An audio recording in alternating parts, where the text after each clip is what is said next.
never been before. It's the first time. It's just, I'm so glad that he's opening our minds to the reality around us. The world's got a lot of problems at the moment. I think even the people who are taking news from the main media are aware of a lot of problems out there. And the real way that we can solve them is by opening up awareness. And things like this event are going to do that. A friend of mine died of having swine flu vaccine recently. So I want to help as many people realise that this world that we're living is not what we thought it is, and it's quite important that we get the word out. I do believe there is an evil cabal who are interested in power, money and control, and I have a lot of respect for David for not being scared and speaking out against it. I admire him. I think he's very brave. I just want to see him doing his thing. I want David to tell us all, man. I wanted to talk about the moon being a spaceship. I wanted to talk about the future, which he's so positive about. With what's coming and how humanity is going to remember who it is. And see that fork in the road where we actually stop believing all the mainstream education and media and start to wake up to the true magnitude of who we are and how we create reality. He's done a lot of quality research, and he's also applied a kind of philosophy to it as well. You can take it or leave it, but he's putting it out there for everyone, and he puts himself at risk doing it, and we all owe him big time for that.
Ladies and gentlemen, David Icke.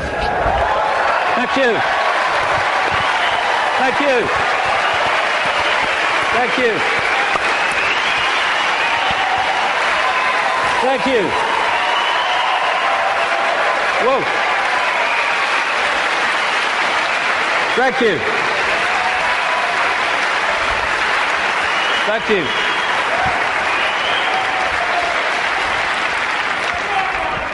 Good turnout then.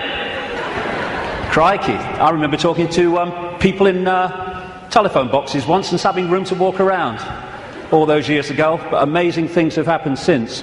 My thanks first of all to the extraordinary Linda for putting this event on, and Sean and all the team.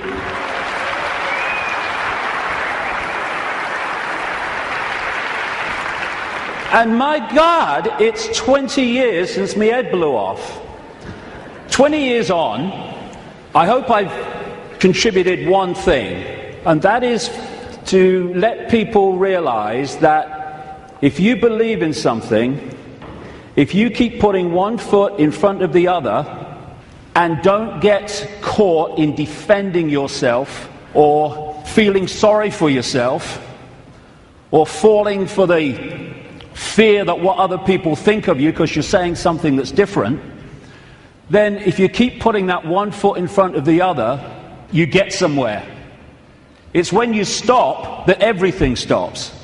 And if we believe in what we are saying, and what we're saying has validity, then eventually it will be shown to be so. But that process only plays out if we keep walking.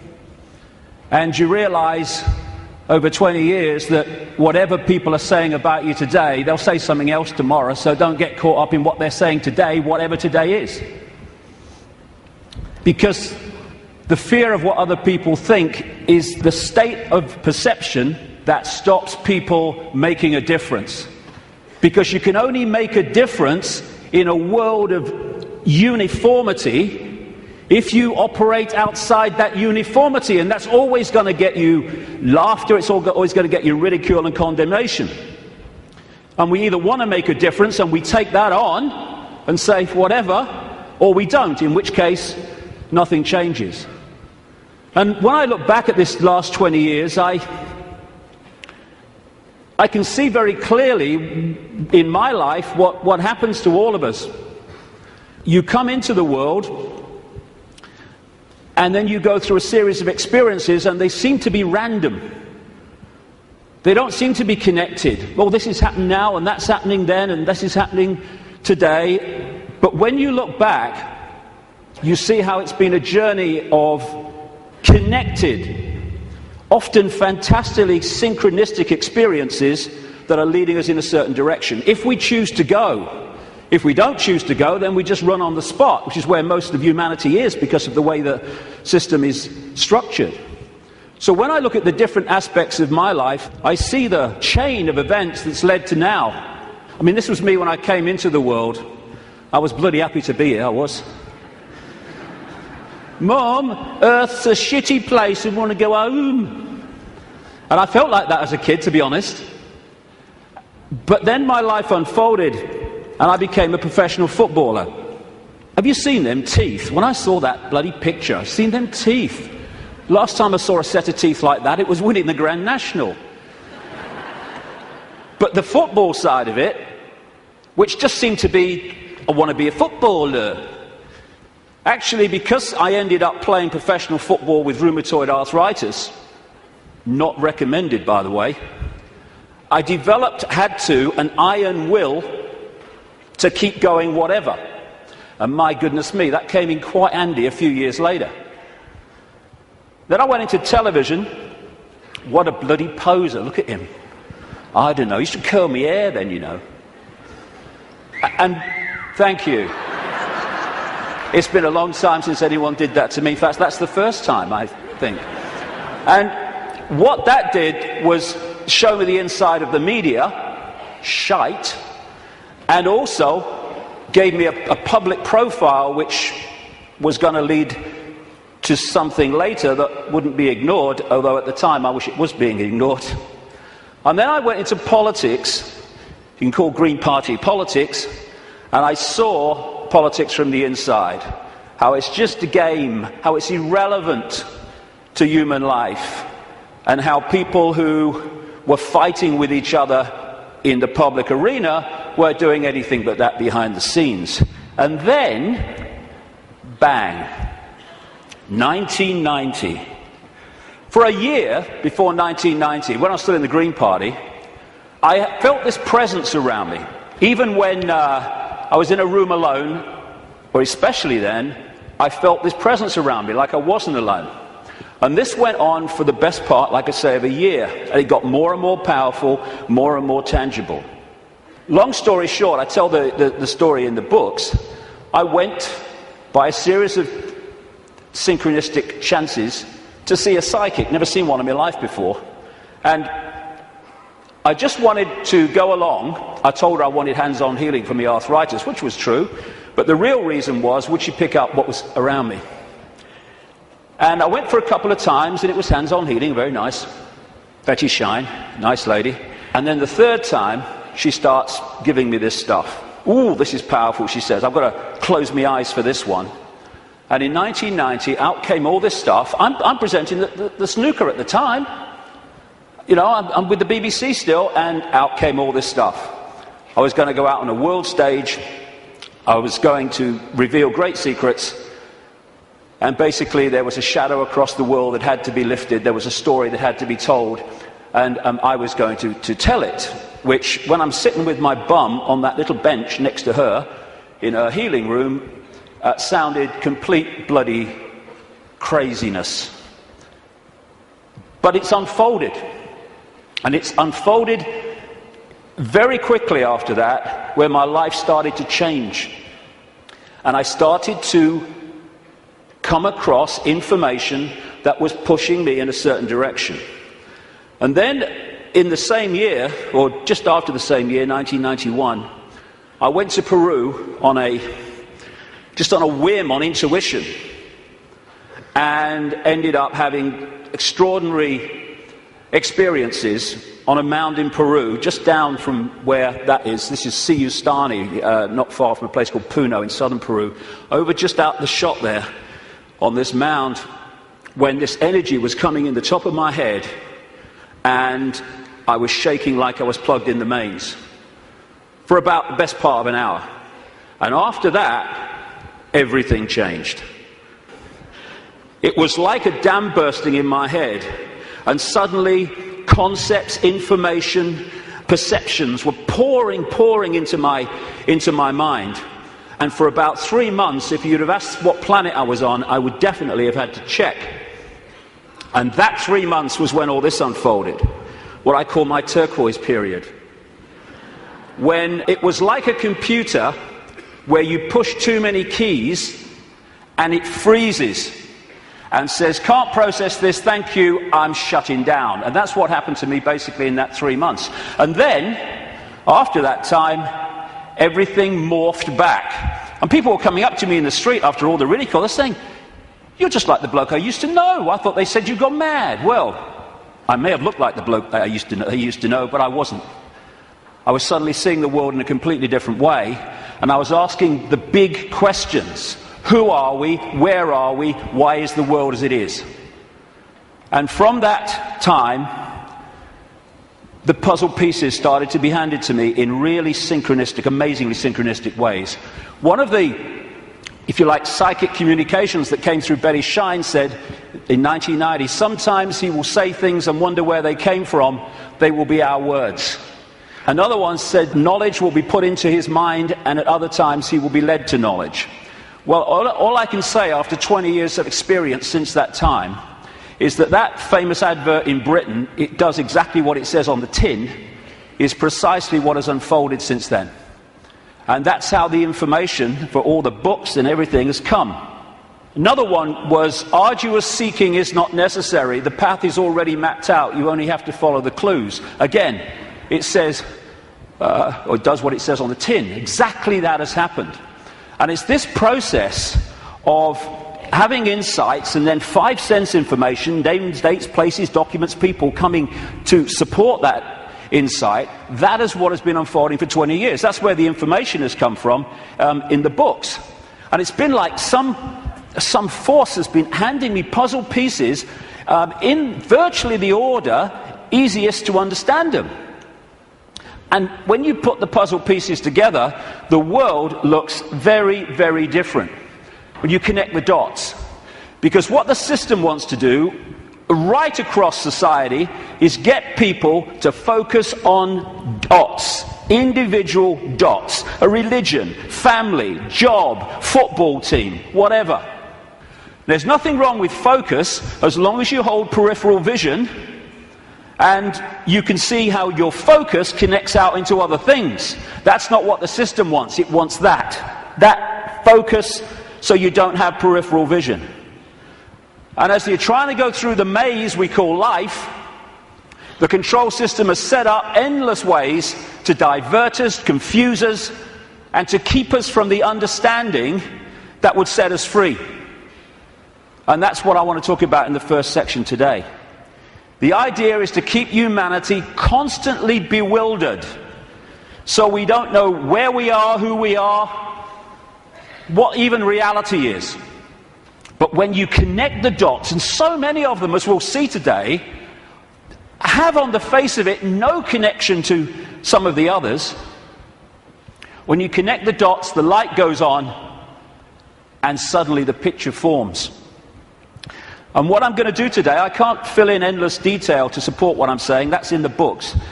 And that's what books are for. Because even in the long, long day that we've got today, and all the hours I'm going to be speaking, I need that time just to connect individual dots and show how they connect together. Because that will make the world we live in phenomenally different to the one that sold us from cradle to grave. The elephant in the living room appears when you connect the dots. When you connect enough, the elephant it's so blatant. But when the dots are unconnected, there's no elephant there, because you can't see it. And that elephant in the living room is that there is a multi-level conspiracy, and it is multi-level, to enslave humanity in like a global concentration camp. The trick is to make sure the slaves don't realize they're slaves, so they don't do anything about their slavery. Although as this moves and moves towards its goal, that is becoming more obvious.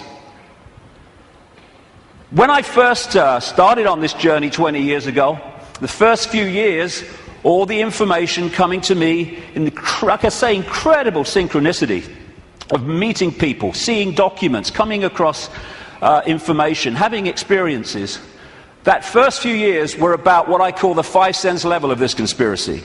The banking scams, the police state, the Orwellian surveillance, the big pharmaceutical cartel, attack on the human body and the human immune system, engineered wars. And then after a few years, I started to move through the synchronicity, just following the clues as it said at the start.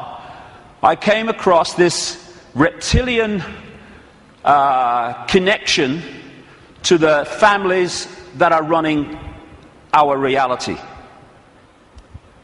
And then the most important part, from about 2003, 2002, when the synchronicity started taking me in to the nature of reality itself. And until we understand at least the themes of what this illusion is, we can understand nothing else about the world as it is and the way that the control system works. And then, over the last year, that synchronicity and the puzzle pieces has taken me into, perhaps for many people, I understand it, the most extraordinary area, which is that the moon is not what we think it is. Now, can you imagine if you've come along today out of curiosity? We're a few minutes in, and your eyes are on Bill. He just said reptile. He couldn't have done. He did. I heard him. Well, we're going to get into some strange stuff, especially in the second section. Well, the first section's strange. We really are lunatics for reasons that I'll come to. So we're now at this fork in the road where we can go down one track and we can experience freedom in a way that we've never even understood what freedom is.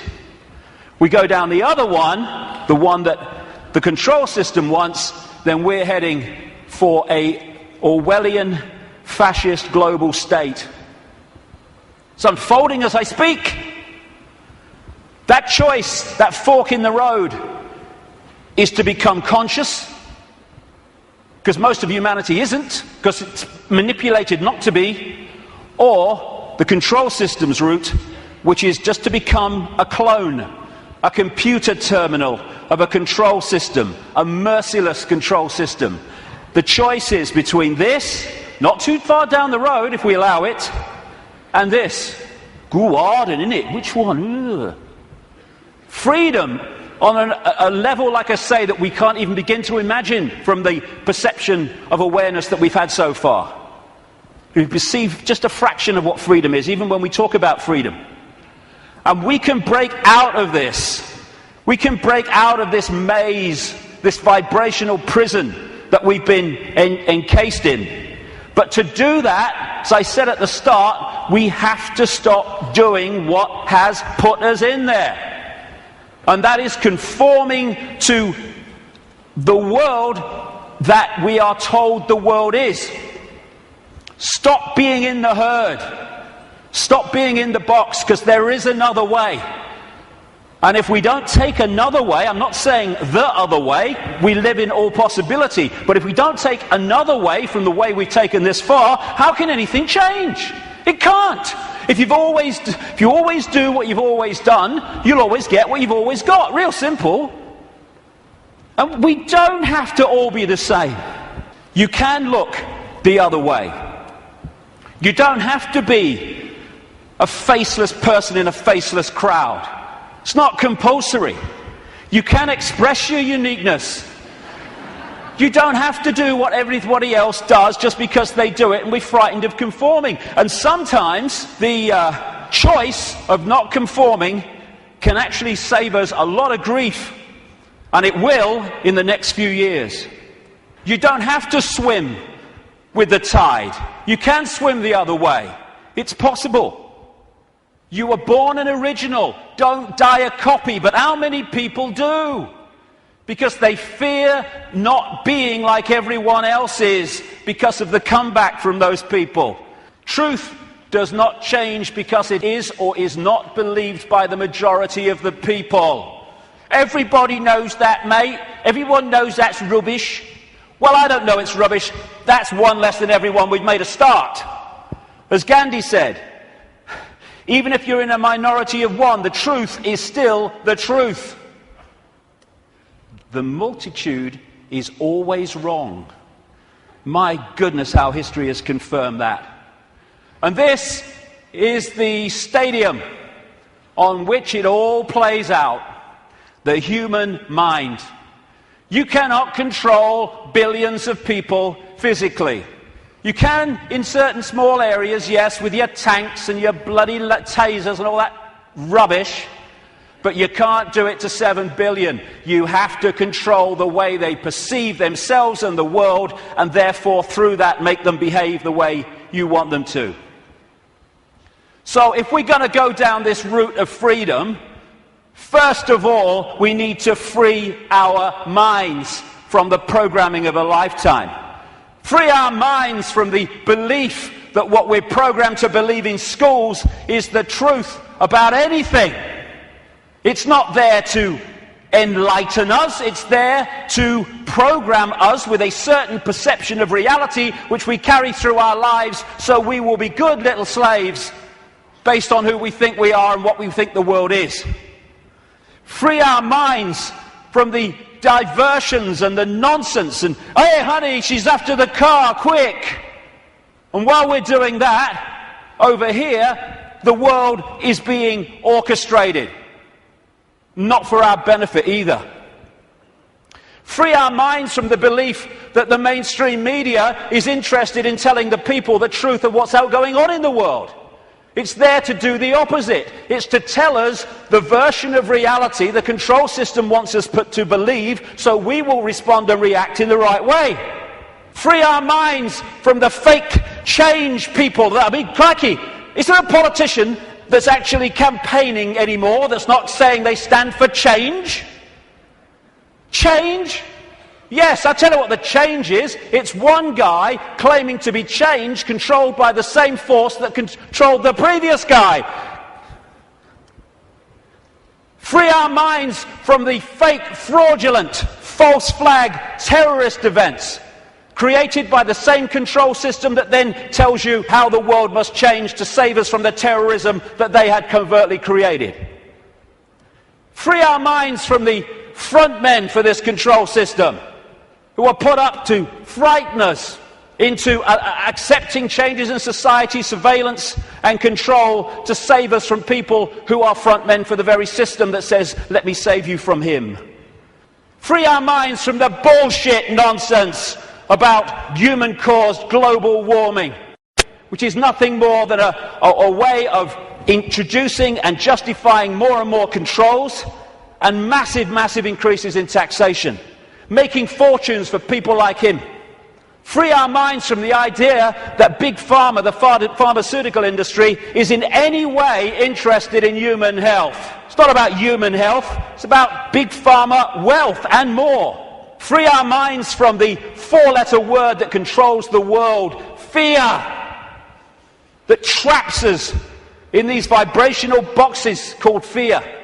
And free our minds, more than anything else, from the idea that we are Charlie Jones or Ethel Smith. We're just Joe Public. We've got no power.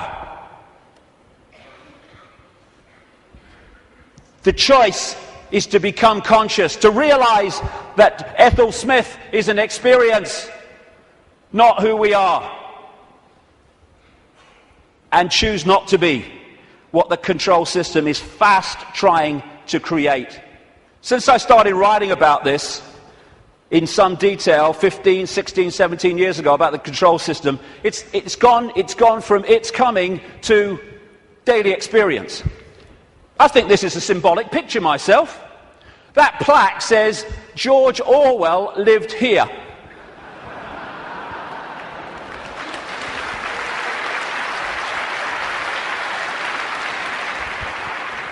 We've got peaceful demonstrations in America being scattered by excruciatingly painful sound technology. The microchip agenda's moving on. The sky's full of chemtrails and all the stuff that's in them. The food we are given to eat, if we choose to eat it, is full of chemical cocktails that are destabilizing our ability to think straight and be emotionally stable. And they're targeting the children more than anyone because they're the ones who are supposed to live most of their lives in this control system. They bloody won't, as I'll get to later, but they're trying. And yet so many people are still saying, well, it looks all right to me. Looks all right to me. To have your head in the sand, you have to be on your knees. The two go together. Ain't it great? Ain't it great to be free? So the idea is to enslave us while people think they're free. And this is a real important area that keeps us from focusing on this and acting on this. Wishful thinking. Wishful thinking that says, well, I don't want it to be true, so I'm going to kid myself it's not. And if I can do that, then I don't have to do anything. Here's an example of wishful thinking I came across. Wishful thinking that this threat will make any difference to their husband's drinking. That's wishful thinking. When I first saw that, I immediately ordered a large one, personally. But that's wishful thinking. I wish it were different. I wish things were different. Well, we all do, but they're not. They are as they are, and I find myself saying this all the time now. It is what it is. And if you accept what it is, you can change what it is. If you're in denial of it, you're not going to change it because you're kidding yourself it doesn't exist. This control system is coming in. It's coming in fast at the moment. And we have to get it from talking about it to doing something about it. And it's crept up on us, step by step. While we're watching the game shows and celebrity world and sport and stuff. Nothing wrong with any of those things. But if you're there and you've not got the peripheral vision, they will keep you from seeing what's going on. And now the future is here. It's not sometime never. The future is here. And we've got to go from that to that pretty damn quick. And we can and we will. In many, many ways. As Martin Luther King said, the ultimate measure of a man is not where he stands in moments of comfort and convenience, but where he stands at times of challenge and controversy. And we are at a time of challenge and controversy, and we'll see what we're bloody made of, frankly. But the great news is, and I'm going to get into this big time in the last section, this is a time of fantastic awakening. Like I say, when I started on this journey consciously anyway, 20 years ago, the number of people that were in any way interested in this information, whether it's the nature of reality or the control system and its agenda, was tiny, tiny, tiny. It was a lonely road. Not anymore. A phenomenal awakenings happening all over the world as people start to expand their minds and open their minds to another possibility, to another world, to another sense of self. And what comes with that awakening, indeed what triggers it in so many ways, is when we decide to ask the big questions. Because only then can we get the big answers. Like, who are we? Where are we? What is reality?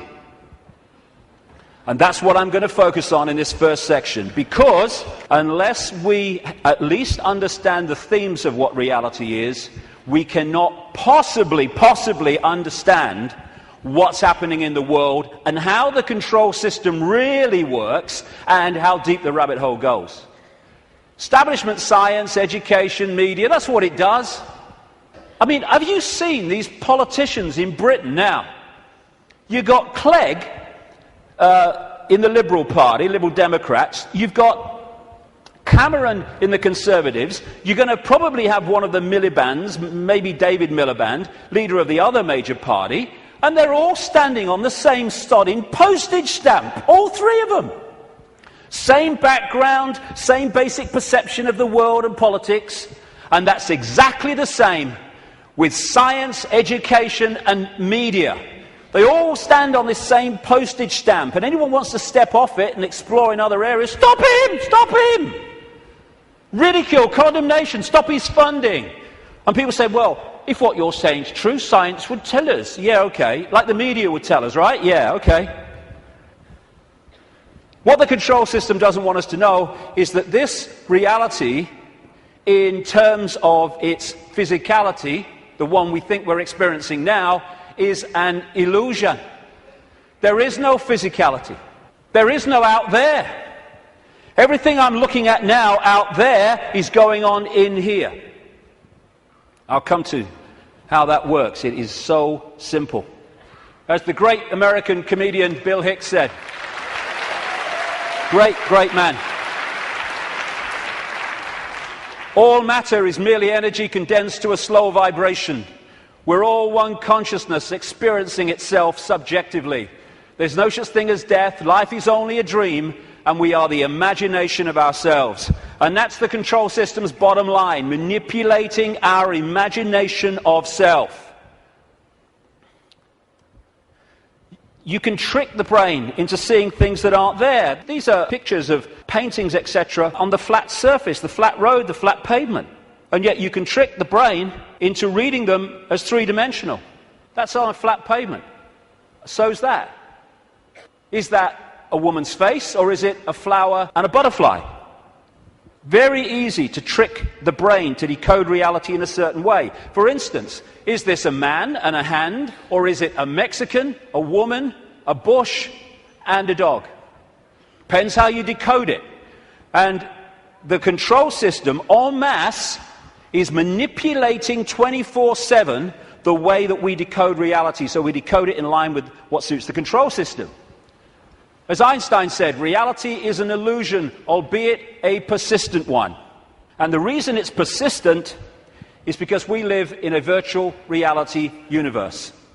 A fantastically expanded, advanced version of a gigantic computer game. And the analogies go one after the other. Today, it's much easier to talk about reality, because technology is starting to mirror the very reality that we're experiencing. It's getting closer and closer to real, and the projection is that not too long from now, they will have computer games which you could hardly tell the difference between that and this. We're having training simulations and flying simulations.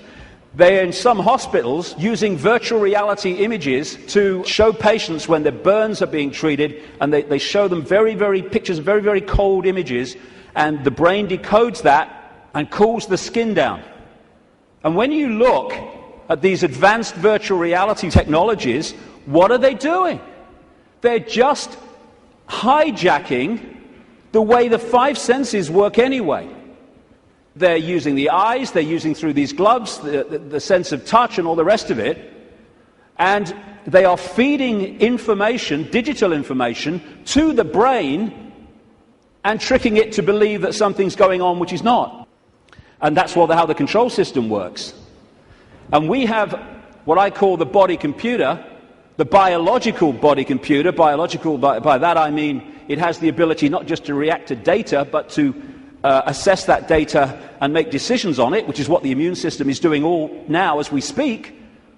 I'm not standing here, you're not sitting there saying, okay, problem with the right leg, go down there a bit on the left. No, it's just doing it because it's thinking. It's a biological computer system. By the way, this image here was taken the split second that someone told this guy that Barack Obama had won the Nobel Peace Prize. That's how I reacted anyway. And the base foundation of this virtual reality is actually waveform, vibrating energy. And within waveforms, as scientists will tell you, fantastic amounts of information can be stored.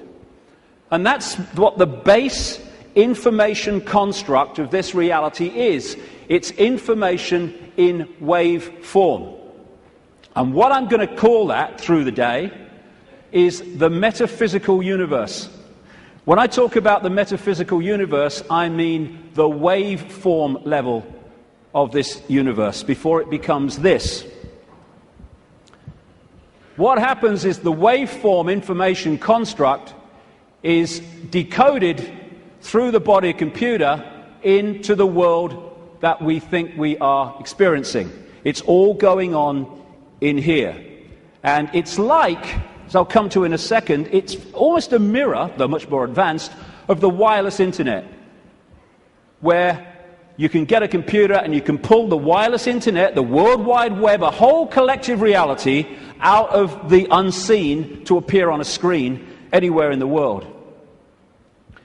And so as we decode vibrational information through to electrical information, which is sent to the brain, and the brain decodes that into the world that we think we are experiencing. This is the metaphysical universe. Through the body computer, it becomes the world that we experience as outside of us. The five senses, which of course, as I say, virtual reality computer games lock into, that's how they work, they change vibrational information into electrical information, which goes to the brain to be decoded into what is holographic information. I'll come to that. So this is absolutely right, this scene from The Matrix, where the Neo character says, this isn't real, and Morpheus says, what is real? How do you define real? If you're talking about what you can feel, what you can smell, taste, and see, then real is simply electrical signals interpreted by your brain. That's all it is. And imagine if you can manipulate the way the brain interprets reality, because you know how reality works and the population doesn't, because you bloody well keep it from them systematically. The five senses are a decoding system. The most obvious one, of course, is sound. That's a vibration, comes to the ear, message to the brain, brain hears the sound. There is no sound until we've decoded it as so. Sound is just a vibration until we've decoded it. Sound exists in here. Same with taste. Electrical signals to the brain decodes it. This is how you can, through stage hypnotists, etc., get someone to eat a potato but taste an apple. Because you implant the belief here that it's an apple, and so the electrical signal with the potato code goes there, and it doesn't read it like that, it reads it as an apple. Even on that basic level, think of the potential for manipulating the way we see reality individually and collectively. And different parts of the brain, like with smell, are specifically there in the body computer to decode those senses. Same with touch. Exactly the same. Even movement. There is no movement until we've decoded that movement. There are conditions of the brain, which some people have, where they don't decode movement. So often they don't even see it. They'll see a car in the distance, the next thing, whoom, it's gone. Nothing in the middle. They see someone pouring a cup of tea, and all they see is a static arc of tea. It's all an illusion. It's a computer game. A very, very sophisticated one. I love that. Crikey, talk about having a laugh. Hey, Ethel, come and see who's in the telly. Don't you mean on the telly? No. Stage hypnotists are playing with this system all the time, like I say. And there are some other hypnotists I made earlier. These don't know they're hypnotists, most of them anyway. But that's what they're doing. They are, all the time, giving us a sense of reality, a belief in what is real. And if the brain takes on that belief system, it then starts reading reality in line with that belief, and it becomes a self-fulfilling reality. So we live in the equivalent, as I'll keep saying, a very, very advanced equivalent of the holographic internet, the World Wide Web. If you say to people, tell me about the internet, they say, yeah, well, it's graphics and websites and words and colors and the pictures. Yes, it is. But the only place that exists in that form, the internet, is on the screen. Everywhere else, it's electrical circuits, etc., etc. You say, tell me about television. They'll say, well, it's moving pictures on a screen. Yes, it is. But the only place that television exists in that form is on the screen. Everywhere else, it's electrical circuits and, in some cases still, many cases still, broadcast frequencies. And we live in what I call the cosmic internet, where information in the energy around us, I'll come to where it comes from in a minute, is then pulled out of the unseen. Just as these guys sitting out in the open, no wires, no connections, they are pulling the unseen out onto the computer screen. And if you think of it, because people say, well, if you're creating your own reality in your head and all that stuff, why do we all see the same stage? Why do we all see the same car? Well, when you log on the internet in South Africa or Australia or London or America or anywhere, apart from places like China, you log on to the very same collective reality as everywhere else, everywhere in the world. You might choose to go to this website, and if you go to this website, the guy in South Africa could go to the same website that you're on and see the same thing, because it's a collective reality. What happens is that we then decide, do we like this website? What do we think of it? Do I want to go there or do I want to go there? That's how we put our individual spin on it. It's the same when you look out the window and you see the same car going past. But I might like the car, someone else might not like the car. But it's the same collective reality. And the body computer is pulling this reality out of the unseen, just like those laptops. And so you've got in the Matrix movie that scene where he says, the Matrix is everywhere. It is all around us, even now in this very room. You can see it when you look out of your window or you turn on your television. You can feel it when you go to work, when you go to church, when you pay your taxes. It is the world that has been pulled over your eyes to blind you from the truth. What truth? That you are a slave, Neo. Like everyone else, you were born into bondage, born into a prison that you cannot smell or taste or touch, a prison for your mind. I'll get into the nature of that prison in the second section. So what is this universe? It's information. And it's information decoding information. Just as you put a computer disk in a computer, it's information. The information encoded in the computer then reads the information on the disk. That's what we're doing. And that way, we manifest this apparently out there reality. We too, the so-called human body, is energetic, non-physical in its base form. But when it comes through the decoding system, it becomes the world that we think we're experiencing outside of us. It seems to be outside of us. I'll grant you, my God, I look out here, it looks to be outside of me. But it's inside of us. We are creating it through the decoding system in our heads. Now, I'll go into this area in the new book. What I'm saying is that, well, I'm not saying this, scientists are now saying this. At the center of this galaxy is a massive black hole, and the increasing thinking is, and I would say it fits perfectly, is that there is a giant black hole at the center of every galaxy. What I'm saying is these black holes resonate the base information or the base vibrational frequency of this virtual reality universe. And they interact with what we call the suns. In this case, our sun in this solar system, but of course there's suns all over the place. I'm saying that this vibration triggers from the suns, depending on its vibrational state, because it changes, and that answers a lot of things, as I'll come to shortly. It triggers information of certain kinds being transmitted by the sun, suns in general, in the form of photons. Photons are the base unit of what we call light and other forms of electromagnetic radiation. They carry information.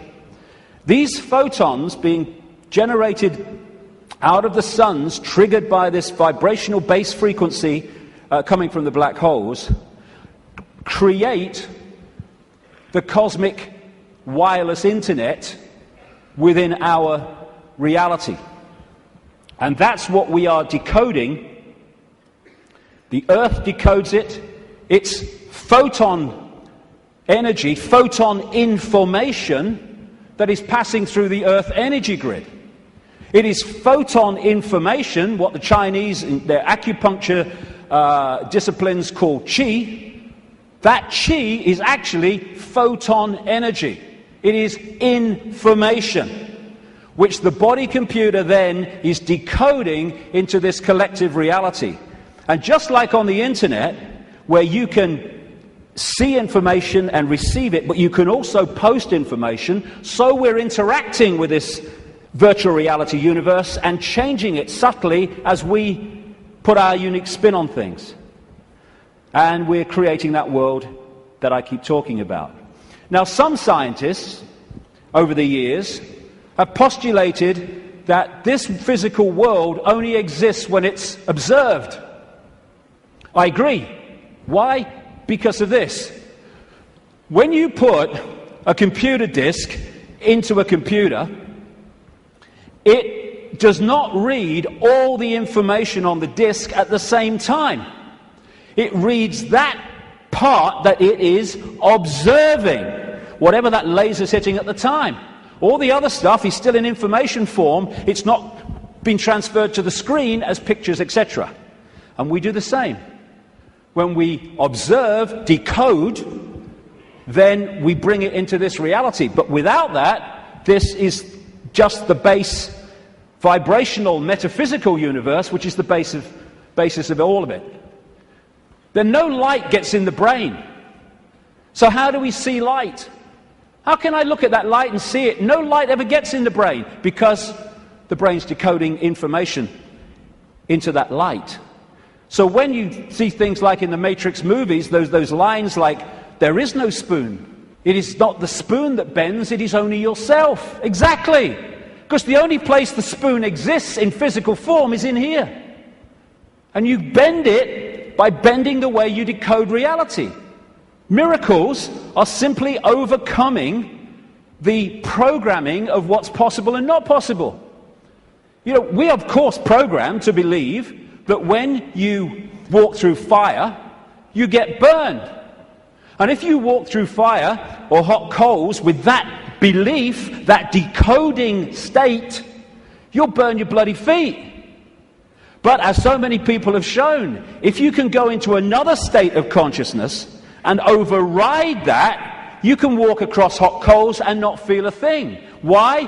Because an illusion cannot burn an illusion unless you believe it can. There are no miracles. There's just understanding how to manifest all possibility. And that understanding comes from the fact that we acknowledge, we understand that we are consciousness. Disembodied, no form awareness, having an experience. Like a Central American shaman said, we are perceivers, we are awareness, we are not objects, we have no solidity. We, or rather our reason, forget this, and thus we entrap the totality of ourselves in a vicious circle from which we rarely emerge in our lifetime. And that vicious circle is what the control system wants to keep us in, because then we're controllable. If we understand who we really are, what we really are, it's impossible to control by a bunch of control freaks. The body is the way our awareness experiences this reality. If I want to interact with this reality, which is a frequency range, I have to have an outer shell, we all do, that vibrates within this frequency range, because our consciousness is vibrating much too quickly. It's like Radio 1 trying to make connection to Radio 2. They're on different wavelengths, never going to happen. So we take on this outer projection we call a body, and therefore I can pick this up and interact with this reality. What the control system wants us to do is to believe that that projection, that vehicle to experience this reality, is who we are, because then we go from, I am all that is, has been, and ever will be, I'm Charlie Smith, I'm Ethel Jones, I've got no power. It's the whole bottom line of it. We say I'm going on the internet. We don't go on the internet. The computer goes on the internet, and we observe the internet through the computer. And our mind-body is the vehicle to experience this reality. That goes on the internet. Consciousness, the real us, observes, just like the World Wide Web, observes the internet through that vehicle. And like I say, the idea is to get us to think that we're that and not that. I had a vision when I was sitting in the bath a couple of years ago now, maybe. And I've asked my great friend, the brilliant Neil Haig, to knock this up from what I saw. I'm sitting in my bath, and I saw billowing energy, yellow, kind of white-yellow energy. And I took that immediately to be consciousness. Then an eye appeared in the energy, the consciousness, and then a telescope appeared. At the end of the telescope was this reality, the Earth, the solar system, whatever. The last movement was for the telescope to morph into a human body. And that was so profound in the sense of that's how it works. And because of the limitations of this focus, we see ourselves, if we don't stay in contact with that, in very limited terms. Death is just putting the telescope down. Well, I've had enough of that. Earth's a shitty place. Hello, all right, I'm back. You never went away. The computer's here. We are observing through the computer. And I want to make the difference, because this will go through the day, the difference between consciousness and what I call the mind. Everything is the same energy in the end, because it's just one unified awareness I call the infinite. But it takes different expressions. Consciousness is the ocean. All possibility, all that is, all awareness. And the mind is like a frozen, denser expression of that, and therefore has great, great limitations in terms of awareness and perception compared with that. And one of the reasons is to interact with this reality, which is much denser than consciousness, we have to have a denser conduit, which we call the mind-body. Therefore, it has to be more limited than consciousness itself. This guy, Ramana Maharshi, a man who lived in India and meditated for most of his life on a mountain in India. I've actually been there. Nice place. He said, mind is consciousness which is put on limitations. You are originally unlimited and perfect. Later you take on limitations and become the mind. Or as Einstein put it, a human being is a part of the whole called by us universe, a part limited in time and space. He experiences himself, his thoughts, his feeling, as something separated from the rest, a kind of optical delusion of his consciousness. And that optical delusion comes from looking through the lens, the telescope. And what it does, and I keep saying the control system is structured exactly to do this, it puts us in a false identity. One that doesn't think all possibility, it thinks limitation, I can't, that's not possible. And if you want to control people en masse, you want them in that mode. I'm not David Icke. David Icke's my experience. It's a name for the experience I'm having at the moment. I am all consciousness, all awareness. All that is, has been, and ever will be, and so is everyone else in this room, everyone else in all the realities of this infinite world that we live in. We are all possibility, and that's our base state. I don't care who you are, what you've done in your life, what regrets you have, how successful you've been. Your base state is all possibility. And I've only taken psychoactive drugs once, well, 1.5 times. The main one was in Peru when I took something called ayahuasca in 2003. And for 5 hours, I had this voice, as loud as mine is now, took female form, talking to me about the illusory nature of reality. And when I came back out to Britain, it happened in the Brazilian rainforest, I started following up names, dates, places type information, what I was told. And it was extraordinarily accurate. It's amazing that mainstream science has sussed most of this, but doesn't realize it as, because all the disciplines don't talk to each other. When you connect the dots, you realize they've already established that this is an illusion. But that doesn't go down well, because it's too close to the truth. And how I experienced that state beyond this world, beyond vibration, was as stillness and silence. And that's what all possibility is, the stillness and the silence. There was a great line that voice said to me when it was explaining the nature of reality. It said, if it vibrates, it's illusion. If it vibrates, it's illusion, because our core level is stillness and silence. I experienced that. Amazing feeling. There are no negative emotions, there's no fear, there's no worry about not making the rent and all this stuff. They've all gone in that realm. And people think of nothing. All that is, has been, whatever can be. That's all potential, all knowing. And everywhere and nowhere. People think that's a paradox. You can't be everywhere and nowhere, but you can in all possibility. In all possibility, everything is possible. So everywhere is nowhere. Nowhere is everywhere. Everything and nothing. Again, not a paradox. All possibility is everything and nothing. And as I was saying, we think of nothing as nothing's there. There is nothing. But within the nothing, within the silence, is everything. Within the silence, for instance, is all possibility. And then when I start talking, I have pulled one possibility out of all possibility, which is manifest as vibration, my voice. And then I stop. It goes back into all possibility. We don't think that this building is defined by the nothing. We think it's defined by the something.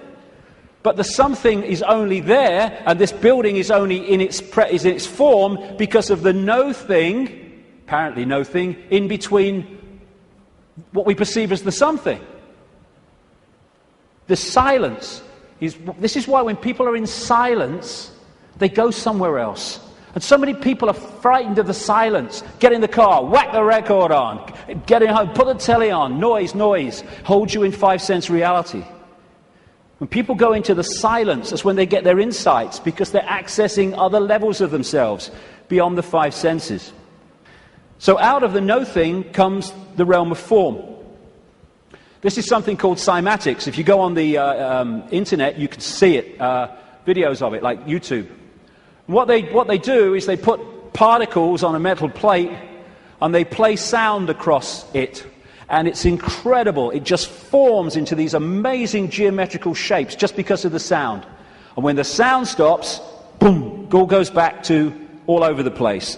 And then the sound changes and another form comes in. And these worlds of form, frequencies, vibrating frequencies, are created in this way, out of all possibility. And there are endless, infinite realms with different so-called laws of physics, different challenges, different experiences, all vibrating at different speeds and therefore able to share the same space. All of these different realms are sharing the same space that I'm sharing now, just as all the radio and television stations broadcasting to this city are sharing the space that I'm sharing now and the space that they're sharing with each other. So we live in a frequency range, and that frequency range is dictated by the range of frequencies that our body computers can decode. And it is extraordinarily tiny. We're virtually blind in terms of what exists. The vast majority of this universe is what scientists call dark energy or dark matter. And they call it dark not because it's pitch black, but because we cannot decode it. Therefore, it is not in our realm of experience.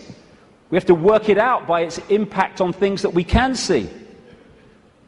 And the electromagnetic spectrum is 0.005% of what is projected to exist in this universe.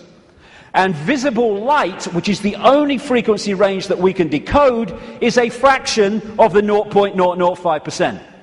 So this is it. Visible light. This is our world. And we look out and we think we can see everything. But we can't. We can see what we can decode.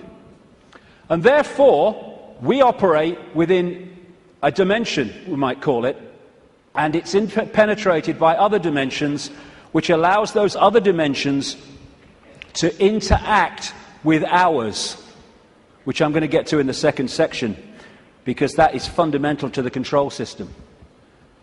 What we're doing is we are putting our focus of attention into this reality through the body computer, and therefore this seems to be the only world that exists.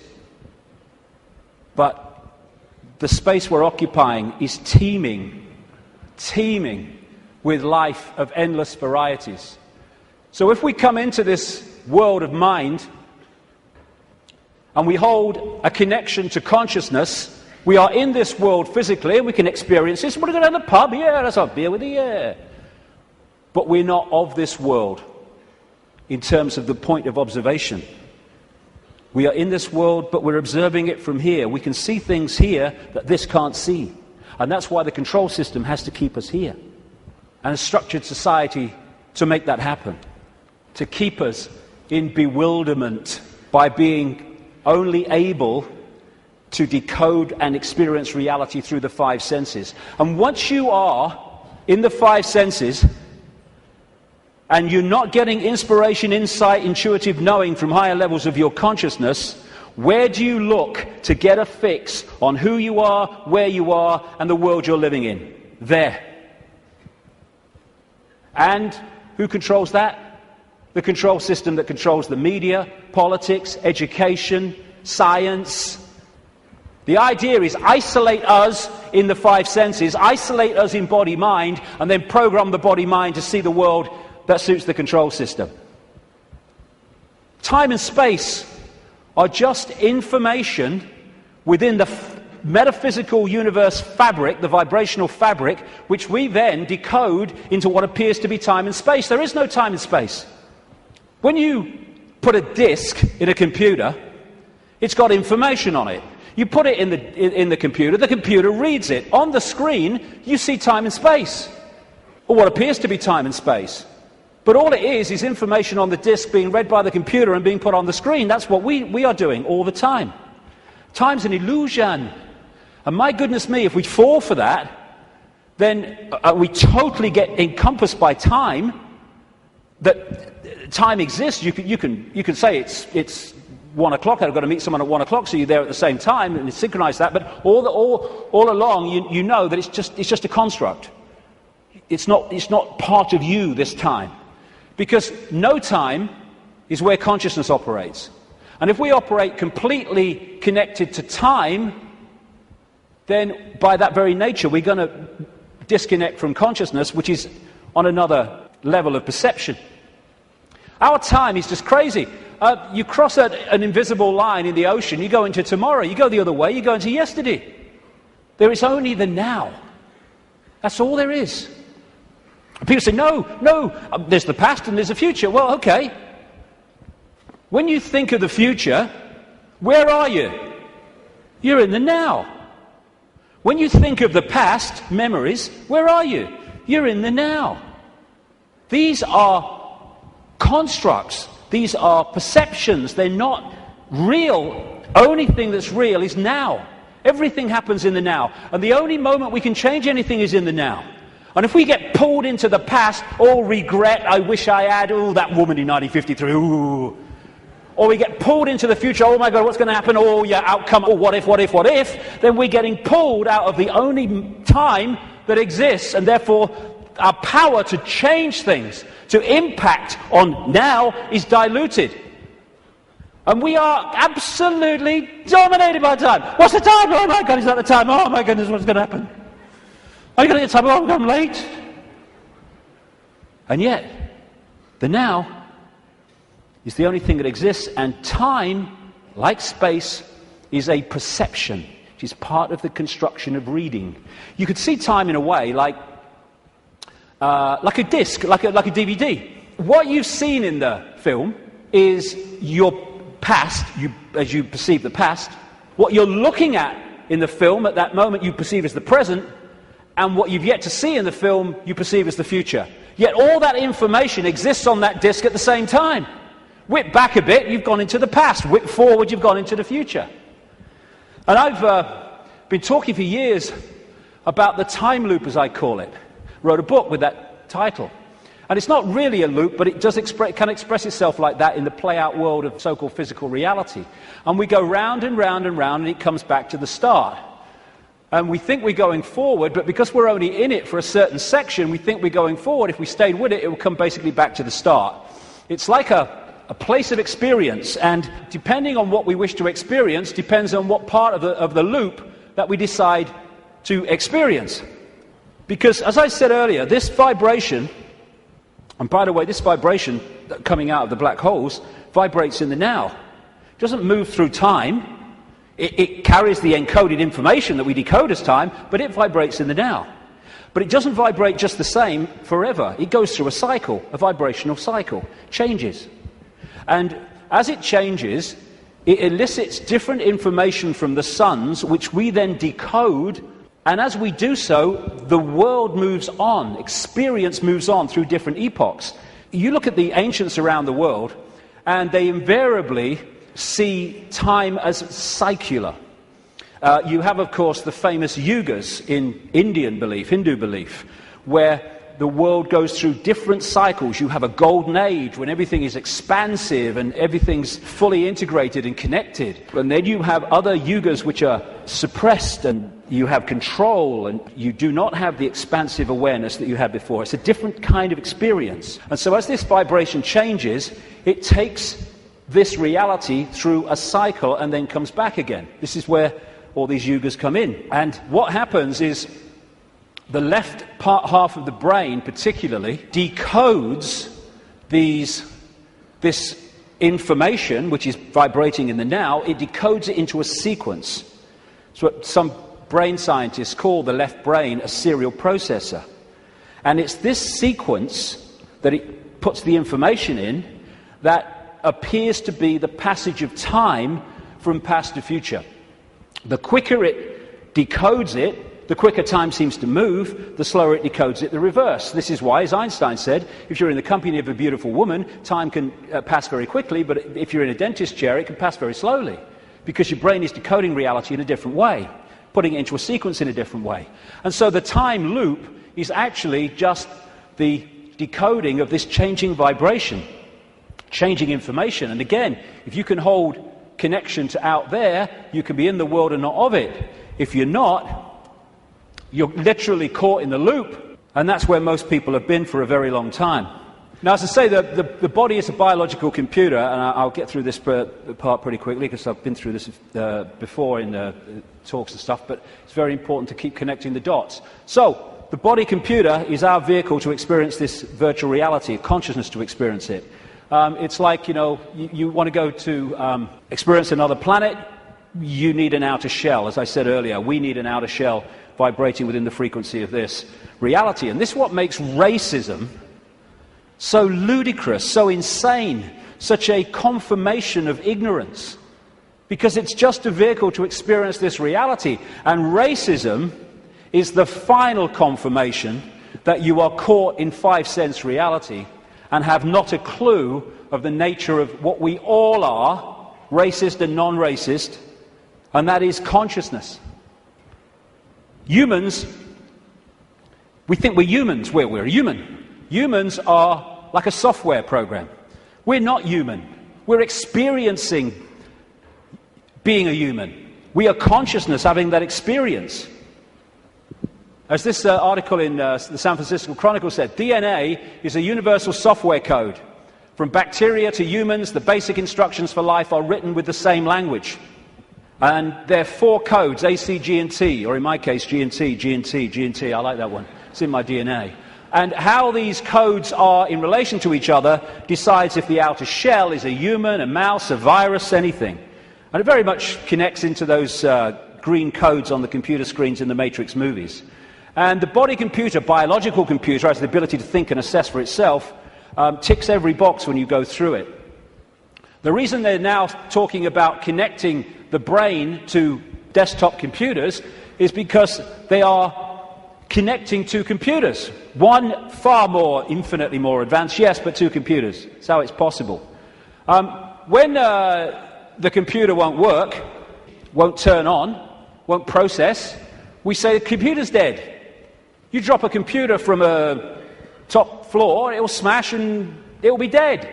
You drop a human computer, it will smash and be dead. Because that's all that happens at death. The computer dies. We don't bloody die. There is no death. We're consciousness, infinite consciousness. The computer goes into sleep mode just to tick over. We go into sleep mode just to tick over. We have antivirus technology in computers to seek out the viruses that are a danger to the computer's systems and what you might call health. We have a phenomenal antivirus system we call the human immune system, which does exactly the same. And when you have a virus system and a new virus comes up, they have to update it because it can't work out how to stop it, because it's not been programmed to. This is updated by reacting and then integrating that so that the next time that comes, it can deal with it. This is an enhanced photograph taken at the Necker Hospital in Paris when they put tracer dye into the acupuncture points and then photographed it. And the tracer dye went through these lines of energy in the body, the chi, the photons. And when you look at it, it's just like a motherboard. And interestingly, when this chi is passing around too slowly or too quickly, the body is ill in some way. And what acupuncture is about is using the needles and other techniques to balance out that flow of energy. And what happens when the information is passing around a desktop computer in less than optimal speed? You say, my bloody computer's slow today, and often it's slow because it has a virus. The brain is the central processing unit of the computer, which in a desktop is a microchip. It's the main processor of information. The DNA is the hard drive, and it's not just the DNA we see physically, because even DNA is just the decoded version of an energy field. We have an energy counterpart which we call the human aura. What we call cultures. I'm this culture, I'm a black South African, I'm a Hindu or whatever. These are different sub-softwares of the human software. This guy, William Sheridan, was in a New York hospital waiting for a heart transplant, and he joined an art therapy course. He was about as good as I am, and I'm a terrible, terrible artist. And this is what he was drawing. After his heart transplant, suddenly he went back on the art therapy course and started drawing much more sophisticated pictures. As a result of agreeing to promote organ donation, he managed to meet the donor's mother. He asked her the obvious question, did your son have an interest in art? And she said he wanted art materials rather than toys from the age of 18 months. He was crazy about art. And there have been many studies, some of them very extensive over the years, that have shown the incredible connection between people who've received hearts, lungs and other organs from people and then taken on either and or their character traits or their abilities. Because what are they doing? They're downloading information from one computer to another. That's how it gets passed across. Credo Mutwa, the great Zulu shaman in South Africa, told me that in the days when they used to eat people in Africa, one of the golden rules was that you must heat the person to a certain temperature, otherwise if you eat them, you become them. Same principle. We are led to believe that what identifies us with the body and what identifies us with the body being us is whether we're a man or a woman. Again, being a man or a woman is not what we are, it's the experience we're having. How can we be a man and a woman, or how can that be what we are, when you can change from a man to a woman through chemical intervention? It's changing the nature of the computer through chemical intervention. Freaky the chicken, who was in the papers a few years ago, started out life as a hen, laying eggs, then had a massive, for some reason, explosion of testosterone, and became a cockerel. Started chasing the chickens, the hens, and crowing at dawn. Grew a comb. How can male or female be what we are when that can happen? It's an experience for consciousness which is neither male or female because it's all possibility. This is from the BBC website. Scientists have been able to take control of flies' brains to make females behave just like males.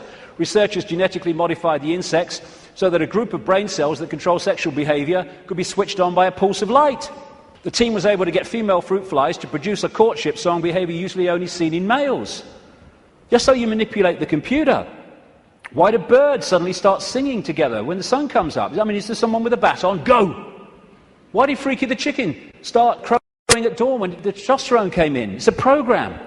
It's the same with emotions, where we think the emotions of who we are. But you can fundamentally change your emotional state through drugs, through chemicals, through things like mercury. Mercury in fillings can change your personality. Can change your personality by drinking the shite in food and drink, these chemical cocktails. That's what's happening to so many kids. How can even emotions, as we know them, be what we are, when chemicals can change the emotions that we have? It's to do with the way we decode reality. And we are receiver-transmitters of information. Like we're taking from the worldwide cosmic web and we're adding to it. And how interesting and appropriate that one of the great ways or great means of receiving and transmitting is through crystals, quartz crystals. And it turns out the human body is a gigantic liquid quartz crystal. The membrane of every cell, and we have trillions of them, is a quartz crystal, a liquid crystal. The earth is a gigantic crystal. Every grain of sand, for goodness sake, is a crystal. And the earth too is receiving and transmitting information within this cosmic web. DNA is a receiver-transmitter of information, and it's made that way. This is an article on DNA. From the characteristic form of this giant molecule, a wound double helix, the DNA represents an ideal electromagnetic antenna. On one hand, it is elongated and thus a blade which can take up very well electrical pulses. On the other hand, seen from above, it has the form of a ring and thus is a very magnetical antenna. We are receiving and transmitting all the time through what we think is the body computer. And the energetic auric field connects into us through what we call chakra points, from a word, Sanskrit word meaning wheels of light. And these connect into what we call the physical body through the endocrine system of glands, two of which include the pituitary and the pineal gland, which together make up what we call the third eye. The ability to get out there through the sixth sense. It's like that Muse song says, if we could flick a switch and open your third eye, we would know that they'd never be afraid to die. Words to that effect. Exactly, because we'd be out there. Now, anything that can shut these down holds us in five-sense reality and stops us from breaking out into the greater self. That's where they want us, and that's where they've got so many people, the vast majority, in that state, in a false identity. The world looks so solid, I grant you, but it can't be. It can't be, even though it seems to be. And if you bang your head on the wall, again, like walking through the fire, believing you're going to get burned, you'll bang your head. But it can't be, because the world is made up of atoms, and as quantum physicists have shown, atoms have no solidity. How can something which is basically empty space make up a solid world? It can't. The reason it appears to is because the information in the waveform metaphysical universe is decoded through into apparent solidity. Again, it's just the way we decode reality that gives it form. We take information from a disk, we put it on the screen, it seems to have time-space solidity. But it doesn't. It's just information being read, and that's exactly what's happening to us. The reason it appears solid and it appears three-dimensional is because we live in a holographic world. We see holograms, you can buy them in the shops, where they appear to be three-dimensional, but actually they're not. It's just the illusion of the way they're made. And how they make them is they have a laser, part of it goes across the object they want to photograph, another part goes directly onto a photographic plate, and then the part that's passed across the object goes onto that plate, and they collide. Those two parts of the laser collide, and they create, here we go, a waveform. We call it in holographics an interference pattern. It's like dropping two pebbles in a pond, and then the waves they create collide, and that is a waveform representation of where those pebbles fell, how heavy they were, how high they fell from, etc., how big they were, etc. And this is what the waveform, again, looks like on a holographic print. It's information. It seems to be nothing. It looks like a fingerprint, appropriately, actually. But what is it? But you fire a laser at that, and suddenly a three-dimensional, and the best of them, a very solid-looking image comes up. This is we create our reality. It's holographic. This guy is in an Australian city, I think it was Melbourne, but he was projected as a hologram onto a stage in Adelaide. This is one that CNN did. So we are creating a holographic version of this information, just like a hologram does in our heads. That's where it comes from. It's this construct. And how funny, I've been saying this for years, and then I come across this very, very mainstream New Scientist magazine in January now 2009, and its front page, you are a hologram projected from the edge of the universe. You don't need to go through great swathes of academia. In fact, it's often the worst thing that can happen, because it puts you in the box on the postage stamp, often, to understand reality. You just have to access that which is all around us, containing that knowledge. And then you have the question, how can something be a waveform and a particle at the same time, which is what quantum physics has found and gone, what? How can that be? Very simple. When you're creating a hologram, the waveform doesn't disappear when the hologram projects itself. They both exist at the same time, the information construct and the decoded holographic form. The particle and the waveform exist at the same time. It's so bloody simple. People think it's so complex. One of the great things about a hologram is that every part of the hologram is a smaller version of the whole. So if you cut a holographic print into four and put a laser onto the four pieces, you don't get a quarter-size version of the whole picture, or a quarter-size part of the whole picture. You get a quarter-size version of the entire picture. And because of that, this is why these things happen. This is why reflexologists can find points on the hand and the feet and elsewhere that relate to different organs and parts of the body.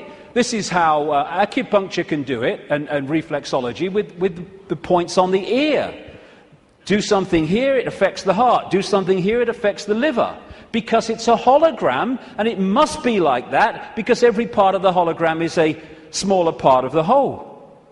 Holographic blood, this book by an American physician called Harvey Biggleton, I went to see. He has found holographic images in the blood. And I looked through one of his really powerful microscopes, and as he increased it and increased it and increased it, my blood went from blood as you would perceive it to quartz crystal when you got it to the most powerful level. That's what we are, crystals. So because we live in a holographic reality where everything is a smaller version of the whole, that's where we get the theme of as above, so below. That's why the human energy field is mirrored by the Earth energy field. Because we are a smaller part of the Earth hologram, and the Earth hologram is a smaller part of the greater hologram. And on one level, this reality is digital. And they're creating now, and this is extremely relevant to what I've been saying, they're creating now digital holograms that operate in a slightly different way to the holograms we've had before. And some of these digital holograms, that's one, are being used at promotions to sell products and stuff. And people are frightened to walk through the hologram because it looks so solid. And that's what this is, digital holograms. Digital holograms is the reality that we're experiencing in what I call the play-out world. And this is why numerology works. Numerology can predict things, and it can make things happen because it is working on this digital level of reality. Computers work on binary systems of on-off electrical charges, just symbolized as 1 and 0. They're now starting to develop trinary computers with a third number. And the human brain works how? On binary and trinary on-off, etc. electrical charges. And of course the AC, G and T codes of the DNA all connect into this. So while in the Matrix movies we saw the projection of beyond the physical world, it was a digital world, so is ours. That's exactly what it is. And like I say, scientists are not sussing any of this stuff in terms of the mainstream because they focus on their own discipline, their own individual dot, and they don't connect the dots, and therefore they can't see the picture. I watched a program the other day. It was a mainstream science program, and it asked the question for at least an hour. I think it was an hour. What's the biggest number? And they were going in these bloody numbers that went on and on and on and on, disappearing up there, trying to work it out. Well, I'll tell you the biggest number. That's the biggest number. Infinity. There is no biggest number. There is only all possibility. And numbers are the digital level of this reality. And because of that, numbers represent vibrational states. As a result of that, you can manipulate reality through numbers and numerology, because you're manipulating that level of the decoded construct. So what does all this mean? We live a false identity. We think we're humans when we're consciousness. We're multi-leveled awareness, not just the body, consciousness.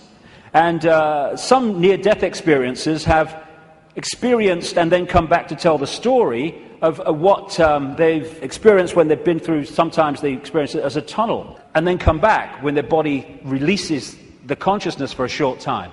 And this is one that encapsulates all of it. He said, everything from the beginning, my birth, my ancestors, my children, my wife, everything comes together simultaneously. I saw everything about me and about everyone who was around me. I saw everything they were thinking now, what they thought then, what was happening before, what was happening now. There is no time, there is no sequence of events, no such thing as limitation of distance, of period, of time, of place. I could be anywhere I wanted to be simultaneously. This body computer is what gives us the delusion of all those things. And I'll just finish on this bit. Key to holding us in servitude is to keep us in the left hemisphere of the brain. We have two, the right brain, the left brain, and we have a bridge called the corpus callosum, which bridges the two and should pass information between the two. And the right brain, they are very, very different states of being. The right brain is the out there, the creative, the connection with all that is. The left brain is what deals in numbers, in language, in sequence, and puts everything in hierarchical structures and all the rest of it. And what the system wants, it wants us in there. Because when we're in there and not in there, we are there. And the whole system is structured to put us there. The education system, everything. I found this. Different functions of the right and left brain. What the right brain wants to do is say the colour. What the left brain wants to do, language, it wants to say the word. And it's interesting when you try to go through these and say the colour, how difficult it is for many people to say the colour instead of the word, to say green instead of what the left brain wants, which is yellow. And the functions of the two are massively different. This lady, a brain scientist, neuroanatomist called Jill Bolte Taylor, became well known when she had a stroke in the 1990s, I think it was. And she had a stroke in the left brain and stayed awake for most of it, and therefore experienced what was happening.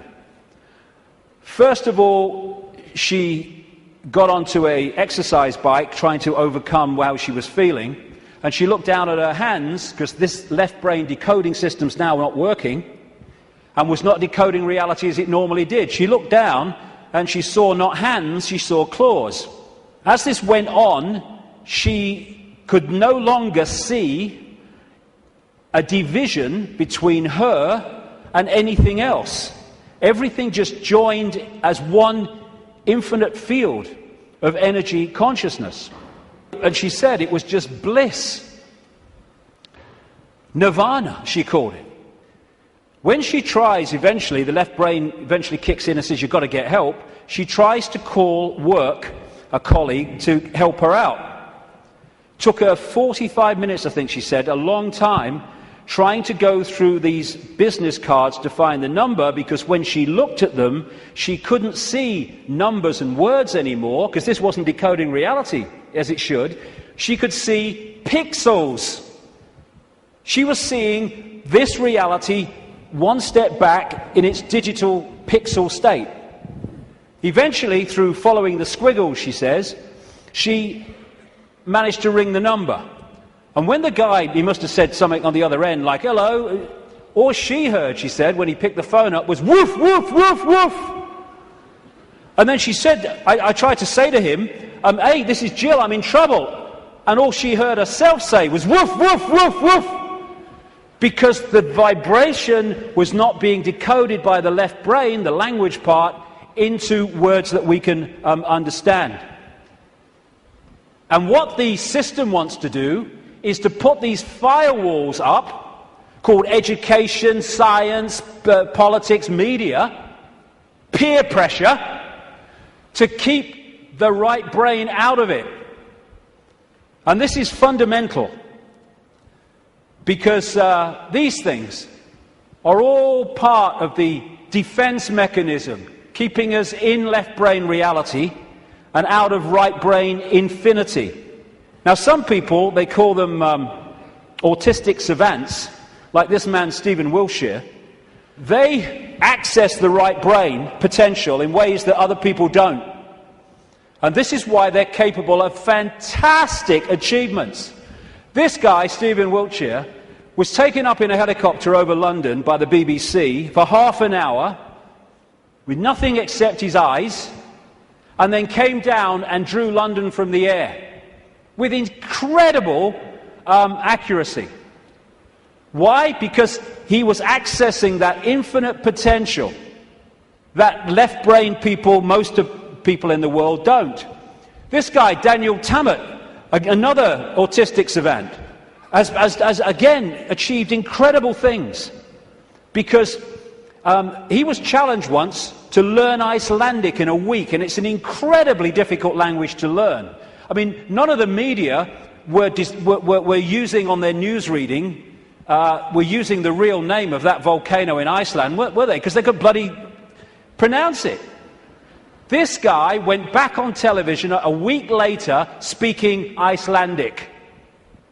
And his Icelandic teacher said, he's not human. Yes, he is! It's the human that we once were and will be again. When this suppression of our potential and our infinite possibility is brought to an end, and this shite stops.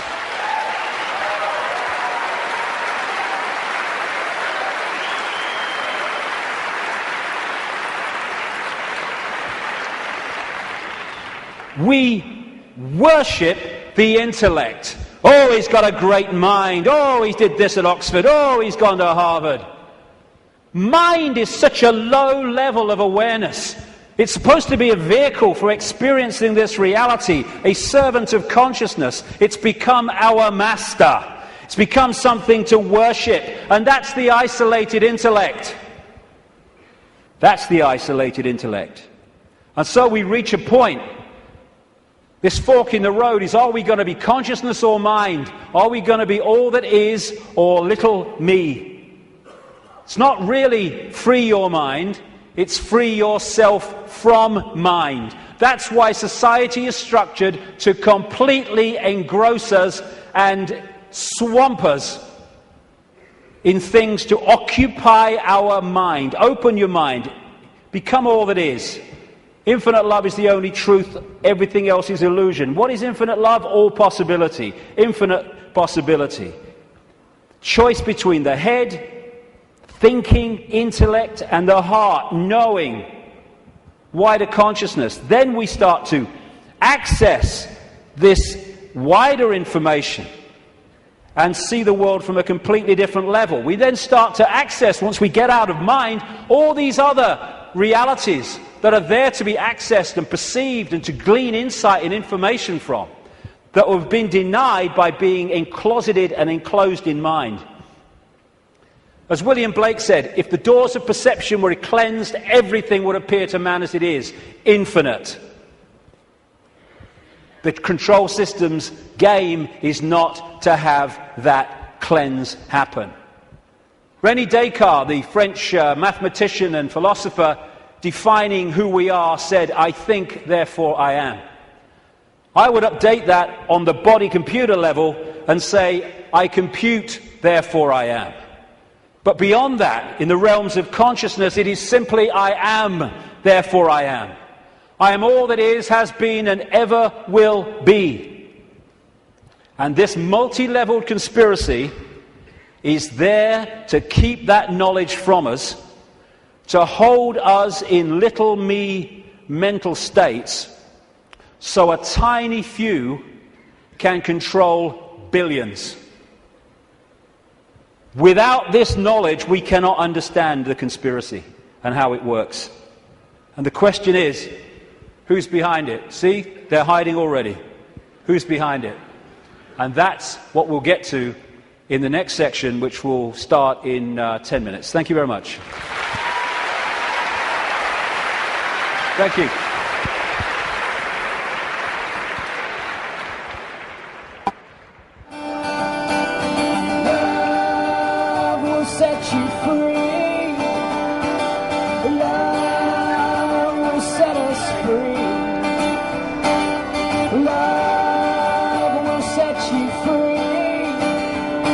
Because you can't manipulate peace and harmony.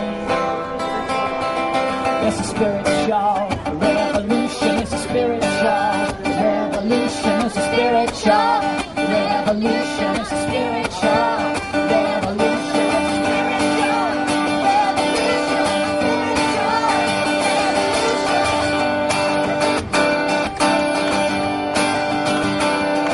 It's a spiritual revolution. Part of your evolution, your fate is still unknown. So wake up, my friends, the future now depends on you. So please lead us home.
This next section takes us from that information about reality and starts to relate it to the situation we find ourselves in.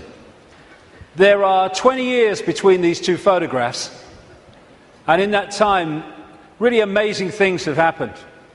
So many people have gone from that to that, and it's an exponential curve that's gathering pace all the time. And people are starting to see what is increasingly there, that we are watching the unfolding imposition of a fascist global state, or communist global state. They're the same either way. I'm sure people in fascist Germany and people in Stalinist Russia thought there was a big difference between the worlds that they lived in. Different names for the same basic control system.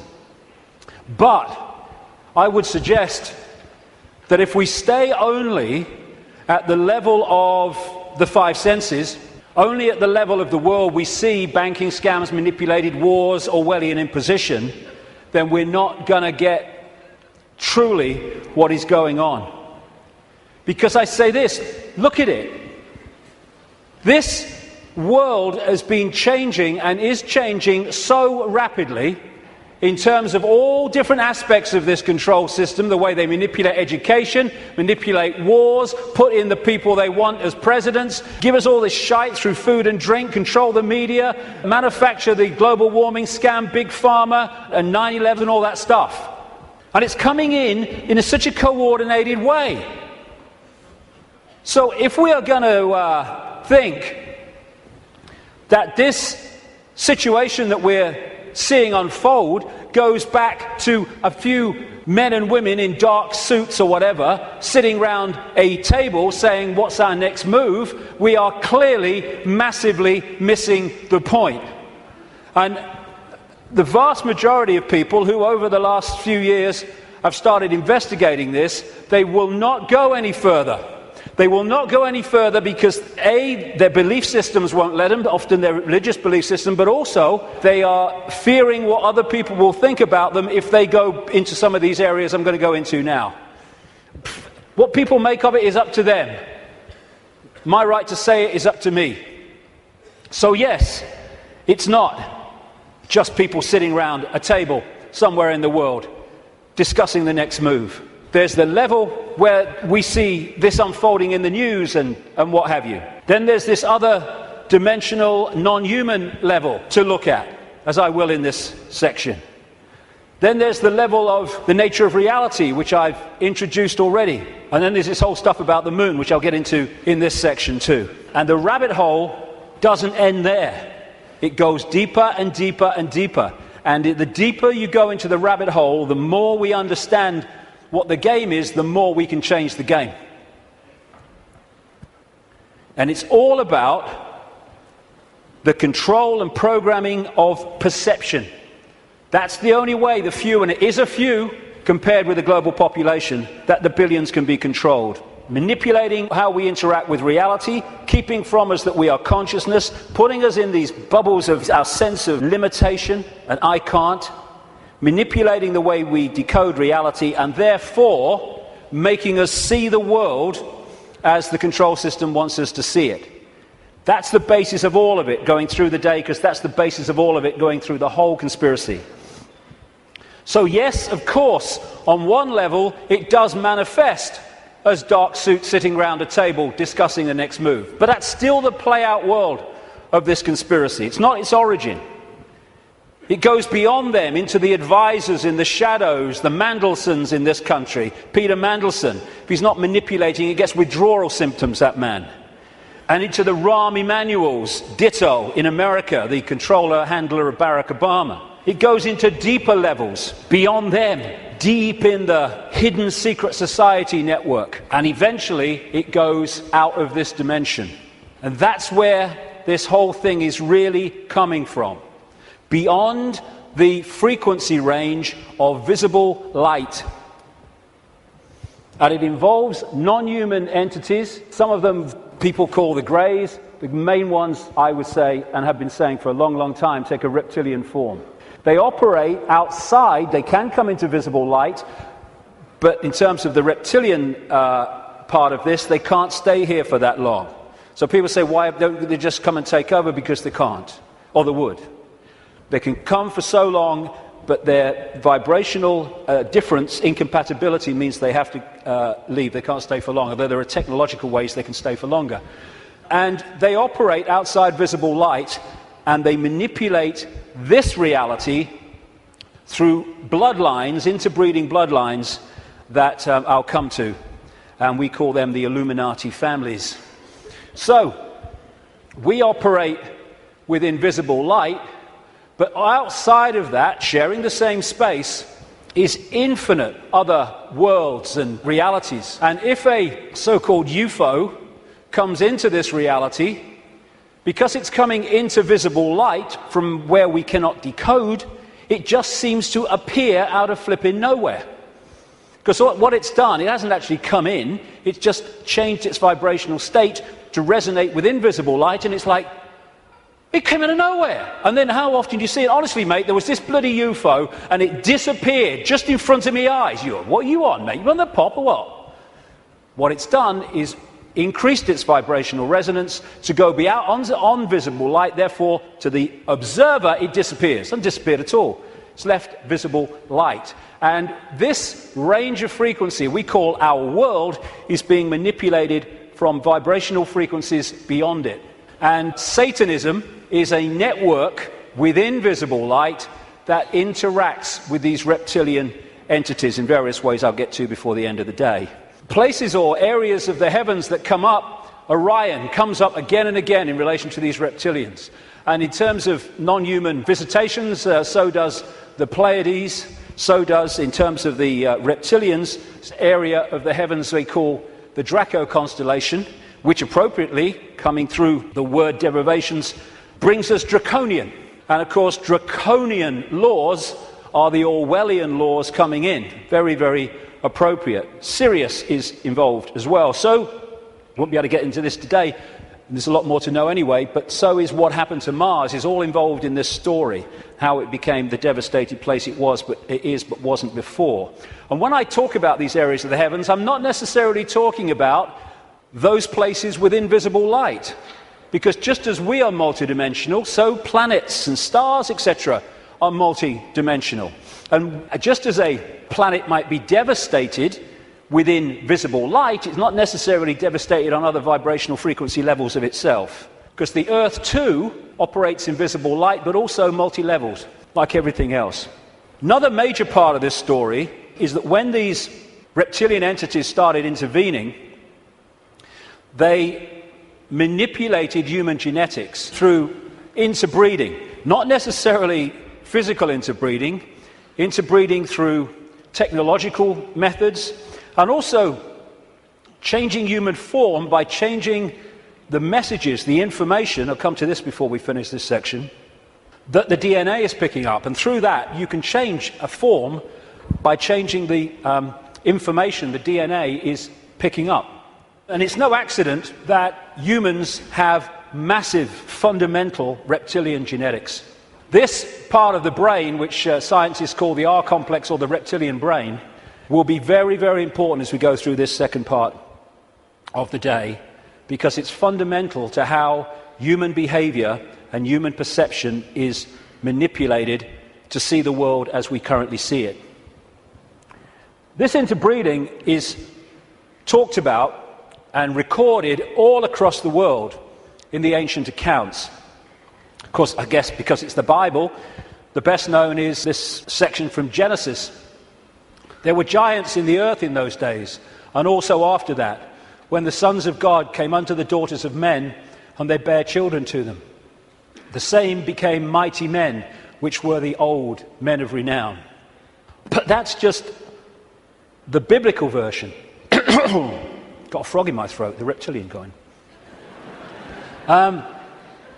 All across the ancient world, you see similar stories and accounts of this interbreeding. Something else goes parallel with the reptilian story. Again, not just in the Bible with the Garden of Eden and all that stuff, which of course the serpent was dominant, but across the ancient accounts. And that is the connection between the reptilian intervention and what we call the fall of man. And again, this is universal. And these themes will come together again and again as we go through this next part.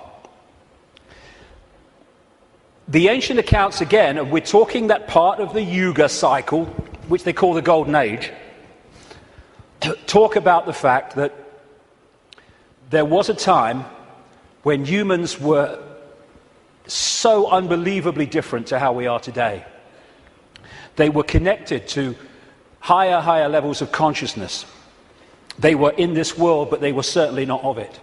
They were capable of incredible feats, and they lived what we would call impossible lengths of time in terms of age.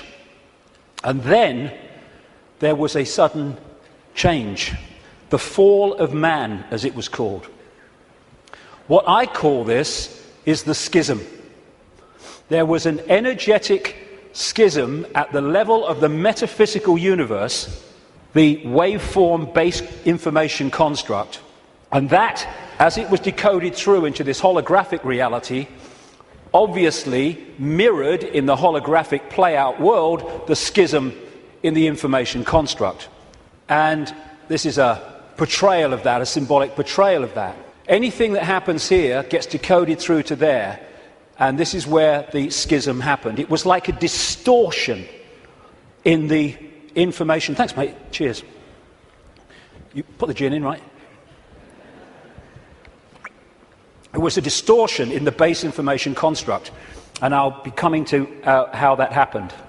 There were many consequences for this, and one of them was there wasn't just a schism in the energetic level of the world itself. There was a schism was passed through into human personalities. We became distorted also from the magnificence and harmony that we were before. And we went from that to this. And we're now at the point where we're coming out of that. And there was also genetic manipulation to stop us accessing ranges of frequency that we did before.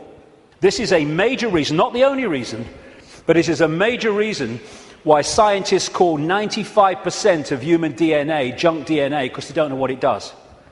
This is the reason, not the only reason, but a major reason why we only use a fraction of our brain's capacity.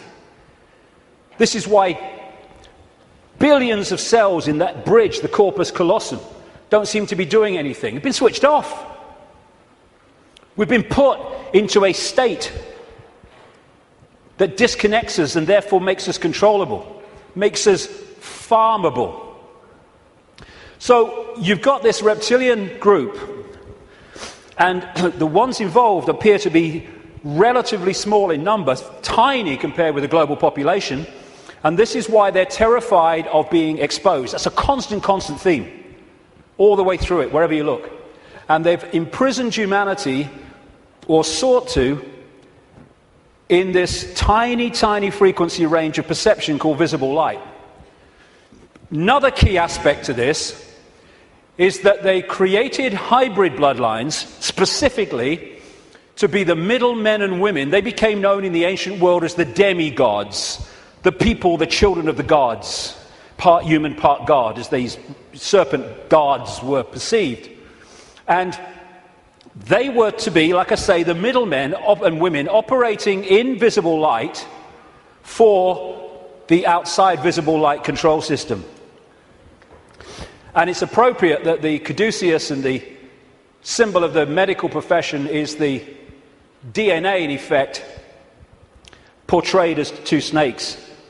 Because to these reptilian geneticists, who were far ahead of where we are in public arena in terms of genetics and understanding, the DNA is a software program. And so they manipulate it for their own means.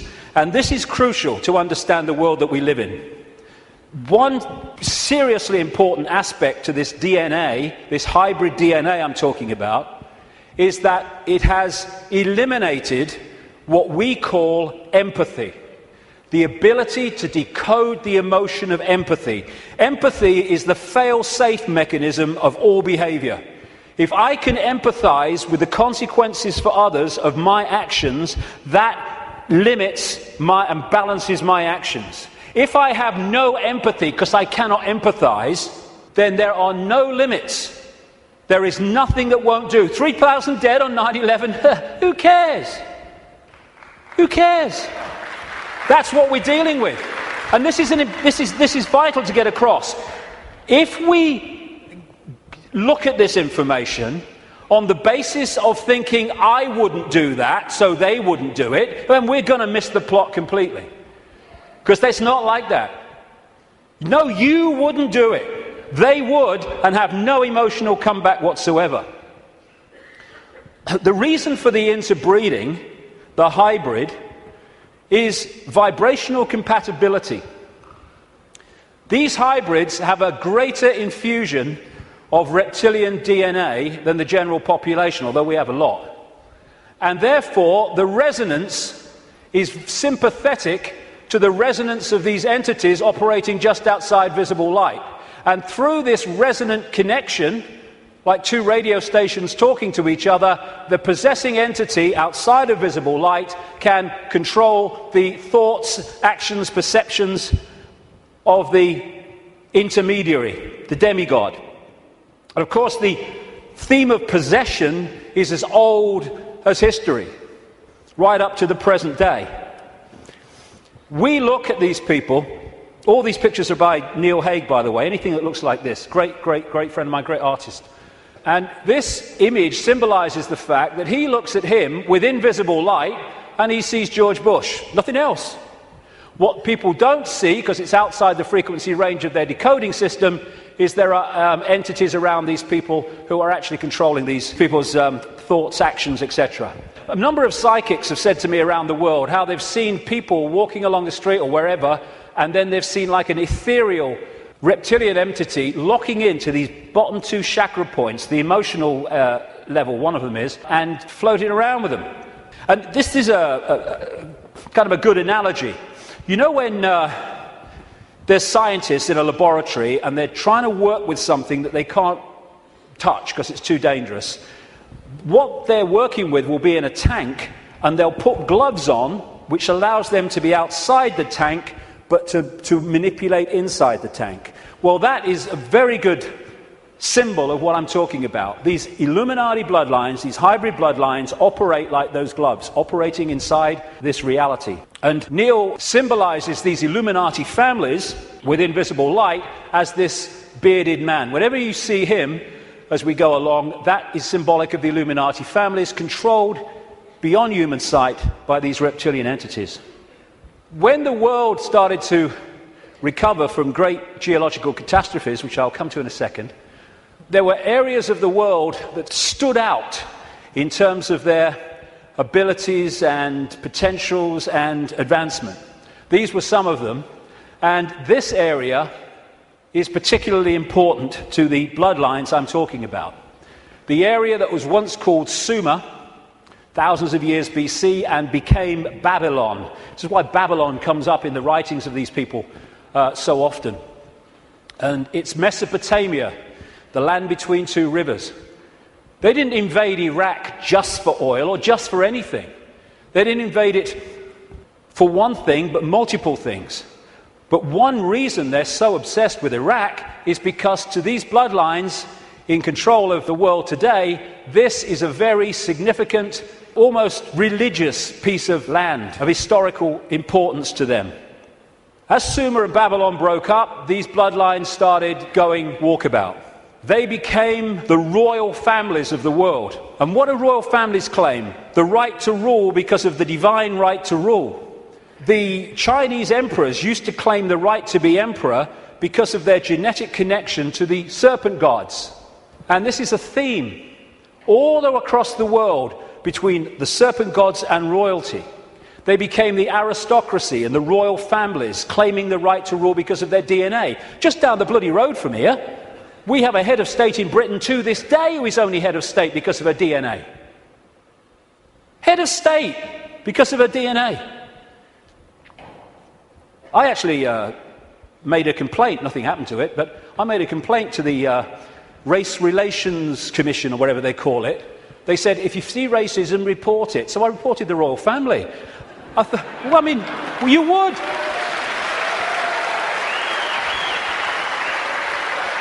You would. Because they go, racism, we must stop racism. All these bloody politicians go, well, get down to Buckingham Palace then. You're saying you can only be head of state, not only if you're bloody white, effectively, but if you only come from the same bloody family. Ridiculous. Anyway, it's always been and it still is. And so these aristocratic and royal families moved on. Eventually, when the people started to rebel against overt royal control dictatorship, these families, some of them stayed in the royal families overtly, and there's still some around, like ours. But these families moved into politics, into banking, into business, and became the dark suit, but they still perceive themselves as royalty, as special because of this genetic connection to the serpent gods. And through the British Empire, the so-called Great British Empire, and the other European empires, as these bloodlines moved up into Europe from the Middle East, etc., they exported these bloodlines all over the world. And we saw them in power in what we call colonization. But there's two types of control. One has a finite life, one can go on forever until it's exposed. The one that has a finite life is a dictatorship that the people under dictatorship can see, touch and taste. Communism, fascism, apartheid. People know where they stand, and eventually, therefore, they will rebel against it because they know what they're dealing with. The greatest form of control is a control you can't see. Prison without the bars. You can't see the bars because you'll just sit there. People do not rebel against not being free when they think they are. And that's the idea of replacing the colony control with another kind of control called freedom. So what happened is, as these colonies, like the United States as it became, etc., and all the others around the world, as they were given independence, what was left out in those countries were the bloodline, under different names, the secret society network that manipulates the bloodline agenda, and those countries have gone on being controlled ever since. But because they have the ability to have a vote every 4 or 5 years, they don't realize they live in a tyranny. And that's how it works, the prison without the bars, and until it's exposed, it'll go on forever. And so these kind of people, especially the Rothschilds, they are major players in this. They are the middlemen for the manipulation of this reality from these entities mostly outside of this reality. And what they've created is like a global transnational corporation. What you have with a corporation is you have a headquarters somewhere in the world, and then in each country you have subsidiary companies of that headquarters, that central point. And all the subsidiaries in the world carry out the policy of the central point. Well, what these Illuminati hybrid family networks have done is create exactly the same, but instead of companies, they are secret society networks. So you've got the center of the web in Europe, for historical reasons, at operational level anyway, places like London, not the British government, the secret society centre in London. In Rome is another one, the Roman Church, Rome, and other points in Europe. And then in each country, you have families from the network in those countries whose job it is to run the networks that control that country's business, banking, politics, media, all of it. And so what you have is, from this central point in Europe, the centre of the web, all these different places and countries all over the world then impose on their country what is being dictated here. And that's why, as I travel around the world, I see the same things being introduced in different countries at the same time, overwhelmingly justified by the same excuses. It's all a global network. It can be symbolized too as a web, like I say, with the Rothschilds real close to the spider, and all these different strands on the web are different secret societies, different semi-secret societies, transnational corporations, and all the rest of it. So when you see all these different names of these corporations that dominate the world in so many ways, and the pharmaceutical cartel and the oil cartel and all the rest of it, the biotech cartel, they're all different names or different masks on the same one face. And so you have this structure where outside of visible light you have the reptilian control system, comes down through the Illuminati families, and they control the people in power to push the world in a certain direction. Another way of looking at it here. You see, all these different people, these fight among themselves and all the rest of it, though if it gets out of hand they get sorted. So these sit on the top of all these different countries. They control these different areas of their societies, and the people are then played off against each other. These buggers don't go to war, they tell these buggers to go to war. And if we stop going to bloody war, game over. But we do. Ridiculous. That's part of becoming conscious.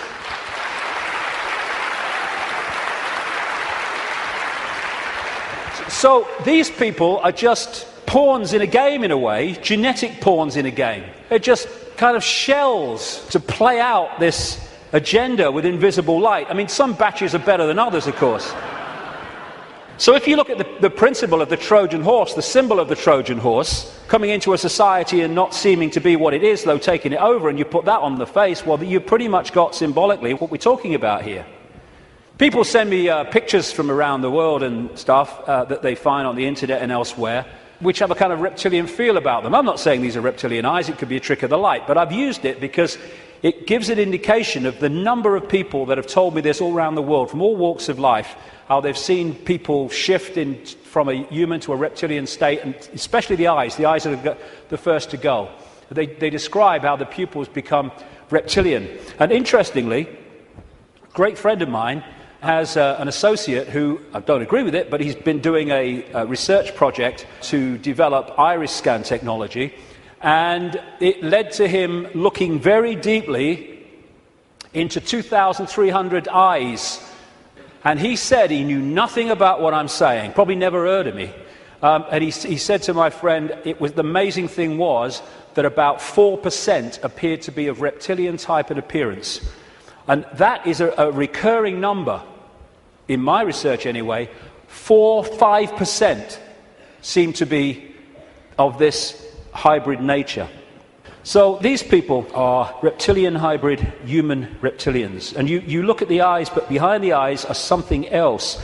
I had an experience with this guy, Ted Heath. He was Prime Minister of Britain from 1970 to 74, took us into the European Union as it became. And it's a long story, I've told it before, but he looked at me in a dressing room in a television station, and as he looked at me, this is what his eyes did. His eyes went completely black, everything. And as I looked into his eyes, it must have been like that for, I don't know, maybe a minute, 2 minutes. And as I looked into his eyes, I said at the time, it was like looking into two black holes, because you couldn't make eye contact because there was no contact. And it was like, as I know now, looking through him into this other dimension where he was really controlled from. This man, Ted Heath, oh, my goodness me. My goodness me. The children that guy has tortured and killed. And I've been saying this since 1998 in print, and he was alive for many, many, many, many years after that. And nothing happened. Why? Because it's true. And so these people are like hiding behind human form. And hey, I rest my case. I rest my case.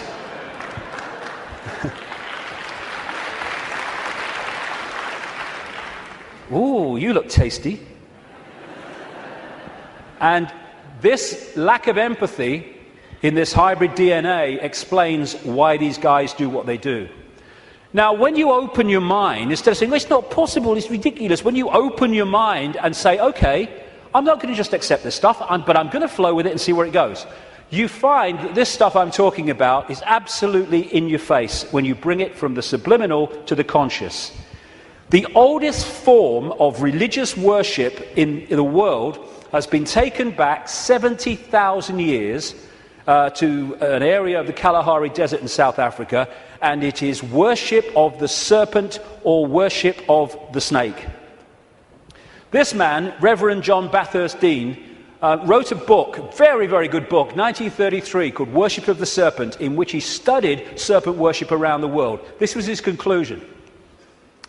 It appears then that no nations were so geographically remote or so religiously discordant, but that one and only one superstitious characteristic was common to all, that the most civilized and the most barbarous bowed down with the same devotion to the same engrossing deity, and that this deity either was or was represented by the same sacred serpent. It appears also that in most, if not all, the civilized countries where this serpent was worshipped, some fable or tradition which involved its history, directly or indirectly, alluded to the fall of man in paradise, in which the serpent was concerned.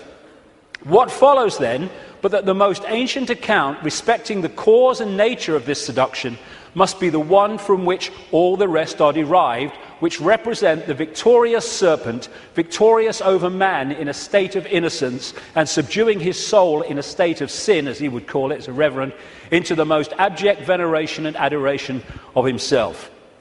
Like I say, wherever you go, it comes up. You find obvious representations of the serpent gods. These were found in graves of the Ubaid people that preceded Sumer in what we now call Iraq. These were the Nagas, the shape-shifting reptilian people of Asia. The Druids used to worship a serpent god called Hu, If you play that word through, human becomes serpent man, appropriately. The Egyptians used to worship serpent gods and represent their pharaohs as a result of that in this way. You had the cobra coming from the headdress there. You had the cobra head gear itself representing the snake. You had the belly of the cobra. The cobra is a constant common symbol of this serpent race. In Central America, you had Quetzalcoatl, the feathered serpent god, and the Mayan version of it was Kukulkan in places like Chichen Itza. Of course, right across Asia, Japan, China, etc., the very most dominant symbol of that part of the world is the dragon, which comes from this worship of the serpent gods. Folklore is full of serpent stories and what have you. When I first met Credo Mutwa, a long time ago now, he contacted me when I was going around South Africa, this Zulu shaman, the official historian of the Zulu nation, because he'd read in a book called The Biggest Secret that I'd introduced this reptilian stuff for the first time, and he said, Mr. David, how do you know? How do you know about the Chitahuri? And I didn't know about the Chitahuri. Tell me. And he told me the story of African history where the Chitahuri, which translates as children of the serpent or children of the python, had taken over the world in the very same way that other parts of the ancient world described it. This is a painting that he did of one type of this Chitahuri from ancient and modern accounts. And he showed me this called the Necklace of the Mysteries. It says a necklace, it's very, very heavy, copper, and it goes on your shoulders. How he keeps it on his shoulders, I'll never know, it's so heavy. And he uses it as the historian of the Zulu nation, the symbols hanging from it, to tell the story of Africa and the world in general. And pride of place on the front is a non-human entity with a willy in come and get me mode and a human woman. And I said to him, what's all that about? And he said, this is symbolic of the interbreeding of the Chitahuri and humans to create these hybrid bloodlines, these children of the serpent. And then I asked him, oh, by the way, that's copper now, but in the original, and this Necklace of the Mysteries, by the way, is mentioned in accounts 500 years old, and Credo reckons it's about 1,000 years old, and it has a flying saucer on it, very clearly, a flying saucer hanging from it, which the storytelling says that's how the Chitahuri came here. Anyway, this is copper now, but it used to be gold.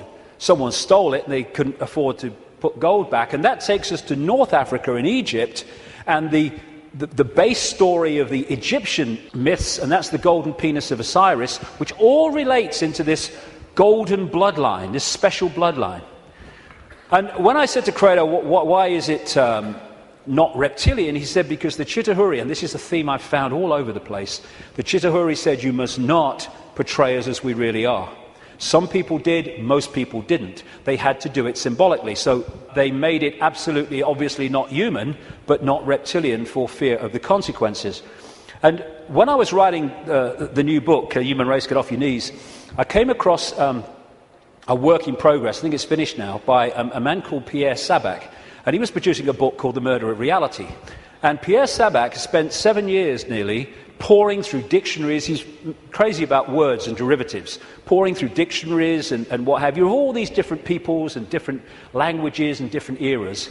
And he put together the fact that the language, the very language, if you follow the derivatives back from the language we use now and their origins, where the words came from, tell the story of this reptilian serpent god race taking over humanity, and also how they used to symbolize this race for reasons I've just said, not as they really were, but as eagles, as hawks, as owls, as angels. If you take the word angel back to its origin, in Sabac's research, you get a word meaning snake or serpent. And so we have the eagle on so many countries' flags and logos, including the United States most famously. You have the owls, invariably with the goddess of Babylon, Semiramis or Ishtar. You have the story of the angels, especially the theme of the fallen angels, representing this reptilian race and interbreeding with humanity. And you have Horus, the son of God of Egypt, the virgin-born son, represented as a hawk, again with the reptilian imagery. This seraphim, one of the hierarchy of angels in Christian and Hebrew Jewish belief, seraphim word means snake or serpent if you take it back to its origin. You have the flying serpent disc, which is widely used in the ancient world. And another thing that they did was they symbolized the heavens as the upper ocean. We have the ocean that we have, obviously, and then you had the upper ocean, which was the heavens. And so they talked about the gods and the serpent gods coming in their heavenly boats through the upper ocean. And so you have a lot of marine symbolism, which doesn't relate to the sea, it relates to the upper ocean. And it's reading this. These bloodlines were known in the ancient world under different symbols and different codes, like children from heaven and earth, and children of the gods, children of the sky. And another big symbol of these gods, these serpent gods, were the Watchers. They were called the Watchers. This is widely found. And that's why there's an eye, as Credo Mutwa confirmed, on that hand, on the necklace of the mysteries. That's the Watchers, that's the serpent gods. And that's why we have the eye on top of the pyramid, the all-seeing eye on the dollar bill, and why that is a massive Illuminati symbol in the secret society network. They are the gods overseeing the pyramid of control. One way that they often symbolized these hybrid bloodlines in the ancient world was as part human down to the bottom of the torso, and then the legs or the bottom part being a snake. You come across this a great deal when you research this stuff. This is all symbolic of this half human, half snake symbolism. Over and over and over again you see it. And the cobra, like I say, is very much a common symbol of these serpent gods, as is fighting the serpent gods and battles with them. Even the word Messiah comes from Mesa, the Nile crocodile, which they use the oil from the Nile crocodile to anoint the pharaohs. And even today in the British coronation ceremony, they symbolize that as part of our own ceremony appropriately. In the Bible, the devil is symbolized or described in reptilian terms. The old serpent called the devil and Satan, who deceiveth the whole world. He was cast out into the earth, and his angels were cast out with him. Fallen angels, again, the recurring theme. All these folk tales about kissing frogs and turning into princes, and invariably you get reptilian themes, all part of the same story. And people send me images from all over the world as a result of the information I put out. It's amazing how many times you see this symbol of reptile and humans, or part human, part reptile.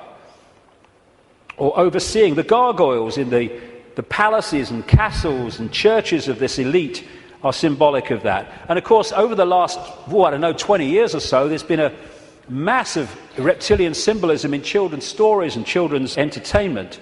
And then recently, you saw this, is a quick one, this 16th century painting in the National Portrait Gallery of Queen Elizabeth I, they thought she was holding flowers because that's what someone had painted over. But with where what's underneath is coming to light, and this is a representation of it. It was in one of the papers, again holding the snake, very, very appropriate.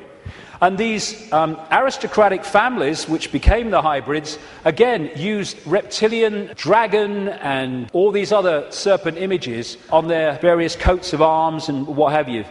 And one of the centres, like I said earlier, is London. Not necessarily London, the Great Conurbation, but the City of London and the temple that runs into the City of London. The City of London, of course, being the great centre of not just British finance, but global finance. And how appropriate that they too have the symbol of the flying dragon and the symbol of the Knights Templar Secret Society, a major strand in this web of secret societies, as the very symbol of the City of London. You pass these as you go into the city, of course. Another theme you find with images around the world is of serpents eating humans. And not nice, it isn't, of course, but they do eat humans. When these reptilians come into visible light, they use humans as their food, like humans use animals, cattle, sheep. And then you'll see the recurring theme all over the world. This is in Central America, the Mayan area. This is a painting by Credo Mutwa from South African myths of the serpent gods, the Chitauri, eating humans. And this is Alfa Romeo. What's he doing there? What's he bloody doing there? Same thing. And in the garden of one of the palaces, or whatever you call them, mansions of Silvio Berlusconi in Italy, the leader and one of the world's most corrupt men, is again the same image. And outside of visible light, they feed off human energy, human emotion, especially, only low vibrational emotion, because that's all they can really access. And so they have to keep humans in a state of mental and emotional suppression so that we keep feeding out this energy, which they then absorb. And that will become relevant in the next section when I get into why paedophilia is so widespread among this elite. Because energy changes with the emotions we give out. When we give out love, it's a certain wavelength. When we give out hate, it's a very different wavelength.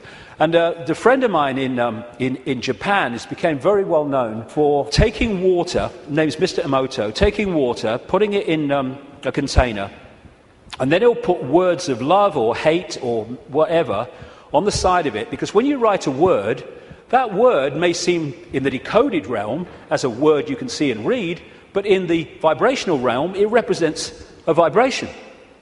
If you could see the vibration of writing the word hate to writing the word love, it would be dramatic. In fact, you're looking at it. Because what happens is, after he's put the word on the side of the water, he then freezes the water really, really fast. I've seen his laboratory where he does it. And then he photographs the crystals. This is the crystal from a water that had love and appreciation written on it. This is the crystal that had hate written on the side of the water. And he's done whole books about this stuff with all these pictures in it. And this is the energy that these entities absorb when they're outside of visible light, which is most of the time. And therefore, they have to keep us in a state that keeps producing that. All this vampire stuff, because they drink human blood with invisible light because it carries the human genetic code and allows them to hold their vibrational compatibility with this reality for longer before they have to get the hell out of it. That's why they drink so much blood. And then there's this thing about shape-shifting, where, I've had a lot of, laughter and ridicule, so what's bloody new about this? And people say, well, you can't go from a solid body to a solid body and back again. And I'm saying, do you know? I agree with you. Of course you can't. But that's not what's happening, because there is no solid body. It's all happening as a decoding system. There is no solidity. So what shape-shifting is you have a situation like this, and the front dominating from our perception of observation energy field is the human one. So we look at George Bush or somebody, and we see a human. But sometimes, especially at times of high emotion, this shift can happen where the reptilian field comes forward. And as it does so, becomes the dominant one, often briefly, the observer now starts decoding that. And then it shifts back, and you start decoding this. And to the observer, decoding that shift, creating the holographic reality in their head, which is where everything happens, to their observation, someone's gone from a human to a reptilian, and then back to human again. It's not, of course, shifting solidity. She's a hologram like we're all holograms, and they can shift. This is where shape-shifting happens, what we call physical shape-shifting, illusory, in our heads. So the road to tyranny began when these reptilians arrived. Before that, like I say, the world was very different. The golden age, the time when humans were just extraordinary before the suppression. And then came this energetic schism, this distortion in the information construct, which got played out into the holographic world as, on one level, as massive geological events, with volcanoes and storms and what have you. And of course, symbolized by Noah and the Great Flood, though there have been many of these, not just one. And Noah is simply a biblical version of much, much older stories that tell exactly the same story of how the earth turned over, how there was a massive flood, tidal waves, what we call today tsunamis, how there were great geological catastrophes and upheavals, and basically the world was, certainly the society that went before, was destroyed. It was a blank sheet of paper. And in this distortion, humans lost the power of the connection they had to higher levels of awareness. And this happened. We went from being part of the field, knowingly so, and to being taken over and suppressed by this reptilian race. Because once the blank sheet of paper was created by the geological catastrophe, and why that happened I'll come to not very long from now, the earth started to settle down, and when it settled down, then everything started to be rebuilt, but in a very, very different, much lower level than it was before. And there was the genetic manipulation too. And in China, unlike most other countries, you can't access vast tracts of the internet because the computer system has been firewalled off to stop Chinese people accessing that area of the internet that the authorities don't want them to see. What happened as a part of this intervention, I kind of mentioned it a little earlier, is that human genetics were manipulated to do exactly the same to us, to firewall off us from the level of reality that we could access before. So we went into this prison called visible light that we've been in ever since, and particularly isolated in the left side of the brain so that we only perceive through the five senses, and we can only see structure and language and hierarchy and all that stuff, and our potential dramatically reduced. And this world came as a result of it. And it's dominated by controlling human perception, by suppressing our true self and dictating what we bring into holographic reality. Okay, now let's go really crazy. I've had enough of only being half crazy. Let's do the bloody lot, eh?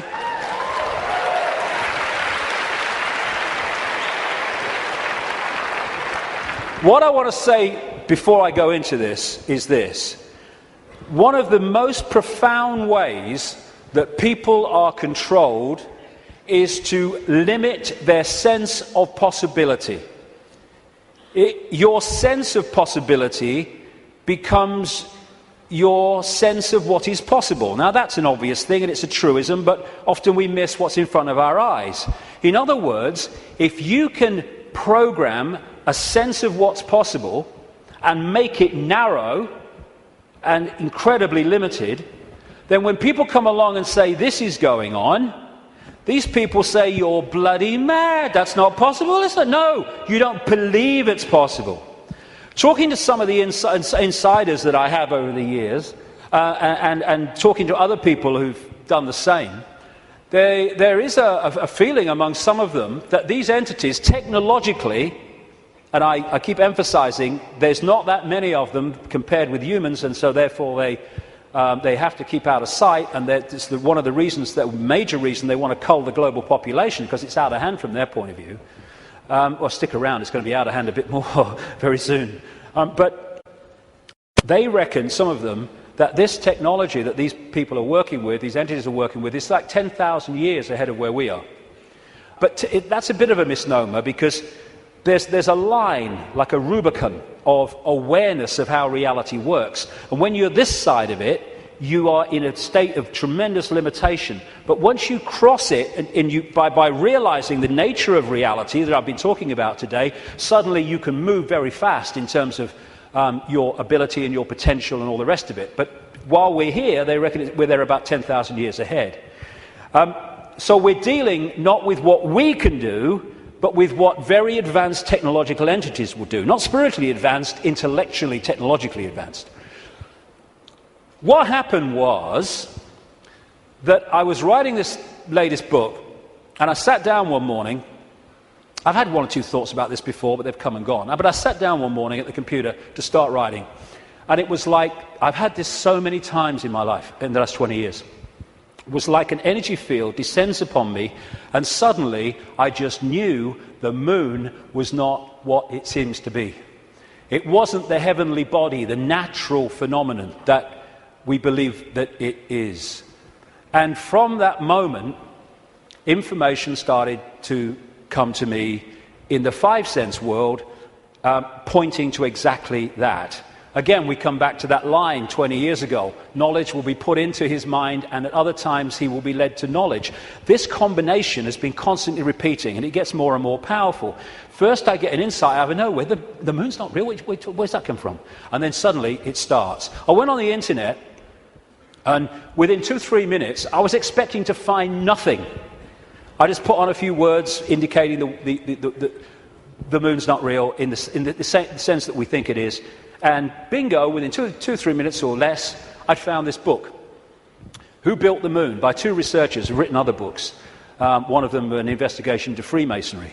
And this book details the extraordinary anomalies relating to the moon.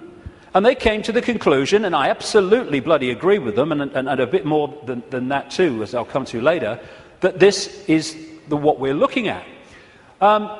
The geometrical connections and everything, and the mathematics and the relationship between them in terms of size and position is just mind-blowing. And what I'm suggesting, and I'm not alone over the years at this level of it, I think I might be alone at the next bit, I'll come to in a second or a few minutes. I've been there before, I don't mind. Is that the moon is actually a hollowed-out planetoid by a very, very advanced race, and it was brought here to take the Earth over. And what they do, there seems to be a modus operandi. They bring these moons in, and as they bring them in, they fundamentally affect the Earth. I mean, the Earth is at the spin it is, and is at the angle it is, because of the moon. Massively so, anyway, because of the moon. So when they come in, bingo, things change, and the society that was there before ain't there anymore. And then gradually they take them over in ways that I'll come to. So when the moon came in, and again, it's so important to come back from the holographic world to the base construct. We see a solid moon, yes, in the play-out world. But back here, it is an energetic construct in the metaphysical universe. And as it came in, and other things that happened, which I talk about in the book, it created this distortion in the information construct of the waveform information base of this universe. And as it did so, it was played out here in all this catastrophe and stuff that I talked about and the ancients talk about. It was played out as this great geological catastrophe and the great flood and all the rest of it. And what is a common theme that they talk about, the ancients, in relation to this? The earth turned over. And you think, how the freaking hell can the earth turn over? Well, what happened? What happened when the moon came in, the earth turned over? It's at an angle that it is today because of the moon. And so the distortion brought an end to the world that was there before, and we basically went back to rubbing sticks together because of what happened. And that distortion was played out in the human mind, the human perception, the human psyche, and we completely changed our perception of the world and who we are, where we are.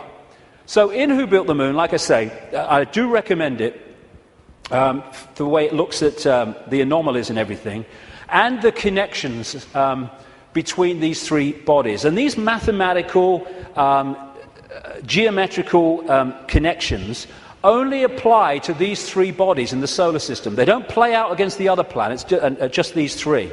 And the moon is so perfectly positioned that because of where it is, when we have an eclipse, it is the same size as the sun. That's why we have the eclipse.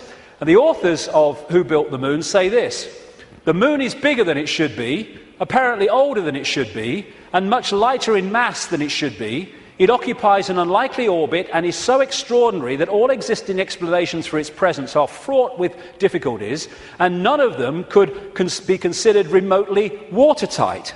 When you go on and you say, where'd the moon come from? You get this story. And like so much in what we call science, that people take it as fact, it's actually a theory which repeated becomes fact. But then you go back and you find that it's a theory.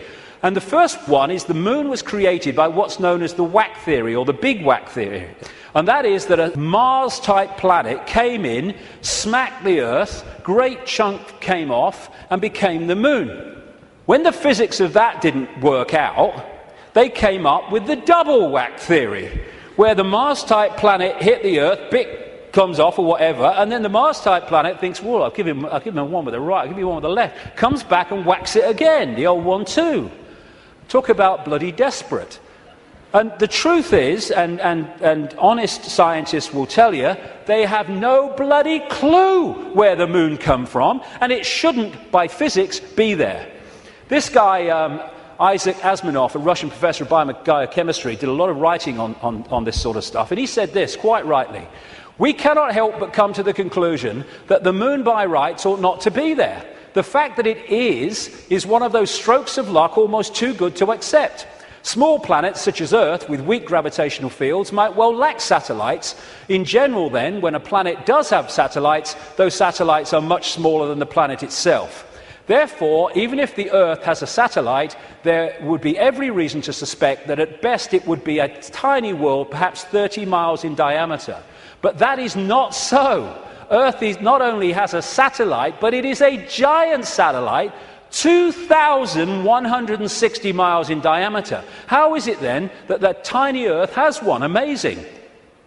Some scientists don't even talk about a planet-satellite relationship, but a planet-planet relationship. The moon's bigger than Pluto.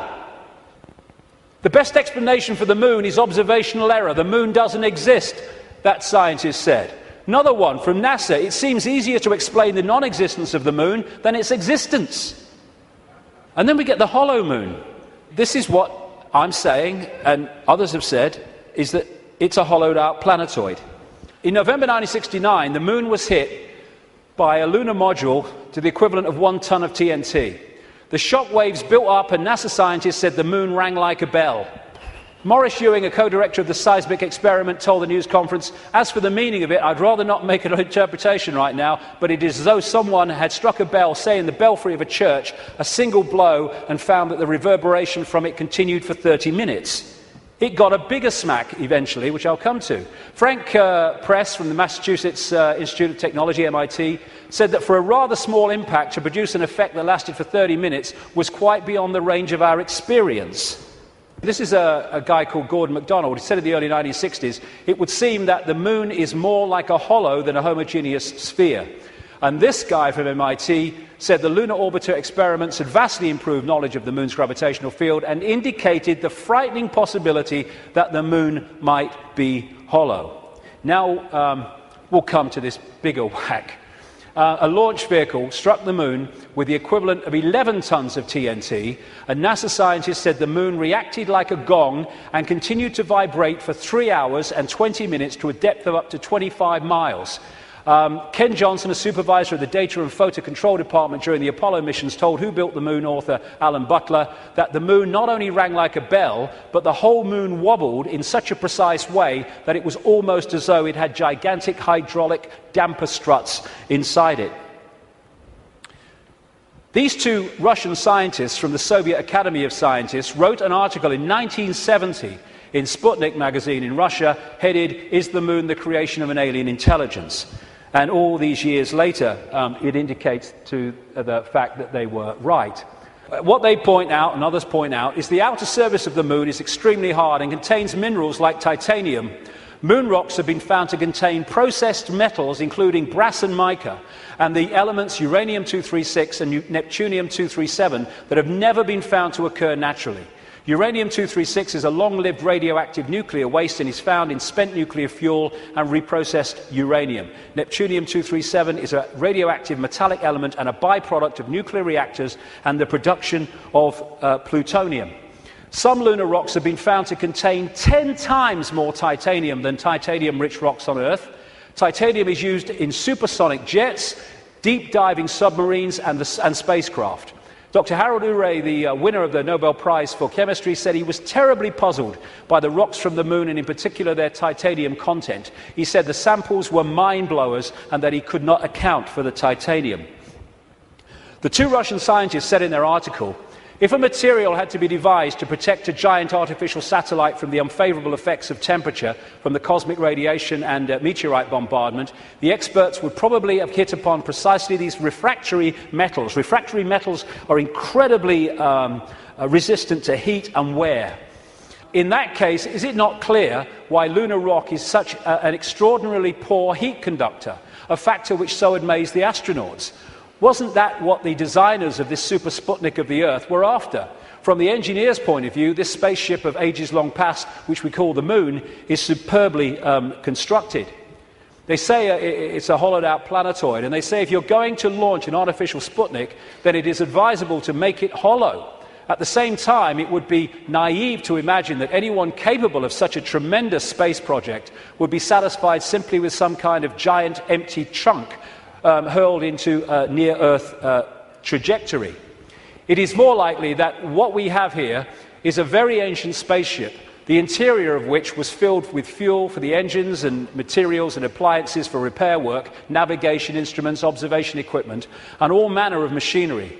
In other words, everything necessary to enable this caravel of the universe to serve as a Noah's Ark, appropriate, of intelligence, perhaps even as the home of a whole civilization, envisaging a prolonged thousands of millions of years existence and long wanderings through space, thousands of millions of miles. Naturally, the hull of such a spaceship must be super tough in order to stand up to the blows of meteorites and sharp fluctuations between extreme heat and extreme cold. Probably the shell is a double-layered affair. The basis is a dark armouring of about 20 miles in thickness, and outside of it some kind of more loosely packed covering, a thinner layer averaging about 3 miles. In certain areas where the lunar seas and craters are, the upper layer is quite thin, in some cases non-existent. And as this scientist said, the Moon is made inside out. In other words, what's on the outside should really be on the inside, and that supports the idea of a hollowed-out planetoid. So, when I started to put this together, and there's a lot more of this in the new book, I then called the oracle in South Africa, Credo Mutwa, and I found Zulu legends to be incredibly accurate with their symbolism. And this is the thing, symbolism. You get these anthropologists and people, they go around and they look at these shamans and these ancient stories, and they take the blooming things literally. Now, like I said earlier, we now have the tools which make it easier for us because technology is mirroring reality, therefore we have the analogies. When these ancient stories were put together, they didn't have that. They had to try to get their point across in simple ways that people of that time could relate to. So they used symbolism. So when I read Around Credo Mutwa, I didn't tell him anything that I'd put together or come across or thought. I just said to him, can you tell me any Zulu legends about the Moon? And he said, yes, we consider the Moon to be an egg. Now, when you take that literally, you say, the Moon's an egg, the anthropologists, the primitive people you know. But no, they symbolize it as an egg for a reason. And this is what he said. The legends, the Zulu legends, say that the Moon was brought here hundreds of generations ago by two brothers, Wawani and Umpanku, who were the leaders of the Chitahuri. They were known as the Water Brothers and had, quote, scaly skin like a fish.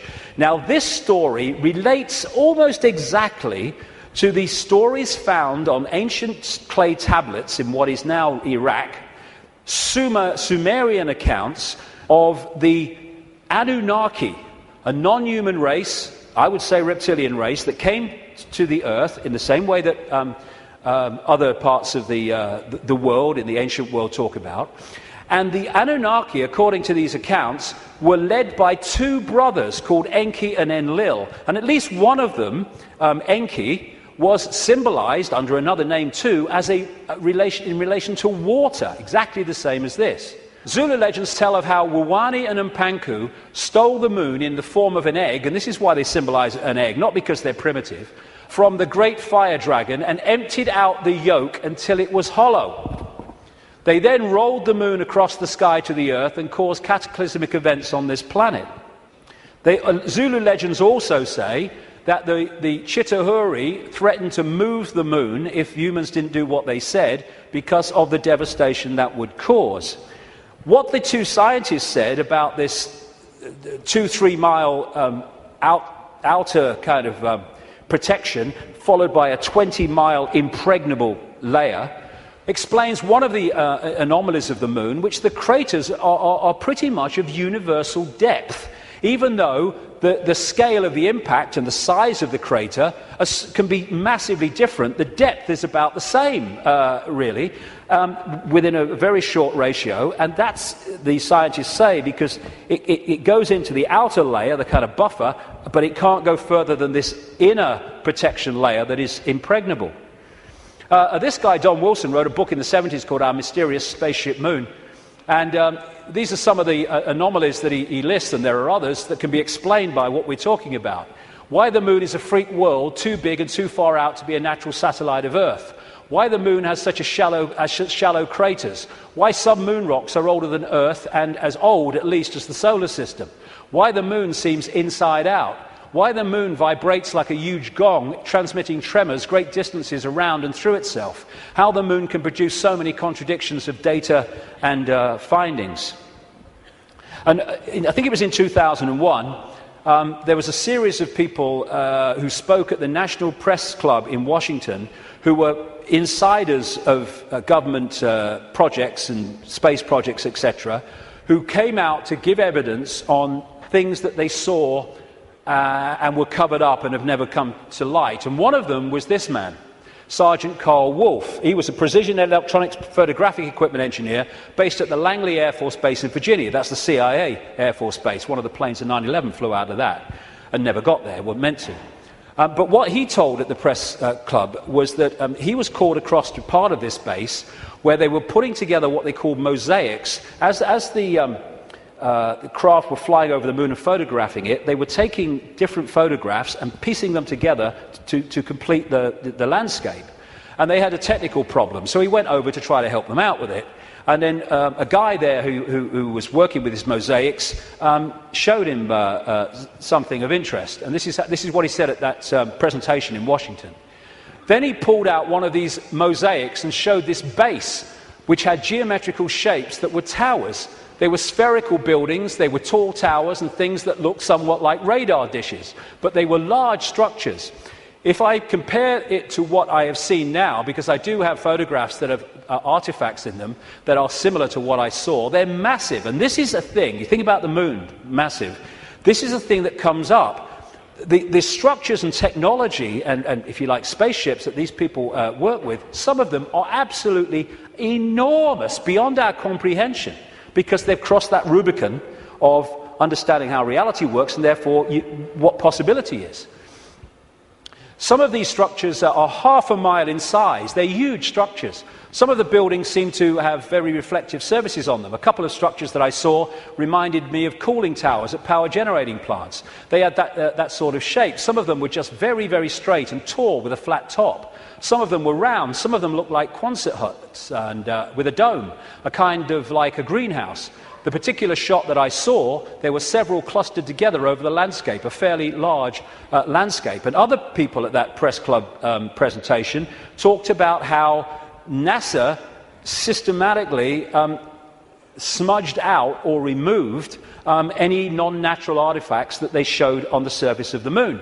And this documentary called Moon Rising, you can watch it on YouTube, I think, looked at photographs taken by something called the Clementine mission in 1994, I think it was, which took 1.8 million photographs, digital photographs of the moon. And you see the way that some things on the landscape were just blocked out. I mean, what's behind this? There's loads of these things which they've blocked them out, and then there's this, which has been smudged out. If you take it from another angle, there it is. What the heck is that? One of the kind of astounding things in this documentary is that they said they took this picture to a photographic expert who's worked with NASA, and he estimated that this was 10 times the size of Los Angeles. Because you're dealing with phenomenal understanding of how to create this technology. because of the understanding of reality. And whatever it is, it certainly doesn't seem to be natural. You've got all these other things kind of smudged out, and you can only see even the smudging in close-up. And what I came across when I was putting this together is the Death Star in Star Wars. Now, George Lucas, as I've been saying in my books for years, is a massive insider in a galaxy far, far away. I don't think so. I don't think so. This is much closer to home. And, of course, in the Star Wars movies, the Death Star it looks very much, of course, like the moon, and it was constructed to move in on planets and take them over in the same bloody way that I'm talking about in relation to the moon, and there's more to know too. In many ways, this is so symbolic of what we're looking at here, and that's no accident with George Lucas involved. And interestingly, this is Mimas, a genuine moon of Saturn, and there's the Death Star. I found that quite interesting when you put them together. Anyway, there was also talk, and more recently there's been further talk in the last few weeks, that one of the moons of Mars, Phobos, is a hollowed-out asteroid. This guy said a long time ago, in '63, a chief of applied mathematics at NASA, that Phobos might be a colossal base orbiting Mars, and like I say, that's come back into the debate that it could be. And again, one of the Star Trek episodes was about a hollowed-out planetoid that became, in effect, a spacecraft, a world, and inside it. And so much of this science fiction that puts this stuff in our face as fiction ain't fiction at all. They're getting it from fact. So, like I say, there's not just incredible synchronicity in mathematics and size and position between these three bodies, but as the authors of Who Built the Moon point out, there's great synchronicity between things like Stonehenge and other megalithic structures and these three bodies, particularly the moon. And one of the things they point out is that the measurement, which a guy called Alexander Thom came up with, an engineer who studied all these sites in Britain and Europe, like Stonehenge, called the megalithic yard, which is a kind of a certain length. And he said that all these major, especially Stonehenge and things like that, broke down into these megalithic yard mathematics. And what the authors of this book are saying is that the moon breaks down to the same mathematics. This is what they say. This all seemed very odd. The megalithic structures that were built across Western Europe were frequently used to observe the movements of the sun and the moon.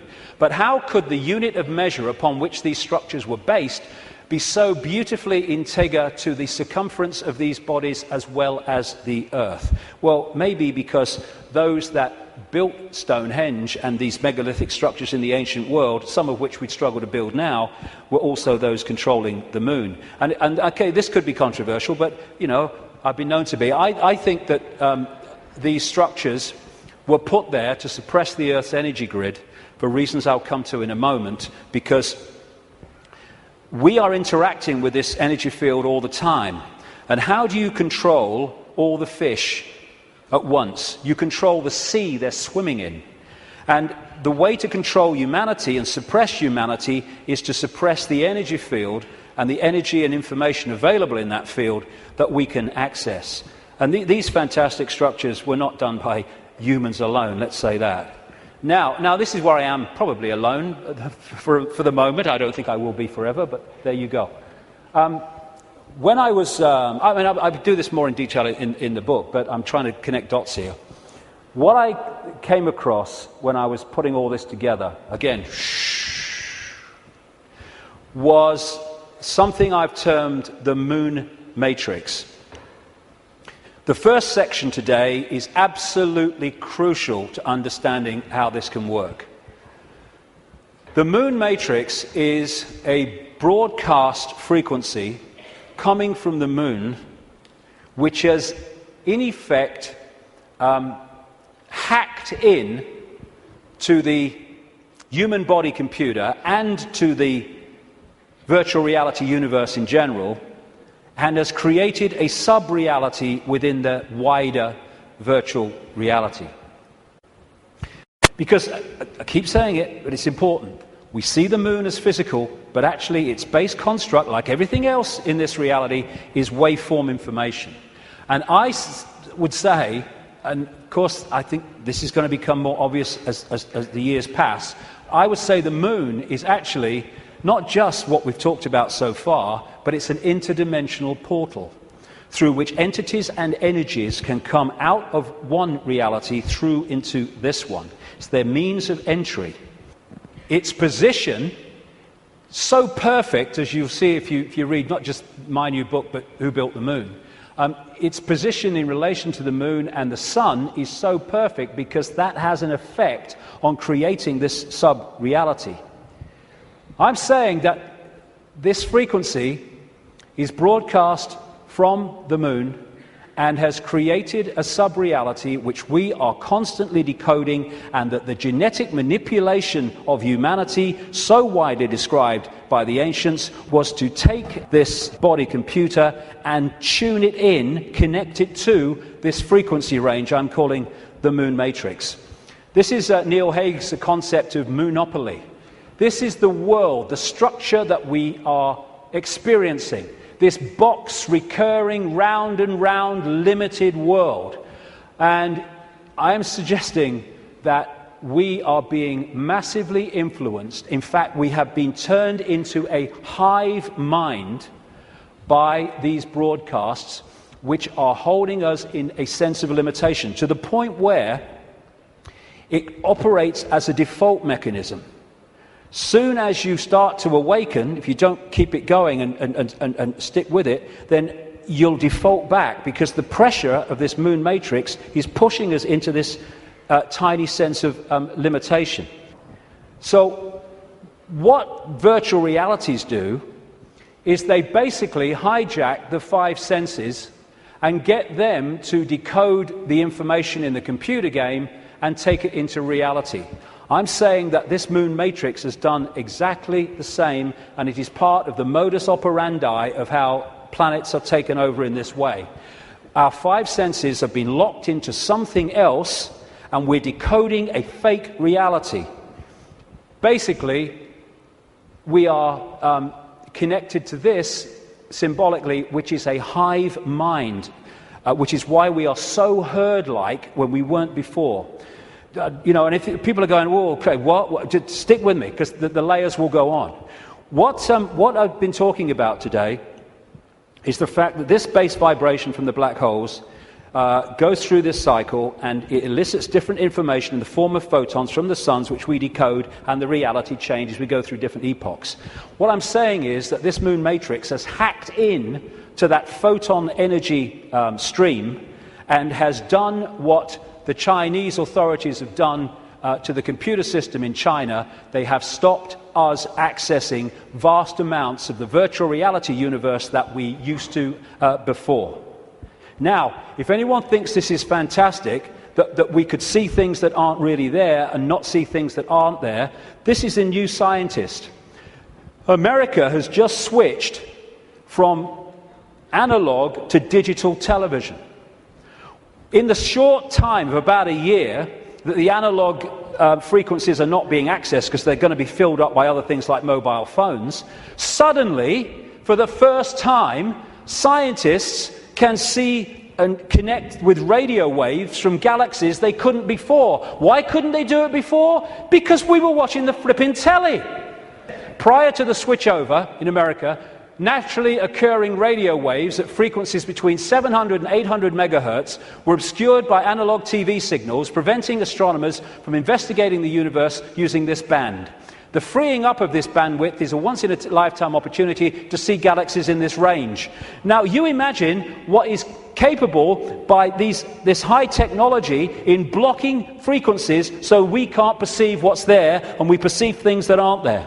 That's what this is doing, I suggest. And I'll add more detail as we go along. In effect, we're operating within a bubble, a virtual reality bubble, within the wider virtual reality universe. And it's connecting in through our crystalline receiver transmission system, same with the Earth, and creating this situation where we are decoding a world that may even not be there, who knows, but certainly is different to the world we think it is. And we go back to this more accurately now. The matrix, I would say the moon matrix, is everywhere. It is all around us. Even now in this very room, you can see it when you look out of your window and you turn on your television. You can feel it when you go to work, when you go to church, when you pay your taxes. It is the world that has been pulled over your eyes to blind you from the truth. What truth? You are a slave, Neo. Like everyone else, you were born into bondage, born into a prison. You cannot smell, taste, or touch. A prison for your mind. I would say that prison for your mind is the moon matrix, which has put us in a vibrational prison that we can only break out of by becoming conscious and therefore vibrating beyond the walls of the moon matrix, which is a frequency range. And if we're not held in that frequency range, that's why society is structured as it is, with its stress and its fear and its war and its conflict, then we start to break out of its perception prison and we start to say, bloody hell, why didn't I see this before? Because you were there, constantly decoding this thing. Now, like I was just saying, never mind what I've just said about some moon matrix, never mind that. Even by its very position, the moon is fundamentally affecting human behavior and human perception. Because the moon is affecting the Earth tilt, the Earth spin, affecting the Earth oceans, therefore it's affecting us. We're 60-70% water, we must be affected by it. And also, and here we come back to the importance of the first section today, it's also fundamentally affecting the endocrine system, which connects us to the chakra system, which connects us to out there, part of which is the third eye. It affects the hormones that we secrete, which fundamentally affect human behavior, human health, human perception. Not with any matrix, just by being there. And it fundamentally affects this, the pituitary and the pineal gland that give us the sixth sense ability to see beyond the five senses. And what it has done, it has shut down, in so many people, on purpose, the third eye, which in our previous pre-domination mode, we used to perceive vast areas of reality beyond which we can now. Moonth comes from moon. The moon, of course, as it goes around, fundamentally affects our perception of time. We have moonths because of the moon. It's a monarchy. It's a hybrid monarchy. And one of the major ways they control us, seems to be a modus operandi again, is money, controlled by the Rothschilds. Now, I saw a film some years ago called They Live. It was a B-movie, and it was not just produced and directed, he wrote the music, every bloody thing, by a guy called John Carpenter. You follow John Carpenter's movie-making history, and you will see that he bloody knows a great deal. He'll say he doesn't, he bloody knows a great deal. He does movies and horrors and Satanism and all this stuff, and he did this movie called They Live, and I thought it was very symbolically accurate when I first saw it, but now it's unbelievably accurate. For those who haven't seen it, you go on YouTube, put John Carpenter They Live in, you can see it in sections still today. The story was this: it was set in the future, but the future was about now, because it was a few years ago now. There was a massive economic depression, and this guy comes along with his tools on his back. He's walking around America trying to find a job in the building industry. He gets a short-term one at this building site. At the end of the day, one of the other builders said, "Do you have anywhere to stay?" Because there's a massive economic depression. People are living in tent cities and corrugated iron makeshift villages on wasteland. Exactly what's happening in America now, incidentally. And he's now having nowhere to stay. So anyway, he goes back with him to stay at this corrugated iron tent little village thing on the wasteland. And he starts getting interested because there's things going on across the church, across the way, that seem very strange to him. And the villagers mocked up some kind of television in a kind of Heath Robinson way. And when they're watching the television, suddenly it breaks out of the main channel, and there's just a man's face on the screen saying, "They're here, they're controlling, you don't know," all that stuff. And then there's a police state raid on this village and on this church. And they bring the bulldozers in and the police and the helicopters, and they destroy the village. And this builder guy gets away, and he comes back, and he goes snooping around the church, and he finds some cardboard boxes. And he grabs one and runs into a back passage behind buildings, and he opens the box wondering what's in it. And there's sunglasses. And he's disappointed. Sunglasses? What are all these sunglasses in a church for? So he thinks, oh, I'll have one. He puts them in his pocket, throws the others away, walks off into the street. And that's where we pick him up. When he puts these sunglasses on, suddenly the world looks very, very different. It looks like this. He starts to realize that there are people that look human to his naked eye that are anything but human when he puts these sunglasses on. Not only that, where he's seeing adverts with his naked eye, drink Coca-Cola, holiday in Jamaica or whatever, what he can see with the glasses on is subliminal instructions: conform, stay asleep, consume, watch TV, submit, and all the rest of it. All on levels that he can't see. Other people who haven't got the glasses, they're interacting with various people, but he can see are not human. He looks at the president making a speech. He's not human when he looks at him through the glasses. Same with a number of people in law enforcement. Newsreaders were the same. And where it goes is that at the end of the movie, they realize that the reason that people cannot see without the glasses, what he can see, is because there is a frequency being transmitted from the top of a television tower, which is preventing the population seeing what they would normally see if that frequency wasn't being broadcast. And what they do is they break the broadcast frequency, they stop the dish working, and people are sitting in bars, and suddenly they can now see the guy next to them's not human. What a bloody laugh that would be, wouldn't it? And there's people out having sex and then realizing, hey, I didn't really come home with you. Tell you the funny thing, a lady in Canada told me this story happened to her. I spoke in Canada years ago now, and I met this lady. She was a power-dressing businesswoman, you know, very of this world.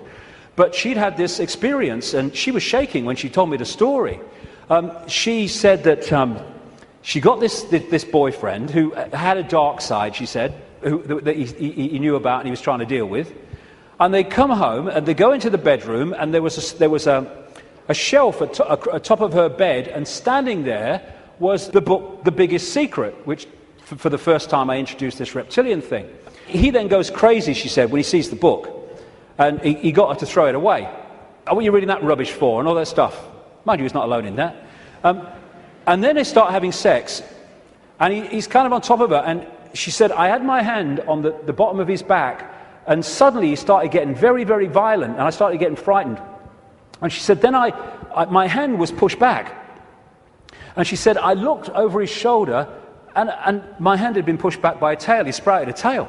She said, I screamed, threw him off, and for a second or two in front of me, he was totally reptilian, and then morphed back to human, and ran out of the house, never seen him again. But these bizarre stories that are bizarre to our reality, I've been told all over the world by people from all different walks of life, people in the Swiss banking system and all that stuff, all different kinds of people.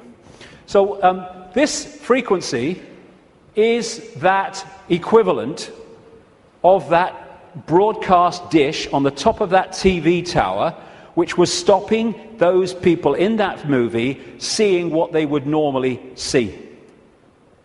Now, when we bring this down into the reptilian world, well, it gets interesting, because we live in a society that is an expression of the reptilian brain. This man, Carl Sagan, a cosmologist, very famous, he wrote a book called The Dragons of Eden, in which he was looking at the effect of reptilian genetics on human behavior. And he said, you cannot, in effect, understand human behavior without understanding the reptilian aspect of all this. And we come back to what I mentioned earlier. This part of the brain, known as the reptilian brain or the R complex to scientists, is so fundamental to human behavior, as I'll explain in a second. And I'm saying that this genetic manipulation that the ancients talk about all over the world by the serpent gods locked us in to the moon matrix through the reptilian brain, because it connects into the hive mind of the reptilian species in the moon. And this, like I say, fundamentally expresses itself as the world that we live in. And I'll come to that more in a second. Now, in the 60s, around that time, there's a guy called Carlos Castaneda who wrote books based on the teachings of a Central American shaman source called Don Juan Matus. Some people say Don Juan didn't exist. Some people say he did. Whatever, the words that were put into his mouth are just absolutely extraordinarily accurate. And I read this quote coming up after I put this stuff together that I've been talking about. This is what Don Juan Matus said in these books. We have a predator that came from the depth of the cosmos and took over the rule of our lives. Human beings and its prisoners. The predator is our lord and master. It has rendered us docile, helpless. If we want to protest, it suppresses our protest. If we want to act independently, it demands that we don't do so. Indeed, we are held prisoner. They took us over because we are food to them, and they squeeze us mercilessly because we are their sustenance. Just as we rear chickens in coops, the predators rear us in human coops, human eros. Therefore, their food is always available to them. Think for a moment and tell me how you would explain the contradictions between the intelligence of man the engineer and the stupidity of his systems of belief, or the stupidity of his contradictory behavior. Sorcerers believe that the predators have given us our systems of beliefs, our ideas of good and evil, our social mores. They are the ones who set up our dreams of success or failure. They have given us covetousness, greed, and cowardice. It is the predator who makes us complacent, routinary, and egomaniacal. In order to keep us obedient and meek and weak, the predators have engaged themselves in a stupendous maneuver. Stupendous, of course, from the point of view of a fighting strategist, a horrendous maneuver from the point of those who suffer it. They gave us their mind. The predator's mind is baroque, contradictory, morose, filled with the fear of being discovered any minute now. They gave us their mind. And that is how I suggest they've done it. We are connected if we operate within the hive reptilian brain mind.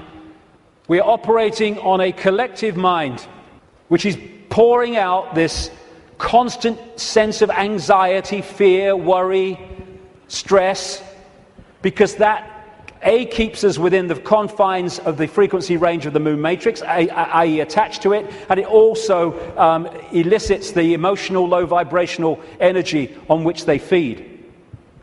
Behind all these pyramids of banking, medicine, religion, business, politics is the reptilian hive mind. It connects into all these control systems that run our society. And now let's look at the character traits of the reptilian brain. Is this our society or what? This is mainstream science, by the way. From the reptilian brain, we get primitive and emotional responses, cold-blooded behavior, lack of empathy, if not balanced out by other parts of the brain, and territoriality. This is mine. Get out. A desire to control, an obsession with hierarchical structures of power. Aggression, might is right, winner takes all. And it is dominating our sense of reality and our reaction and responses to events and other people. This is the word that sums up the reptilian brain. Survive, survival. It doesn't think, it hasn't got the ability to think, it reacts. That's why it can react so fast. There are good things about it. When you're driving along in your car and someone walks in front of you, what rams the anchors on immediately without thinking, instantly, is the reptilian brain. But when that starts to impact on other parts of our behavior and our lives, then it becomes a very negative thing indeed. It is the reptilian brain and its fear of not surviving. It's always scanning the environment for threats. Not just physical threats, but threats on other levels of our experience, which I'll explain in a second. And therefore, the targeting of the reptilian brain and the constant triggering of it is what gives us this constant fear, this constant stress, worry that goes on in all areas of our lives. Will I meet the rent at the end of the month? Oh my God, will I lose my job? Oh my God. And the more that we can be put in fear, here we go, the more we operate in the reptilian brain. That's why we're constantly given reasons to fear and to be anxious. Be afraid, be very afraid. The big bag monster's coming as soon as we've invented him. And when he's gone, we'll have another. Terrorism! Ah! Global warming! Ah! Swine flu! Ah! The economy! Ah! I don't look like her! Ah! I don't look like him! Ah! Constant reasons to fear.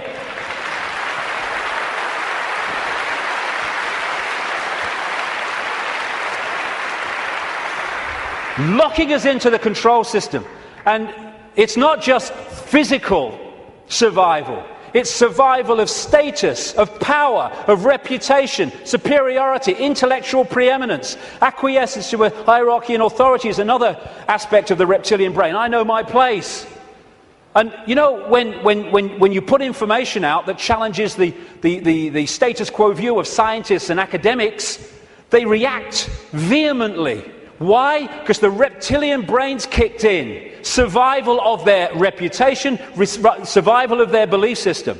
When you put out information that challenges people's religious beliefs, not you're saying you're wrong and all that stuff, you're just saying here's some information, which if it's true, that can't be right. They vehemently attack you. Why? Because the reptilian brain's kicked in, because the belief system is in danger of not surviving. Fear of money. Money is fundamentally reptilian brain. Two polarities of it. One, fear of not surviving, fear of not having enough to pay the rent, to eat. And on the other hand, you can get so locked into the reptilian brain, and this is what the hybrid bloodlines do, that you equate survival with far more than is necessary to survive. So you get people, especially in these bloodline networks, who have got more money than they could spend in 100 lifetimes, but they get up with the sun every morning to go and earn bloody more. It's an obsession, it's an addiction, and it's connected to the reptilian brain, which fundamentally drives our perception of reality. Don Juan Matus again.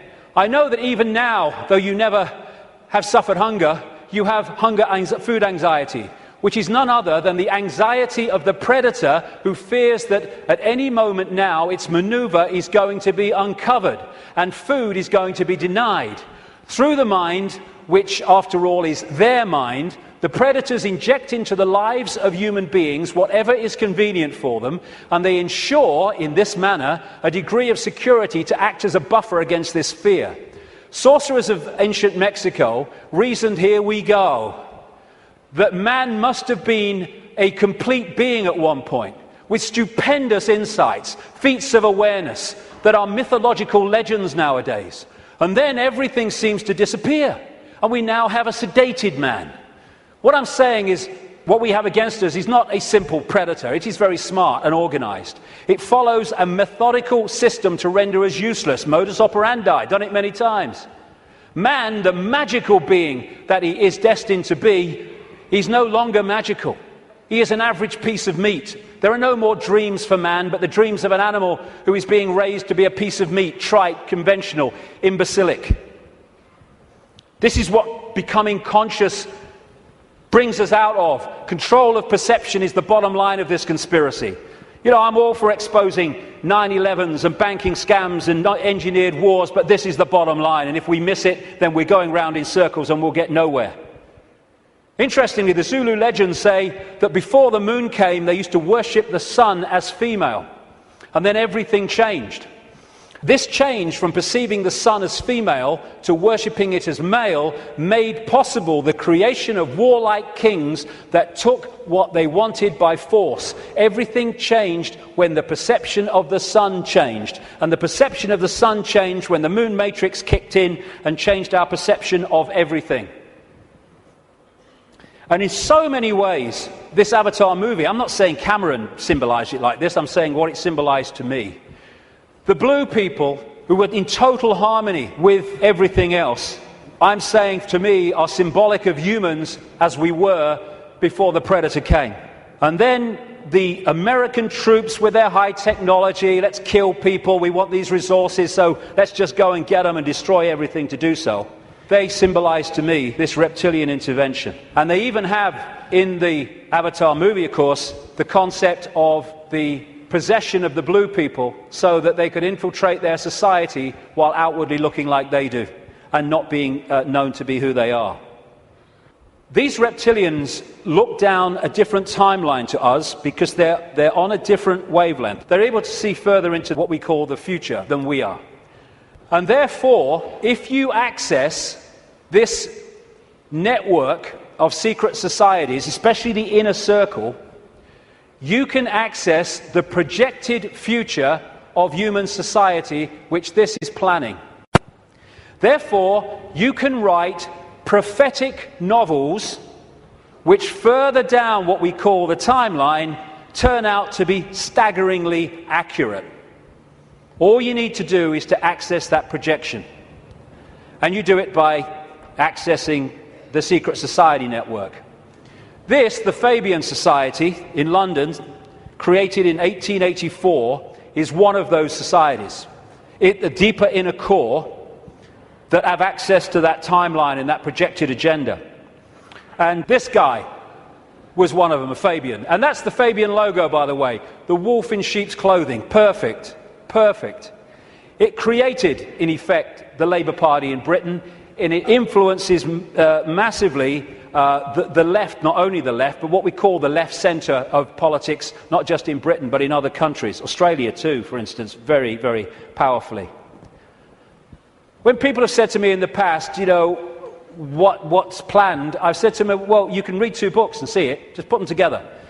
George Orwell's 1984 and Aldous Huxley's Brave New World. This was published in 1948, this was in 1932.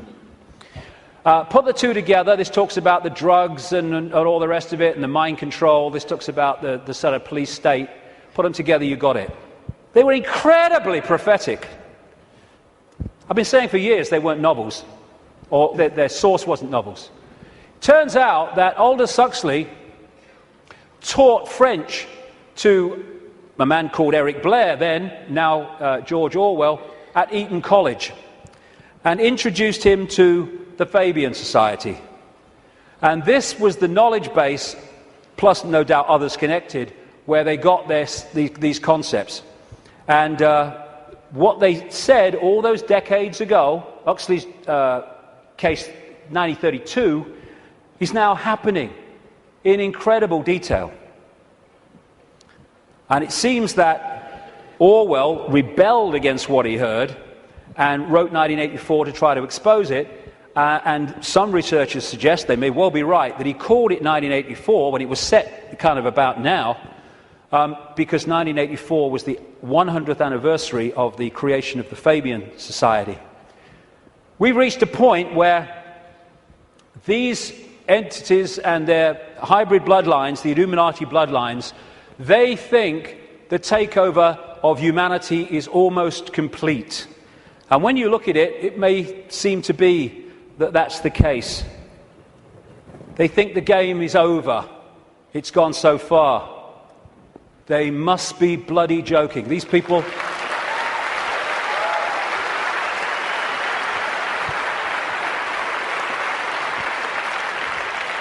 These people are in for the shock of their lives in the next few years. The shock of their lives.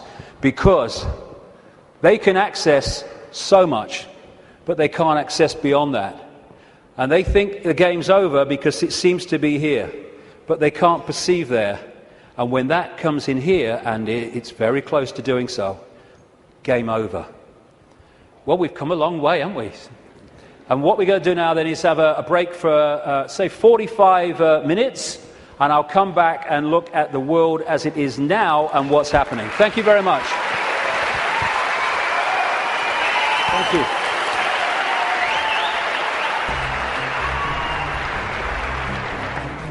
Very good so far, yeah. The reason I'm here basically is to find out exactly what's going on in the world and find out exactly what the hidden conspiracy there is that's going on today, basically. It's not just David Icke that's saying this stuff about the moon. There's Alex Collier, the Andromedan contactee, who says that the moon was towed here but from Ursa Minor, which is near the Alpha Draconis star system, by the reptilians. I don't think he's necessarily said anything that I haven't known already, but he's very eloquent, and he's put it together in such a beautiful package that it just makes it very easy for anyone to understand. I just like the way David puts things across. You know, he's not afraid. He's not afraid. He's got no fear in him whatsoever. Doesn't give one iota about what people think, and I think we can all learn from that, definitely.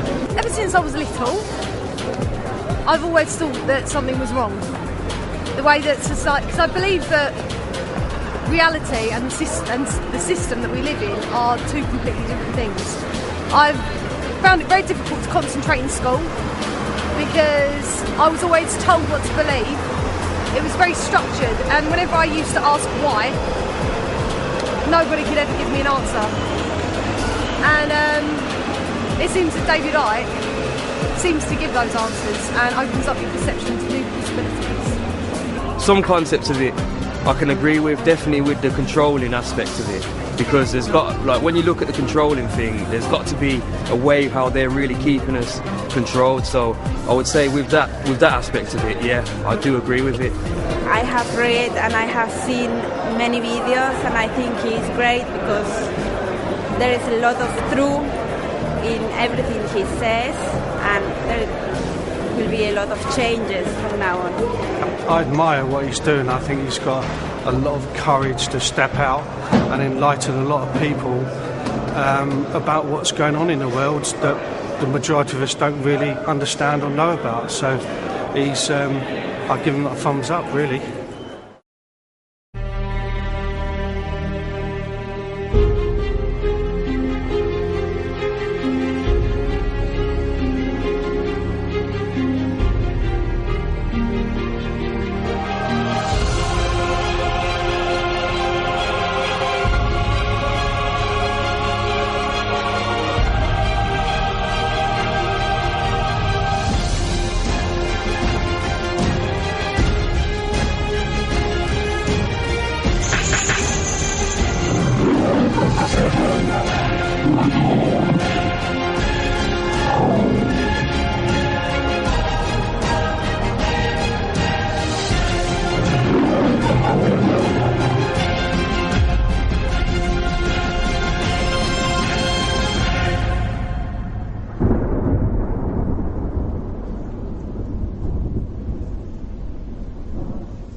Thank you. Thank you. Thank you. Thank you. I've never done it this long. It's always been 3 times, now it's 4. It'll be 18 by the end of this decade, the way I'm going. What I want to do now is just look in this section at where we are now and how it plays out in this 5-sense reality. We've come down the levels, now plays out here. Manipulation of 5-sense reality. And what I call the coordinates. Because once we realize basic coordinates of where they want to take the world and the methods they use to take us there, suddenly what seems to be a bewildered world and what's going on, it just morphs into clarity. The question is, how do they do it? It's a good question, because at first sight, how do a few control the many? Impossible, but it's not, because of the way they've structured society. Just to very quickly recap, they want to lock humanity in the 5 senses, so we don't perceive beyond it. We're locked in that prison.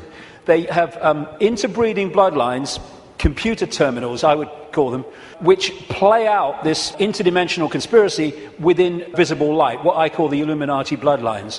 And they've set up a structure whereby the bloodlines who answer to the reptilian control system then control the governments, the people in power in all the various institutions. And crucial all the way through is to structure society. I mean, you can symbolize it as a spider's web, or like this as a pyramid. The idea is to hoard advanced knowledge, the kind of stuff we've been hearing about today and more, in the upper levels of this structure. This pyramid within pyramid structure, compartmentalized pyramid, where the few at the top are the only ones that know how it all fits together. And they keep the general population in ignorance of what they know, therefore they have the power, so they can manipulate the perception of the masses by keeping them in ignorance. This is why the education system is not about educating, it's about programming. And they place their people in so-called power. What we are told is at the top of the pyramid of power, presidents, prime ministers, and all these people, in the upper echelons of the pyramid, but nowhere near the top. The real people in power are behind them, in the shadows, and these are the conduits, the presidents, the prime ministers, and all the rest of it, for bringing that agenda into the public arena as changes in laws and legislations and the structure of society. So they compartmentalize all these different pyramids within pyramids, so that in the end, the banking system is encompassed by a pyramid. I mean, a bank's a pyramid in itself, all hierarchical pyramids, but then the banking system is encompassed by a pyramid, and at the top of that are the same families, most notably the Rothschilds. Same with the businesses. The transnational corporations are compartmentalized pyramids in and of themselves, but they go into a bigger pyramid which encompasses all the transnational corporations. So at that point, they are one corporation, just as at that point, all those banks are one bank. Same with politics, education, all these things.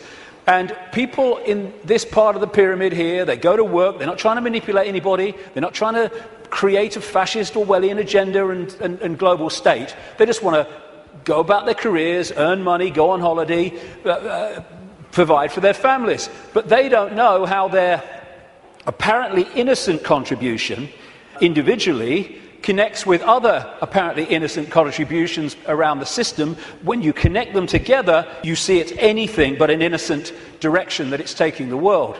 And that's how they keep what's going on in the hands of the few. This is Neil Haig's representation of that. This is the general population, and these are the kind of dark suit administrators of the system until you get up here to where the control system is. And most even here won't know that exists. Oh, I've just got this order from on high, I don't know where it's come from. Well, maybe we ought to bloody ask, instead of just doing it. And again, it can also be symbolized as the web, where these various strands, they're secret societies, semi-secret organizations, which go out and connect all these apparently unconnected countries, institutions, media organizations, banks, etc. And this Illuminati network, symbolized as the bearded man, spews out all these people who apparently appear to be random. To run for president needs cuckoo-land amounts of money. Where do they come from? It comes from here. Where does that money come from? And therefore, you have two people put up for president who are there because of the money provided by this network. Therefore, they've chosen not only who it's going to be, but they've sorted out what the policies are going to be in return for that money. And this is what they do. We think we're choosing our leaders. We're not. It's a myth.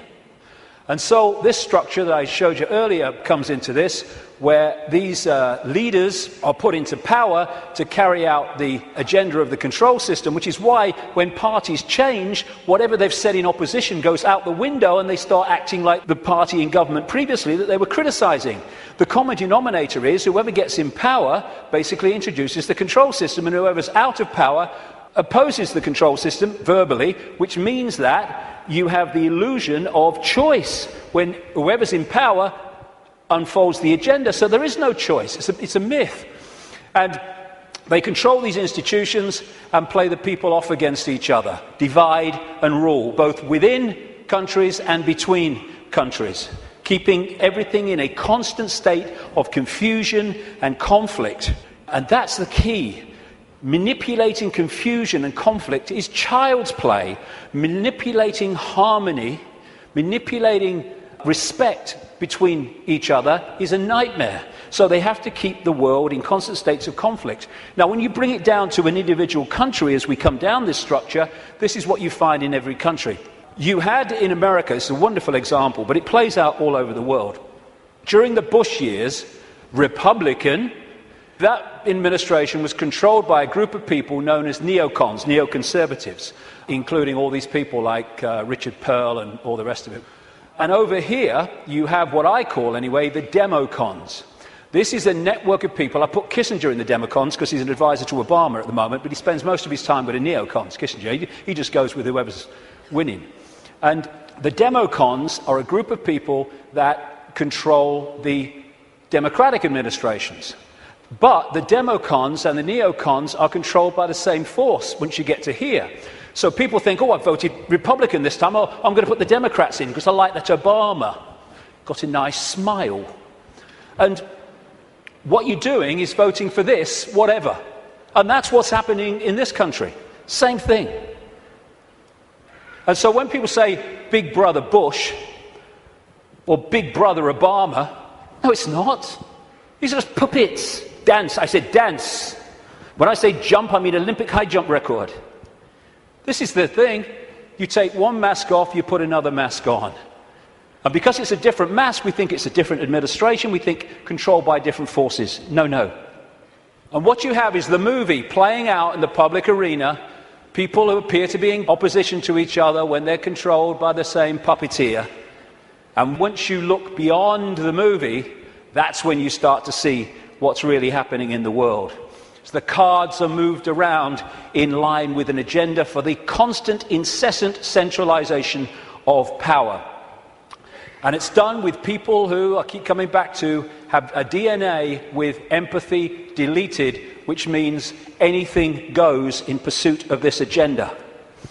And the people are misdirected, diverted by the way society is manipulated and controlled, increasingly so with more and more laws affecting the fine detail of our lives, so that we spend so much time surviving and rushing around, we don't lift our head up and see what's going on. So puppet people are essential to the few controlling the world. And when we cease to be so, and it's happening more and more, then this will be over. Humans have been put into this round and round and round circular lifestyle where 1 week leads into another week and another week, just a repeating cycle of action and work and sleep and eat and work and sleep and eat for so many people. And this is the structure that they're moving towards. Why? Because when you're the few and you want to control the many, you have to centralize decision making. The more diversity of decision-making there is, the less control any central point is going to have over it. So what you need to do is constantly centralize power, so control over more and more and more people goes into fewer and fewer hands. We started with a tribal situation a long time ago. The people in the tribe decided what was going to happen. We then brought, as part of this centralization, it's gone over at this whole period I'm talking about, the tribes came together into what we call nations. And now, a few people at the center of the nation are dictating to all the former tribes that make up that nation.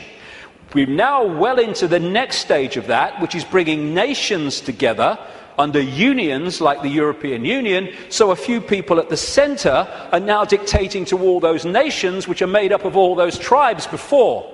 And the next stage of that, which they're already preparing for, is to take us into a world government that would dictate to these unions that are building up, like the European Union, the American Union that they want via the North American Union, the Pacific Union, evolved out of organizations like APEC, Asia-Pacific Economic Cooperation, and the African Union, already in place, evolved out of the Organization of African Unity and other bodies. And what they done in many of these unions is start them off as free trade zones, just for jobs, that's all it is, no worries. And then they've turned them into fully fledged dictatorships, which is what happened in the European Union. And the reason is that you've got to centralize power if you want to get more and more control in the hands of the few over more and more people. So coordinates. Some of these things I'm going to talk about in this section are quite controversial, but they need bloody saying, so sod it. Methods of manipulation. Coordinates 2. How do they manipulate this? One of the coordinates, one of the methods of manipulation, a massively important one to understand, is one I've dubbed problem, reaction, solution, where you want to change society in a way that if you do it openly, you'll get resistance, massive resistance from the population. So what you do is you create a problem covertly, you blame someone or something else for it, you pass that fake version of the event through the unquestioning, pathetic mainstream media to the people, unquestioned overwhelmingly and certainly uninvestigated, and you want the people to react to the manufactured problem with outrage, with fear, and you want them to say, do something. What are they going to do about it? At which point you then offer solutions openly with changes in legislation and society and its structure to advance your agenda. And because of the problem-reaction solution, you do not get the resistance here that you would have got without the manufactured problem. 9/11 is a bloody classic. Another way of describing this is ordo ab chaos, the Latin motto of the 33rd degree of Scottish Rite of Freemasonry, order out of chaos, problem, reaction, solution. Create the chaos, then offer the order, your change out of that chaos. So like I say, 9/11 was a wonderful, classic, most blatant example of it. You want to change society, so you create a massive problem. As a result of that problem, you offer the solution, all there, written and ready, the Patriot Act in America and around the world, their versions of it, to change society and to launch a war on terror and an invasion of countries like Afghanistan and, by implication, Iraq.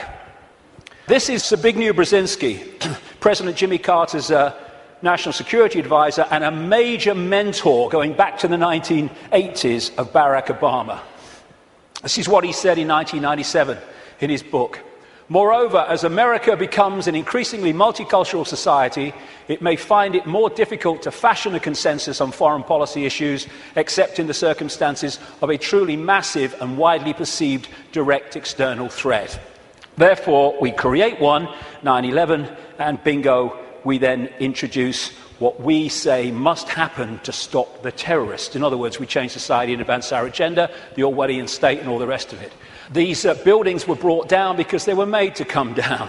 And similar buildings around the world that burnt for longer and were much more fierce never came down. And these are the only buildings of their kind who've ever come down because allegedly of fire.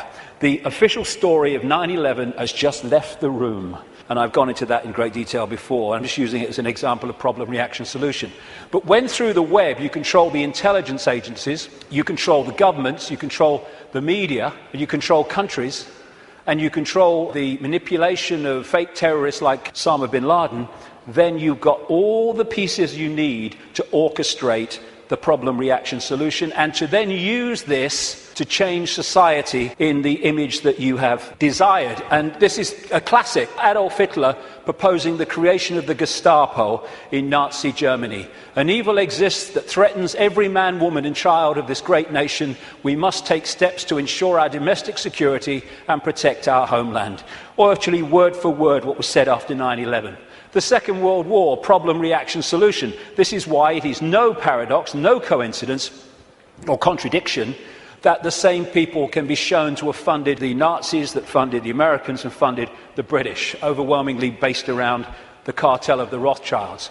They created Nazi fascism, they created Soviet communism and the capitalist world. They brought them together in conflict, the second conflict in a very short time, and afterwards the world was exhausted mentally, physically, emotionally. Something must be done. This can't go on. What are they going to do about it? Gotcha. Because of all this conflict, all this war, it's terrible. Terrible. What we're going to do is we're going to centralize power with the United Nations, European Union, which was justified in many ways by let's stop European countries fighting among themselves because we'll trade. Well, they stopped fighting among themselves because they stopped orchestrating it. That's why the Bretton Woods Agreement with the World Bank and all that stuff all came in as a result of the Second World War. Then there's another version, which I now call no problem reaction solution. This is when you don't need a real problem, you just need the public perception of a problem, i.e. weapons of mass destruction in Iraq, i.e. human-caused climate change. And then you can offer a solution to a problem that doesn't actually exist, but if enough people think it does, well, you got them. Totalitarian tiptoe, as I call it, goes in conjunction with problem, reaction, solution. This is real simple. You start at A, you know you're going to Z, but you know if you go in a big leap, the change is going to be so big and so quick that people are going to go, what's happening? What's happening? Turn that television show off. What's happening? And so you go in steps, as big as you can get away with, but not so big that you get too much of a reaction. And as this quite rightly said, you really think it would be this obvious. Well, it's becoming that obvious now as we move along, but up to this point it hasn't been, unless you looked for it.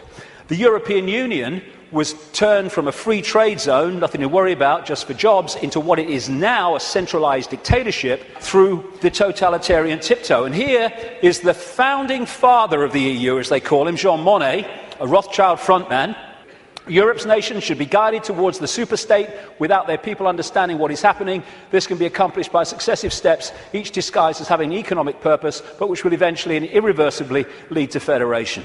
And the word fascism, which comes from this symbol, the fasci, from the Roman Empire, is individuality tied together and ruled by the axe head. The central point, European Union, precisely described. Globalization, which is the constant centralization of power, which is more and more power in the hands of fewer and fewer over more and more people. This is a totalitarian tiptoe. More and more, the globalized economy is taking over so that every country is dependent on every other country, therefore has no power of individual action and individual decision-making. Free trade, which means freedom to exploit, which means you can get sweatshop workers here to make your stuff for a few cents, and then you ship it over here and you sell it for as much as you can get. It's called free trade. Everyone's in favor of free trade. You can't be against free trade. This is also part of this globalized centralization of power, which is designed to do this, and it increasingly is doing this.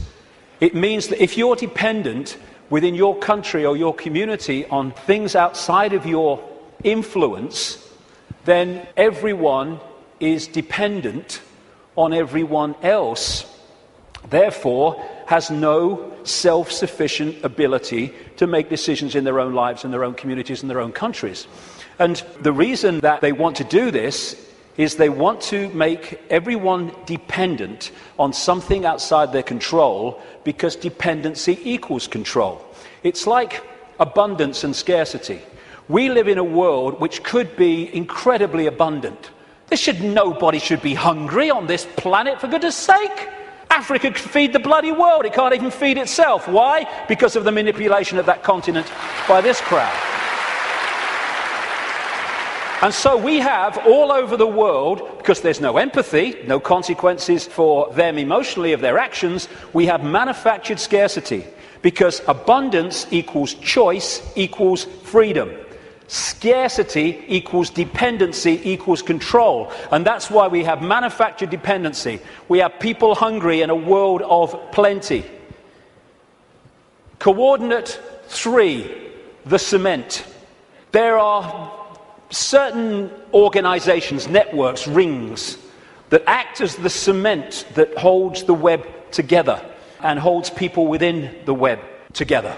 Close to the spider people are the Rothschilds. And when I talk about the Rothschilds, one thing, I'm not talking about all people called Rothschild.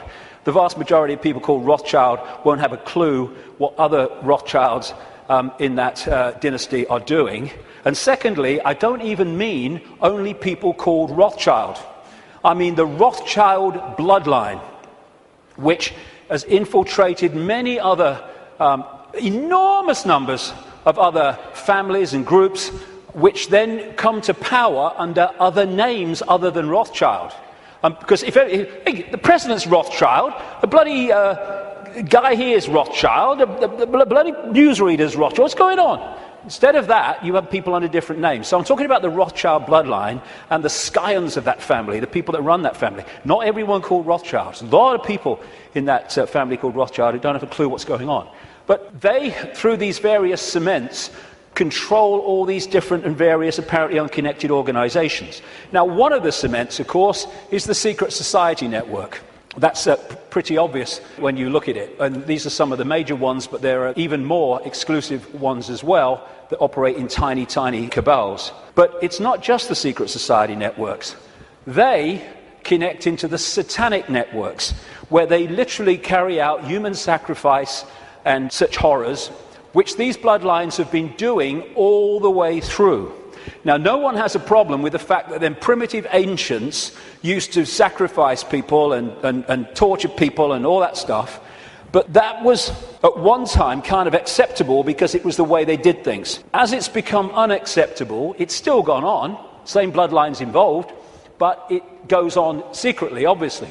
And this is the paedophile rings, the sexual child abuse rings, which connect into that and connect into that. That's not saying everyone in a secret society is a paedophile. It's not saying every Satanist is a paedophile. It's not saying every paedophile is a Satanist from every secret society. But there are rings, connections between these organizations and groups that hold them together. It's a bit like the Olympic rings. They connect into each other.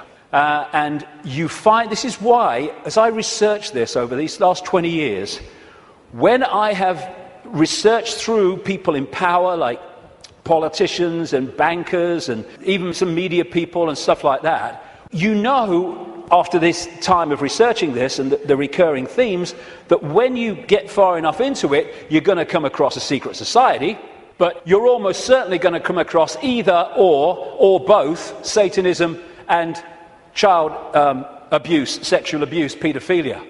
And there's a reason why the ratio of such people is massive in the upper echelons of this control structure than it is in the general population.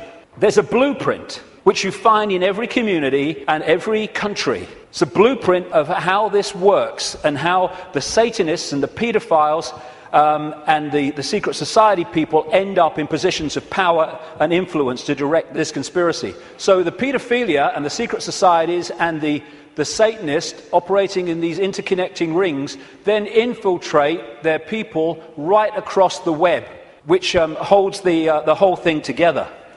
Now, Satanism is staggeringly common compared with the public perception of it. And there's a number of reasons for it. First of all, they're sacrificing people literally to the gods, the serpent gods. When you see these ancient accounts all over the world of how they used to sacrifice people, young virgins often, and what does young virgins code for? Children, to the gods, because they put them through the sacrifice ritual and they build up the terror. What happens is the terror reaches a point where a certain adrenaline pours into the blood, and the people doing the ritual then drink that blood and they get a real high from that adrenaline. But as the sacrifice is going on, the victim is also releasing energy, very powerful, low vibrational energy, and the entities, or entity, whatever it is, just outside of visible light is feeding off that energy. They're feeding off us like vampires in so many ways, and that's one of them, and one of the reasons for these sacrifices of people to the gods. The other thing is that and I've talked to Satanists who've seen this happen, or former Satanists around the world, they create an energetic environment which is almost a stepping stone, like halfway house, which allows these entities to come in to the ritual. I've talked to people who've seen these entities manifest in the rituals because of the way they have created the energetic environment.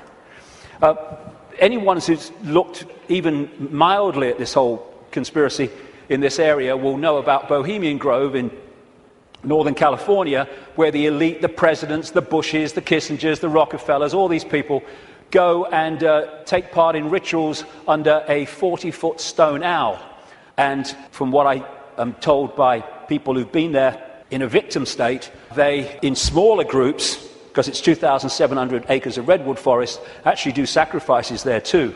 And all these people are involved with their satanic gods and all the rest of it. But it happens all over the world, and it happens in a sequence on certain days. You know, we've got a situation with Halloween where it's now like bloody Christmas. If people only knew what happens on Halloween, what happens across Beltane, May Day and all that stuff, to kids all over the world, in extraordinary numbers, there would be no celebration of Halloween.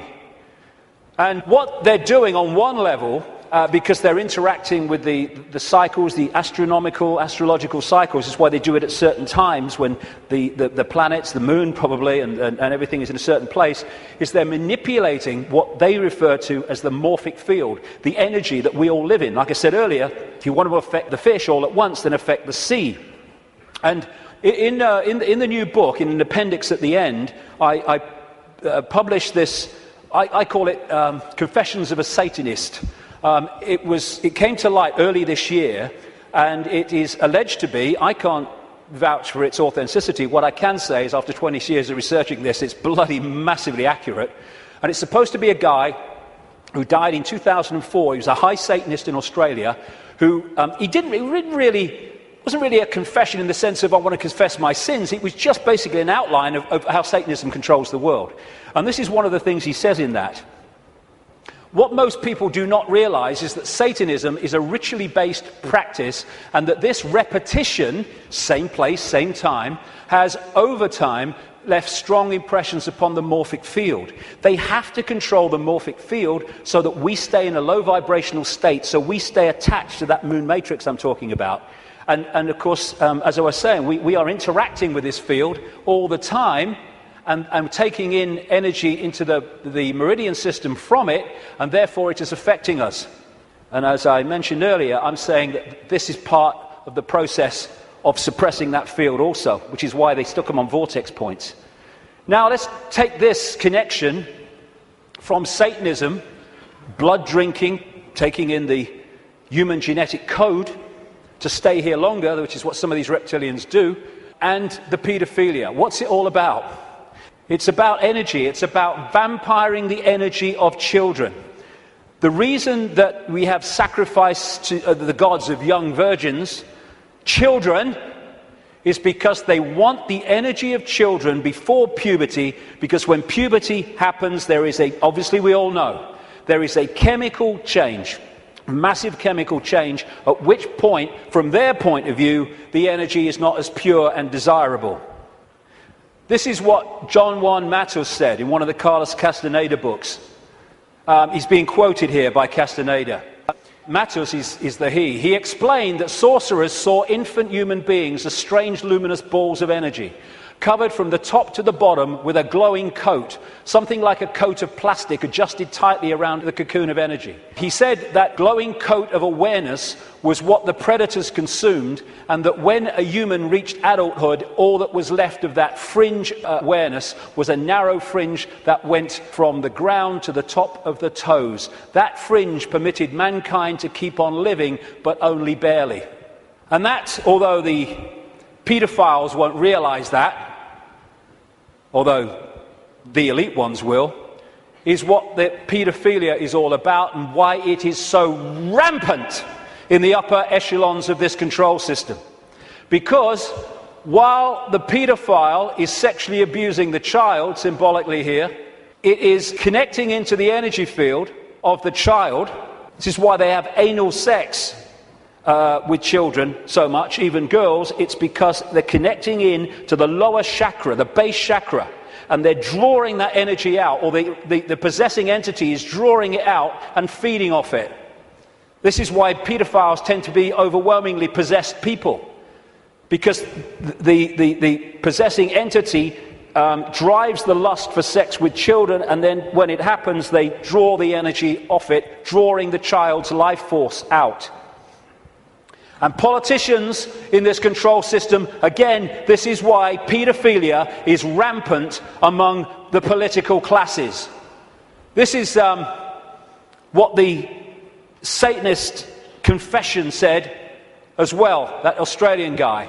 Politicians are introduced by a carefully graded set of criteria and situations that enable them to accept that their victims, children, will be our little secret. Young children sexually molested and physically abused by politicians worldwide are quickly used as sacrifices. In Australia, the bodies are hardly ever discovered, for Australia is still a wilderness. In countries that are not a wilderness, they control the mortuaries and the crematoria, where they get rid of children who they want rid of because of what's happened. And it is rampant.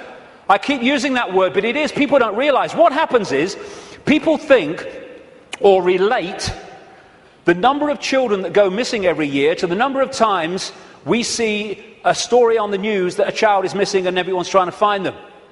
That is the tiniest tip of the iceberg. Hundreds of thousands of children go missing in America every year. I've rung the states, because they don't have federal figures, tell you how many cars went missing federally, but not children. They said, you've got to ring the states. I rung a load of states years ago now. I said, how many children go missing every year? How many children went missing last year? And I added the figures up. What? Never seen this on the news. Hundreds of thousands. Some of them are found. Some of them have explanations. Not all. Nothing like. And what happens is that you have the cover-up. There are so many stories where the story of this Satanism and this child abuse starts to come to light, and immediately the lid goes on because the system controls the various aspects that can keep the lid on. This is just one example. There's endless numbers around the world. The Franklin cover-up. It was an investigation by this guy, John W. DeCamp, who was former state senator in Nebraska, and he started investigating this guy, Lawrence King, a major Republican who sang the American national anthem in 1984 and 1988, I think it was, at the Republican convention. And he was investigating him for financial fraud through an organization called the Franklin Savings and Loans.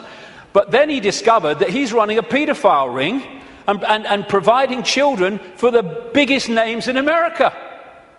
And he wrote this book, The Franklin Cover-Up, Child Abuse, Satanism, again, they go together all the time, and murder in Nebraska. And what happened?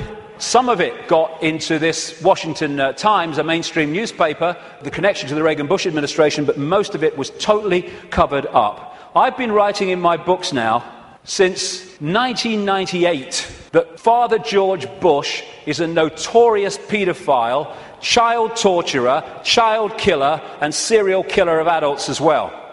Said it on American radio. Still waiting for a response. And this is one example. A lady who became a friend of mine, Kathy O'Brien, who was in the American government mind control project since she was a kid.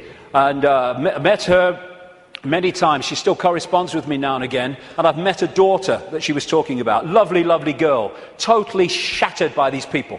And that's one example of millions and millions that are going on around the world. And this is what she said in a book, Transformation of America. Kelly's bleeding rectum was but one of many physical indicators of George Bush's paedophile perversions. I have overheard him speak blatantly of his sexual abuse of her on many occasions. He used this and threats to her life to pull my strings and control me.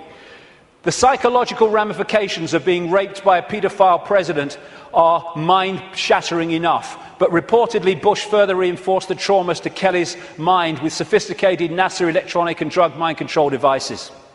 Bush also instilled the "who you're gonna call and I'll be watching you" binds on Kelly, further reinforcing her state of helplessness. The systematic tortures and trauma that I endured as a child now seem trite by comparison. They're not. I know what she went through. To the brutal physical and psychological devastation that George Bush inflicted on my daughter. And that's just one of these people involving one of the victims of this. It's incredible, the scale of it, and it's going on in this country. And what happens? The wall goes up. This is what DeCamp found. Suddenly ranks are pulled in, and the media won't touch it, the social services won't touch it, the police won't touch it, politicians won't touch it. It's the blueprint, it's how it works. And the Discovery Channel programme, produced by Yorkshire Television, was about to go to air exposing that Franklin cover-up and the paedophile connections. Bingo, it was censored and pulled just before it was going to air. Never to see the light of day, although you can get it on the internet, because one copy survived. I was naming this guy, like I said earlier, Ted Heath, as a paedophile and child murderer from 1998. This guy's record of killing children is extraordinary. Prime Minister of this country. This fella, Thomas Hamilton, the man who went into Dunblane Primary School and killed 16 children and a teacher, he was a procurer of children for the Scottish political elite, which locks into the Westminster political elite, and the satanic rings that lock into both. That's why they took the records of this case and ordered them to be locked away for 100 years. And then, if you've been following my website recently, and many other websites too,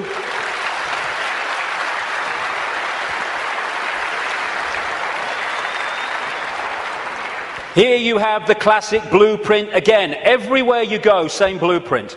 This girl, Holly Gregg, Down syndrome girl, her mother, Anne, and Robert Greene, a fantastic guy who's been helping them and committed so much of himself to this. When she started, Holly started saying what had happened to her, being raped and abused by the Scottish elite, suddenly the wall went up again. And Robert was arrested. He's been treated appallingly by the police, the Grampian police in Scotland. Grampian area of Scotland, by the way, notorious for Satanism.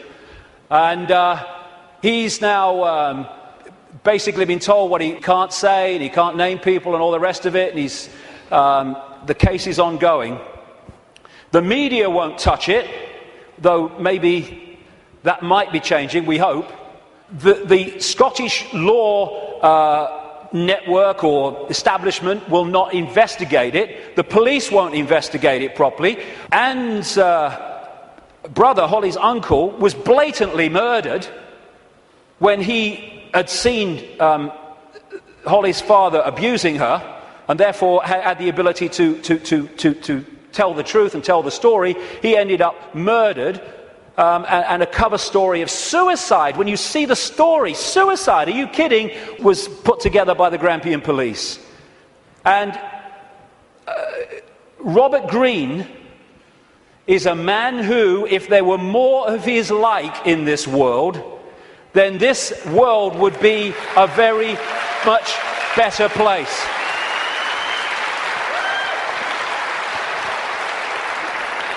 And Robert's actually here today, so thank you, Robert, very much for all you're doing.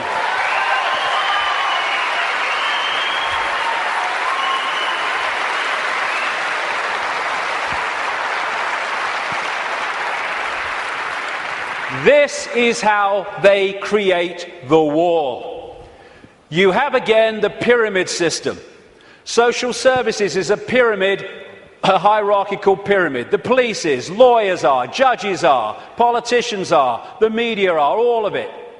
The medical side, the doctors, the coroner's offices, they're all part of these structures. And up here, they all eventually fuse into the same group, the same ring of people, controlling force. And what they do is they put in these pyramids people in the positions of power who are in the ring, or in the club. You do not have to control everybody in social services to stop investigations or to enforce investigations to take children away for no good reason.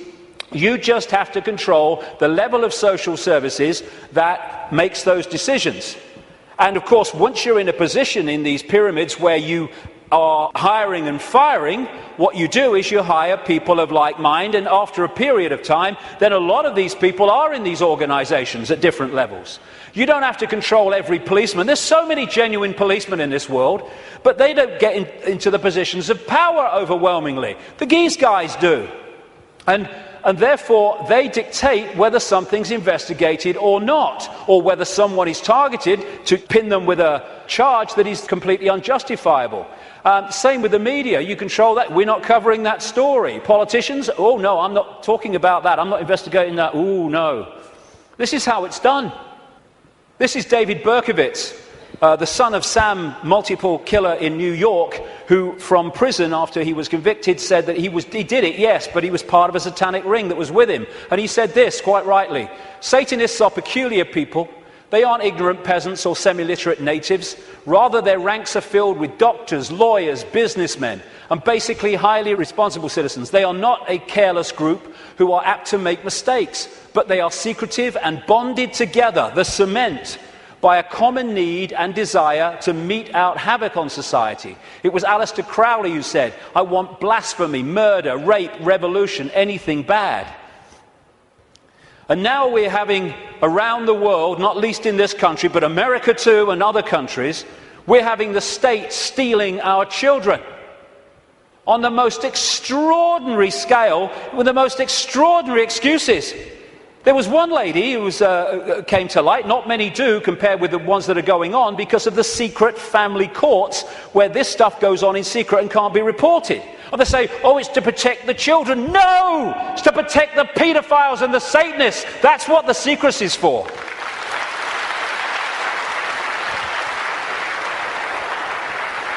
And this lady, her and her husband had spent £38,000 on fertility treatment so they could have children. She had twins, I think it was twins, and she made a joke when social services came round, when the baby came out of hospital, and she said, oh, birth has ruined my figure. They took her children away. And then when she furiously resisted, they said the mother has anger problems which are a danger to the child. It's unbelievable the number of children that have been taken away from their parents for no reason. This guy, Tim Yeo, a Conservative MP, just before the last election, said in Parliament, using parliamentary privilege, he accused his local council of kidnapping a 9-week-old baby from parents. But it's the tip of an iceberg, and a gathering iceberg. All over the world, like I say in the book, I've looked at America as well, it's happening there. And what did Aldous Huxley, the Fabian prophet in Brave New World, talk about? The fact that children were going to be taken away from parents, parents were going to become no longer, not even relevant, they're no longer even part of society, and the state was going to take control and bring up all children. And that is where they're moving towards. And this guy, Ed Balls, my God, whoever named him was psychic. He was children's minister up to the last recent election, overseeing, taking more and more power away from parents, giving it to schools and authorities. And this guy is a former chairman of the executive of the Fabian Society and still a leading light in it. Coordinates to the cement. Now, this might be controversial. I don't give a damn, really, because, we've reached the point here where we've got to start saying what is and not running away from it. What I'm about to say now...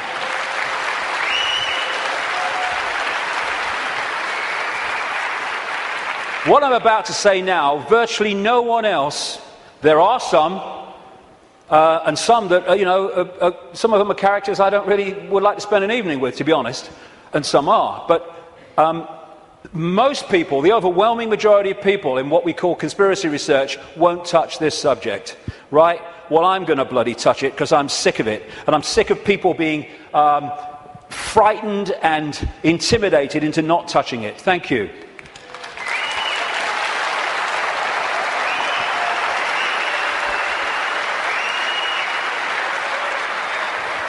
Right. First of all, we as a human race have got to get our fricking heads around what this is, because it ain't what we're told it is. It's not about what's right and beneficial for Jewish people. Jewish people are its victims, not its beneficiaries. Jewish people have been hung out to dry again and again by this crowd that claim to have their best interests at heart, like hell they do. That's why I call this Rothschild Zionism. It was created by them, it is controlled by them to this minute, and it was created as a secret society within the web to massively contribute to the manipulation and control of our global society and individual countries, etc., etc. It's Rothschild Zionism. Anti-Zionism is not anti-Semitism, not that anti-Semitism means what we think it does, because Zionism is not about Jewish people. Even in its play-out way or world, it is a political system, a political philosophy. At its core, it is a secret society putting its agents in places of power. One of the very few things that Joe Biden, Vice President of the United States, has ever said, which is true, is you don't have to be Jewish to be a Zionist. Because of the propaganda, we equate Zionism with Jewish people. It's not how it is. To a very, very large extent. How many people know this? How many Jewish people around the world are protesting, have organizations created to protest against Zionism? Zionism and Judaism are diametrically opposed. Zionism is state-organized terror. How many times do we see this in the newspapers? Never. End of Zionism equals peace. Israel, stop killing Palestinians. I am Jewish and I want that. Why don't we hear about this? We condemn any Zionist aggression against Iran. I thought every Jewish person in the world wanted to bomb Iran. That's what the media seem to give us an indication about. Another Jew against Zionism. Over and over. Zionist spokesmen do not represent world Jewry. How many people... I thought Ahmadinejad of Iran is supposed to be the great demon of all Jewish people. Look at it. The demonization comes from Rothschild Zionism. We've been totally misled about what it is. Rothschild dynasty created Israel. It paid for the first people out of Europe to go and people Israel after the war. It paid for the building of the Knesset. It paid for the building of the Supreme Court building with all its Illuminati symbols all over it.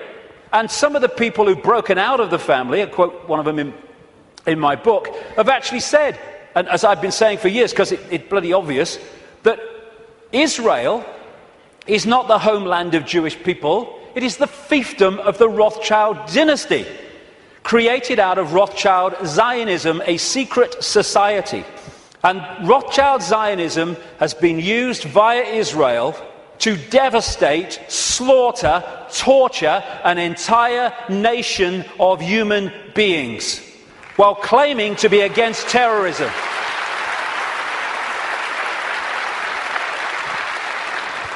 This is the dictionary definition of genocide: the systematic and widespread extermination or attempted extermination of an entire national, racial, religious or ethnic group.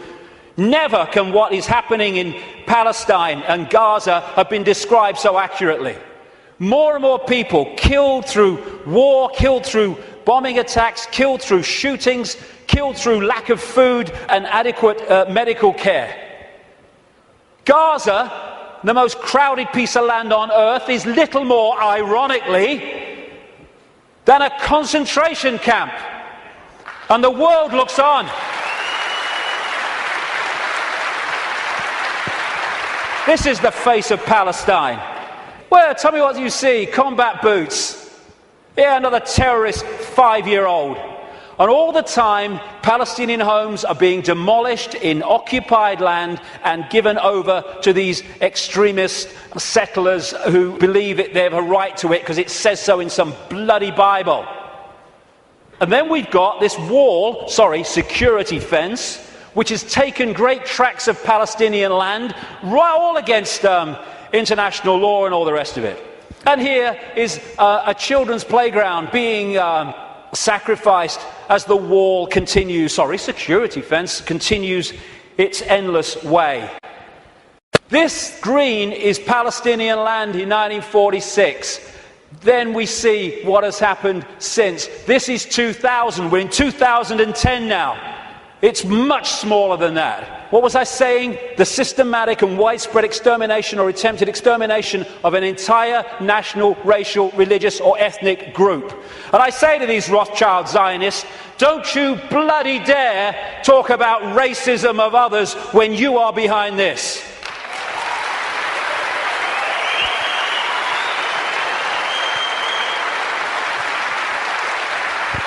Israel is an apartheid society. Not just between Israelis and Palestinians, but through Israeli society. It's incredibly apartheid. The way they treat the black Jews from Ethiopia is absolutely grotesque. As is spokesman doing that, then talking about other people's racism. We've got to go for that. I mean, and people, Jewish people, have seen it. They can see what it is. There's some fantastic Jewish people in Israel who are resisting this. Young people who go to jail because they won't serve in the army because of what the army's doing to the Palestinians. Magnificent people. Never get talked about in the mainstream media, hardly.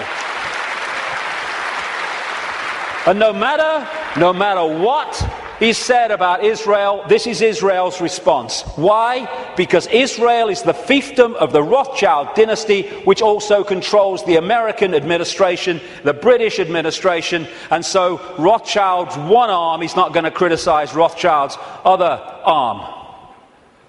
In the Matrix movie, there's something called the Zion mainframe. Well, Zionism, Rothschild Zionism, is in so many ways a mainframe of this network. And it pervades all the way through. And it's not about, these Jewish people here and these Jewish people there. It's Rothschild Zionists who are there, and they answer to the Rothschild dynasty. Therefore, they play out the agenda of the web in a coordinated way. Now, before I start this, a lot of names coming up. I'm going to go just through a bit of the American administration and a few other things, just to give you a feel for it, for people that haven't seen the extent of this. Before I start, one fact. Jewish people in America are less than 2% of the population.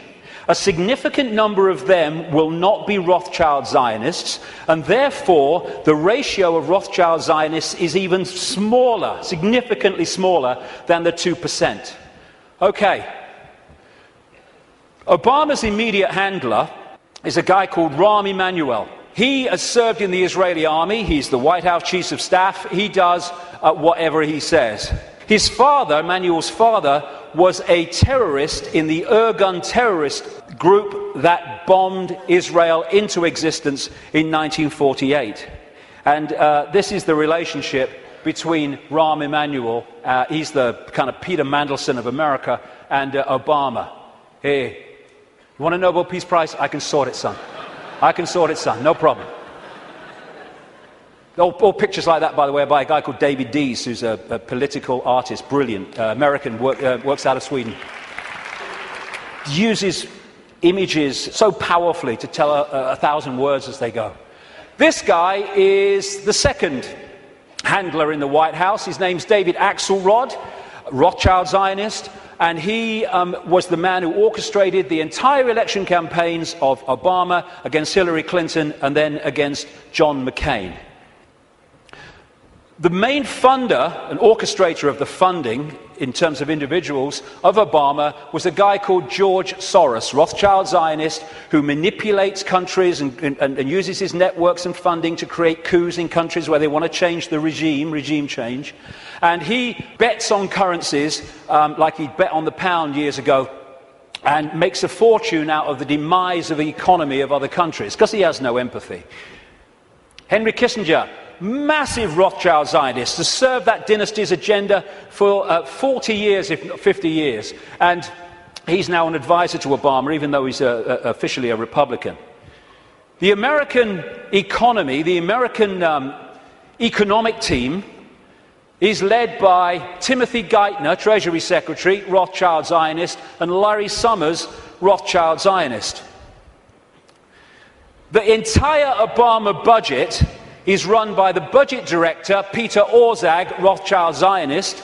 This man was advising the Russian treasury when the Russian governments were giving state assets away to Rothschild Zionist oligarchs, including Roman Abramovich, the owner of Chelsea Football Club, by the way. It's very easy to become a billionaire when a state says, have these assets worth billions of pounds. Thank you very much. It's a piece of cake.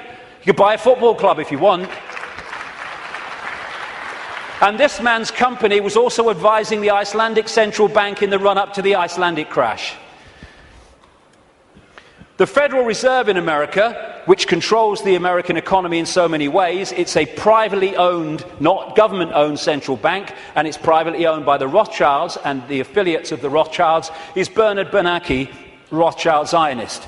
He replaced Alan Greenspan, Rothschild Zionist, who was head of the Federal Reserve from Reagan Bush right up into the Boy Bush administration, and he systematically took away the checks and balances which allowed the mayhem of 2008 to unfold.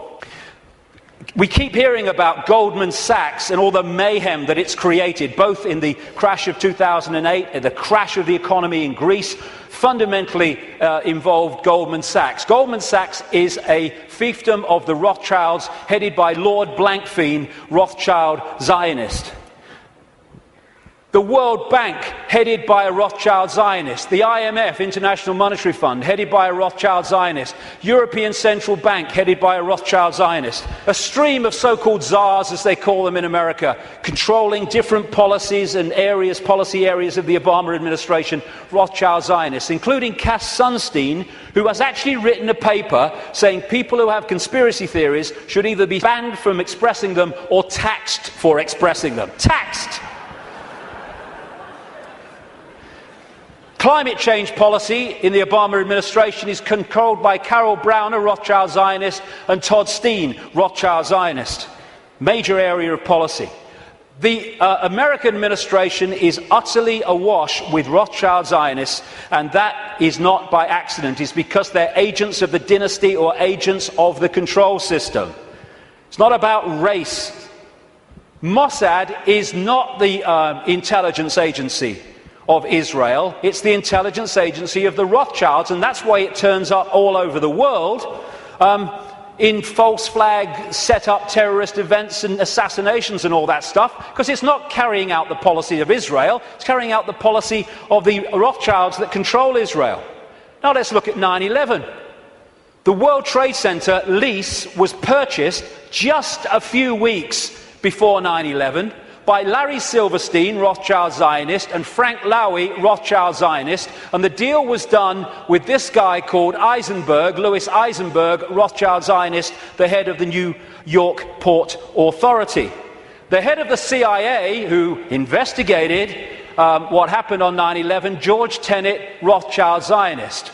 The Patriot Act, which was brought out, the Orwellian Take Your Freedoms Away Patriot Act in America, was co-authored, justified by 9/11, though it was written before because they knew it was coming, by Michael Chertoff, whose mother was a Mossad agent and who became the second head later of Homeland Security, an organization Orwellian that was justified by 9/11. At the time of 9/11, in the run-up to it, and then the war on terror and all that stuff, the Pentagon was dominated by Paul Wolfowitz, Rothschild Zionist, Dov Zakheim, the comptroller, who managed to lose trillions of dollars and still got away with it. And by the way, when one announcement was made of how much he'd lost or had gone missing in the Pentagon, they announced it on September the 10th, 2001. I wonder if they realized that because of that, it would never see the light of day.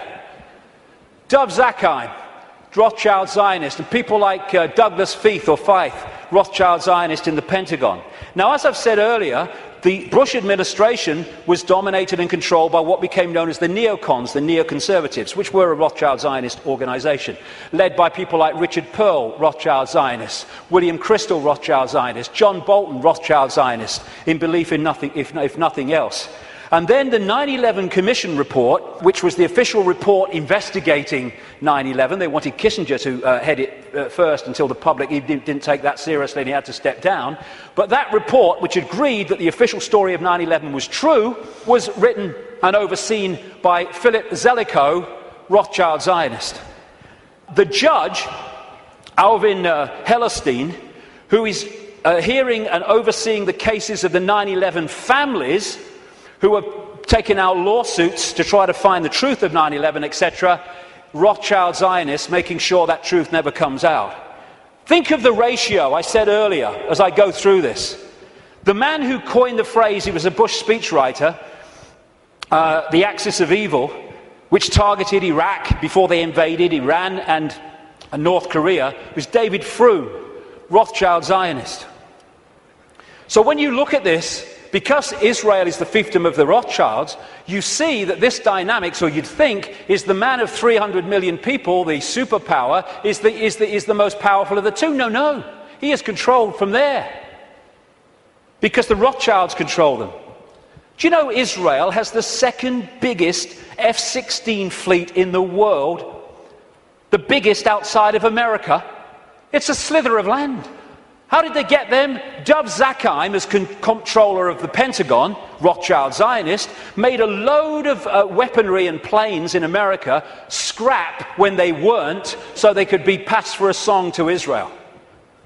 These two guys, they produced a book last year, The Israel Lobby and US Foreign Policy, and they say this: Israel receives about $3 billion in direct foreign assistance each year, which is roughly 1/5 of America's entire foreign aid budget.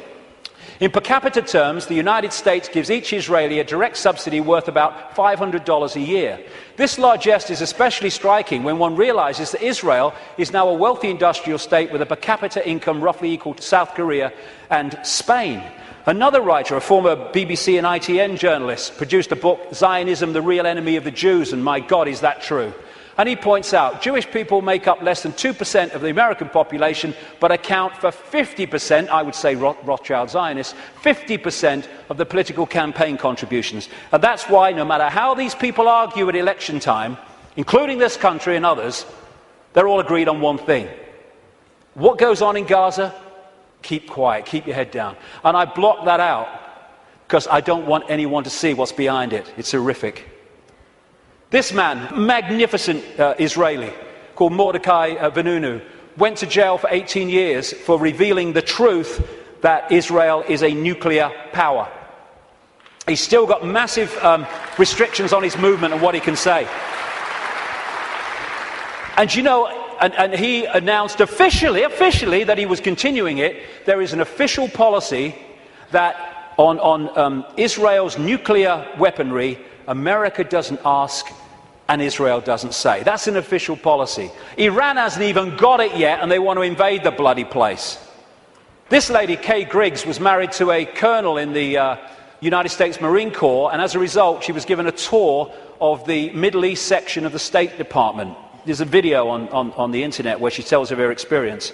And what she says is, everywhere she went was Zionists. Everywhere she went was Zionist literature, in room after room in this department. And eventually she said to one of them, "Where's the Palestinians?" And they're looking after them. And she said, one of them said, "We look after that." Palestinians have got no bloody chance. It's a stitch-up. The main lobby group in America is called AIPAC, America-Israel Public Affairs Committee, which sounds like an official, but it's a lobby group. It's headed by a guy called Lee Rosenberg, who is a very close friend of him and comes from the same political cesspit that we call Chicago. So when this question is asked, Americans, do you dare to say Israeli terrorism? No, no, because of the way it's controlled, like I say. The Rothschild Zionists control the media and Hollywood. Don't take my word for it. Los Angeles Times columnist Joel Steen, Rothschild Zionist, wrote an article proclaiming that Americans who don't think Jews, I would say Rothschild Zionists, control Hollywood, are just plain dumb. I had to scour the trades to come up with 6 Gentiles in high positions at entertainment companies, but lo and behold, even one of that 6, AMC President Charles Collier, turns out to be a Jew. As a proud Jew, I want America to know of our accomplishment. Yes, we control Hollywood. Leading Israeli paper columnist said, the Jews, Rothschild Zionists I would say again, the Jews do control the American media. This is very clear, and claiming otherwise is an insult to common knowledge. And what do the media do? They keep the truth from us and keep us diverted from what's really going on. It's an elephant in the bloody living room, and people are terrified of going there because they're terrified of being called racist and anti-Semitic and all that. They'll call you anti-Semitic. I don't give a shit. I don't give a shit.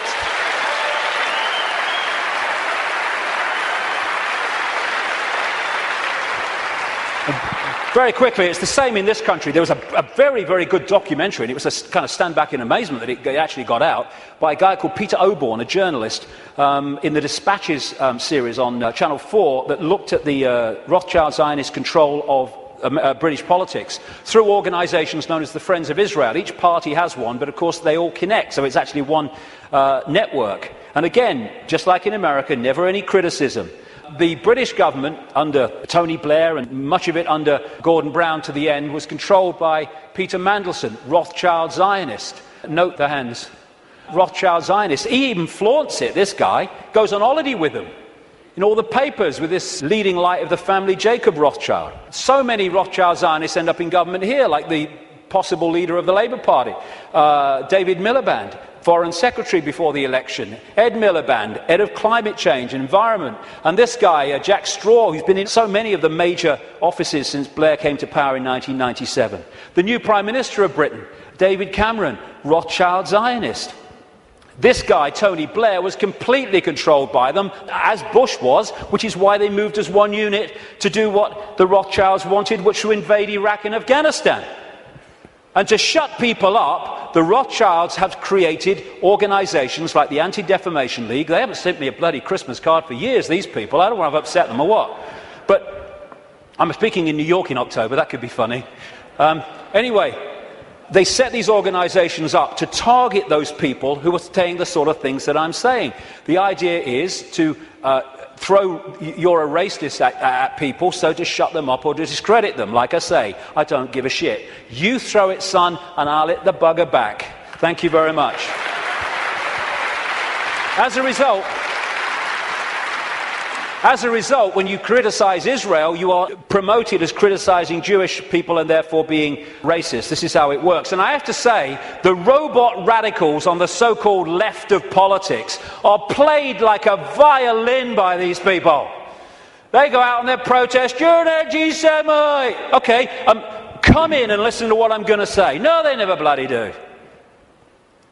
And then you get people like the magnificent Norman Finkelstein, who's a Jewish man who's had his academic career destroyed for speaking out. His parents suffered in the concentration camps of Nazi Germany, and when he exposes these frauds and fakes in the Rothschild Zionist movement and what they do against Jewish people in general, he's called a self-hater. They can't say he's anti-Semitic, although sometimes they even use that. He's a self-hater. No, he's a decent man doing decent things. You want to try it? And the idea is to create, and they're doing it, hate laws in which truth is no defense. Even though what you say is true, it's no defense. If people are upset by it, then too bad, you've broken the hate laws. They're now targeting the internet, which has been so magnificent in communicating this information. And who's doing that? In America, J. Rockefeller, Rothschild Zionist. In this country, up to the last election, he rushed through a bill to this effect just before the election, Peter Mandelson, Rothschild Zionist. And just this week, Obama has nominated this lady, Eleanor Kagan, the Solicitor General, to go onto the Supreme Court. Two things. One, that will make Rothschild Zionists making up nearly half the Supreme Court judges of America, 4 of the 9, when they are well under 2% of the American population. And she is vehemently in favour of laws banning freedom of speech in association with her mate, tax the conspiracy theorist Sunstein. It is an elephant in the living room, and we need to address it if we are going to unravel this cabal, because they don't want to frighten us into not going here for any other reason than they know if we go here, so much is going to unravel. Home straight to tyranny. They think they're on the home straight to tyranny. Wishful thinking. This is the man, by the way, David Axelrod, Rothschild Zionist, who orchestrates the words on this guy's teleprompter. He's so welded to it that on St. Patrick's Day, he had a reception for the Irish Prime Minister, and he thanked himself for asking everyone, inviting everyone, because the Irish Prime Minister's autocue words were still on there when Barmer came forward to thank everybody. So that's how much he's welded to it. Assuming levels of knowledge that isn't there. You know, people say Obama's intelligent. He's not. What they're doing is comparing him with Bush.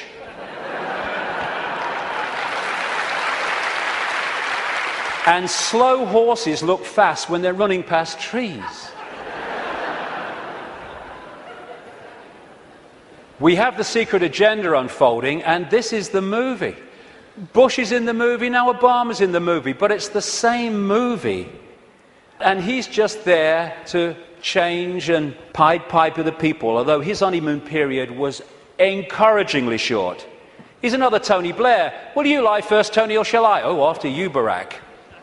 Tony Blair. If there's ever a half-truth in a Blair speech, it's a typing error. The big change man, biggest contributors came from Wall Street, Goldman Sachs. His background is full of sleazy businessmen like Tony Rezko, who went to prison for fraud, who was a major funder of his political career. Why? Because he's one of the gang. Controlled by Soros, controlled by Brzezinski. Brzezinski's interesting. Brzezinski has been, like I say, his mentor since the 1980s. And this is what Brzezinski said in a book in 1970. The technotronic era, that which we're in now, involves the gradual appearance of a more controlled society.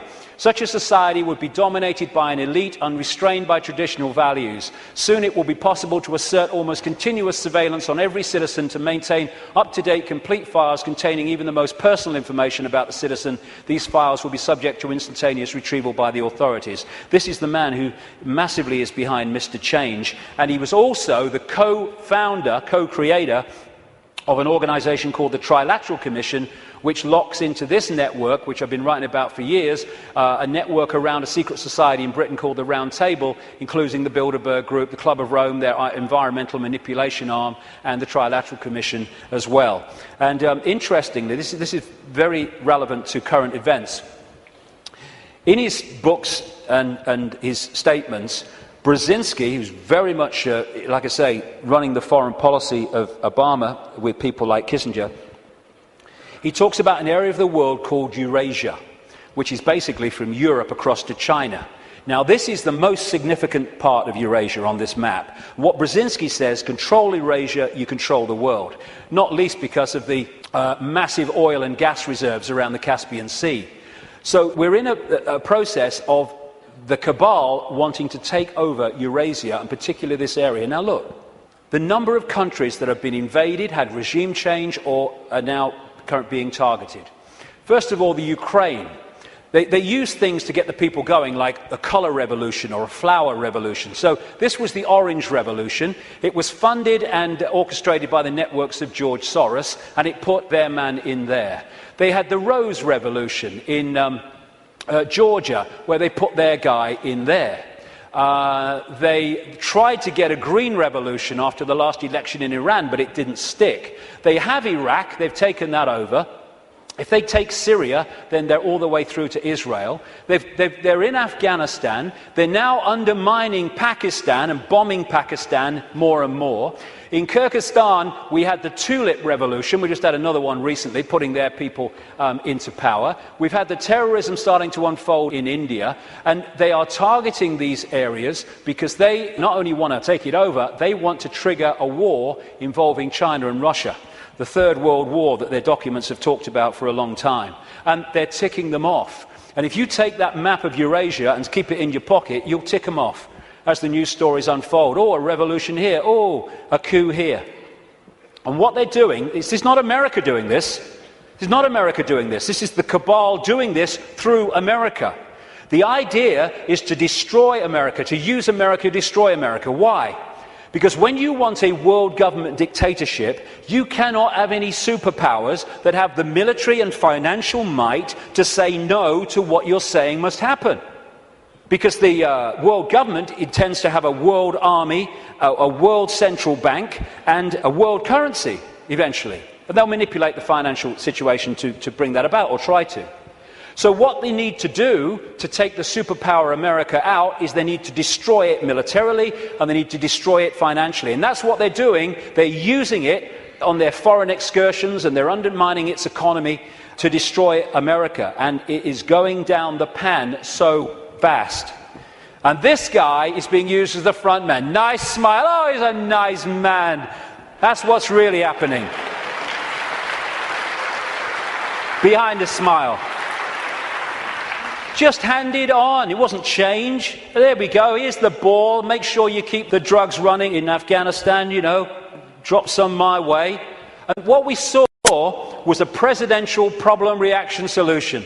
Bush was brought in to create problems, financial problems, overseas wars problems, and this guy was brought in as the solution to the problems. And as Adolf Hitler said, the great masses of the people will more easily fall victims to the big lie than the small one. So, I am someone to believe in. Hope, which is always in the future, never in the now. And so it never actually comes to fruition, but we can hope it does.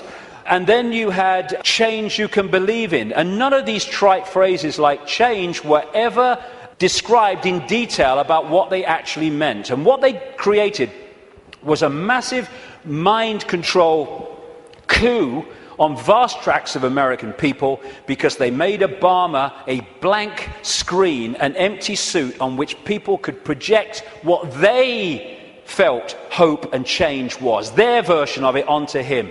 And once he became president, of course, everything was changed. Make the lie big, make it simple, keep saying it, and eventually they will believe it. I love you, you love me, I will get you stuff for free. Oh, yay, Obama, you're such a star. I love this one. The wolf found that shepherd's clothing worked better.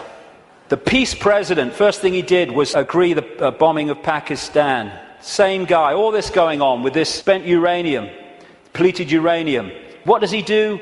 Continues the bombing, increases the troops. Fraud, another puppet. Golden rule, big time. Ignore the words and watch the actions, because they're never the same.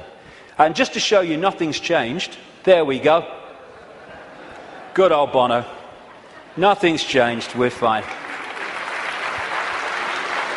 So,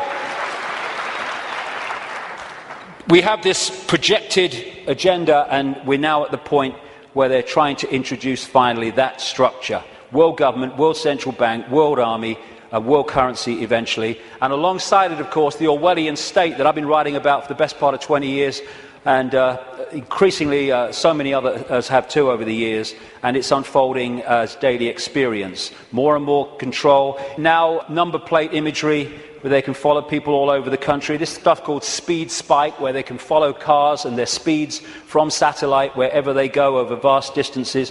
Then they've got this stuff they're bringing in, problem, reaction, solution, because some puppet stooge kid set his pants on fire, and now we must have this stuff.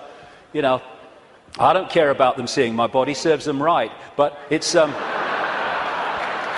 to bathe us all in bloody radiation.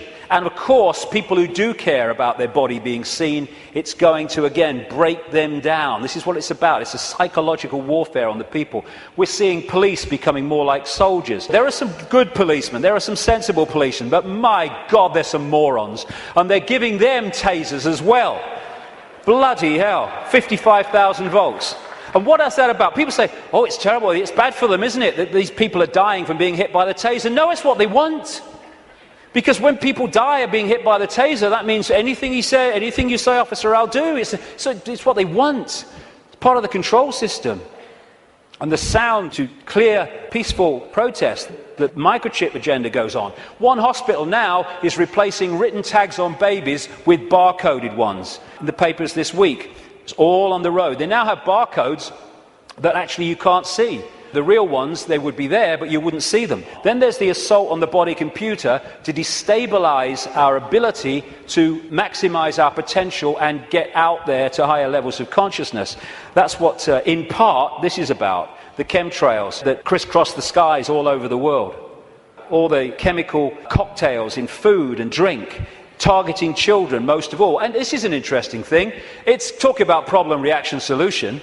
The symptoms of the E numbers in sweets and food and everything, in terms of childhood behavior problems, mirror the alleged symptoms of attention deficit disorder.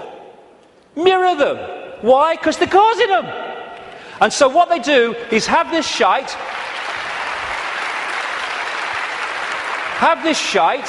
This will chemically imbalance the brain.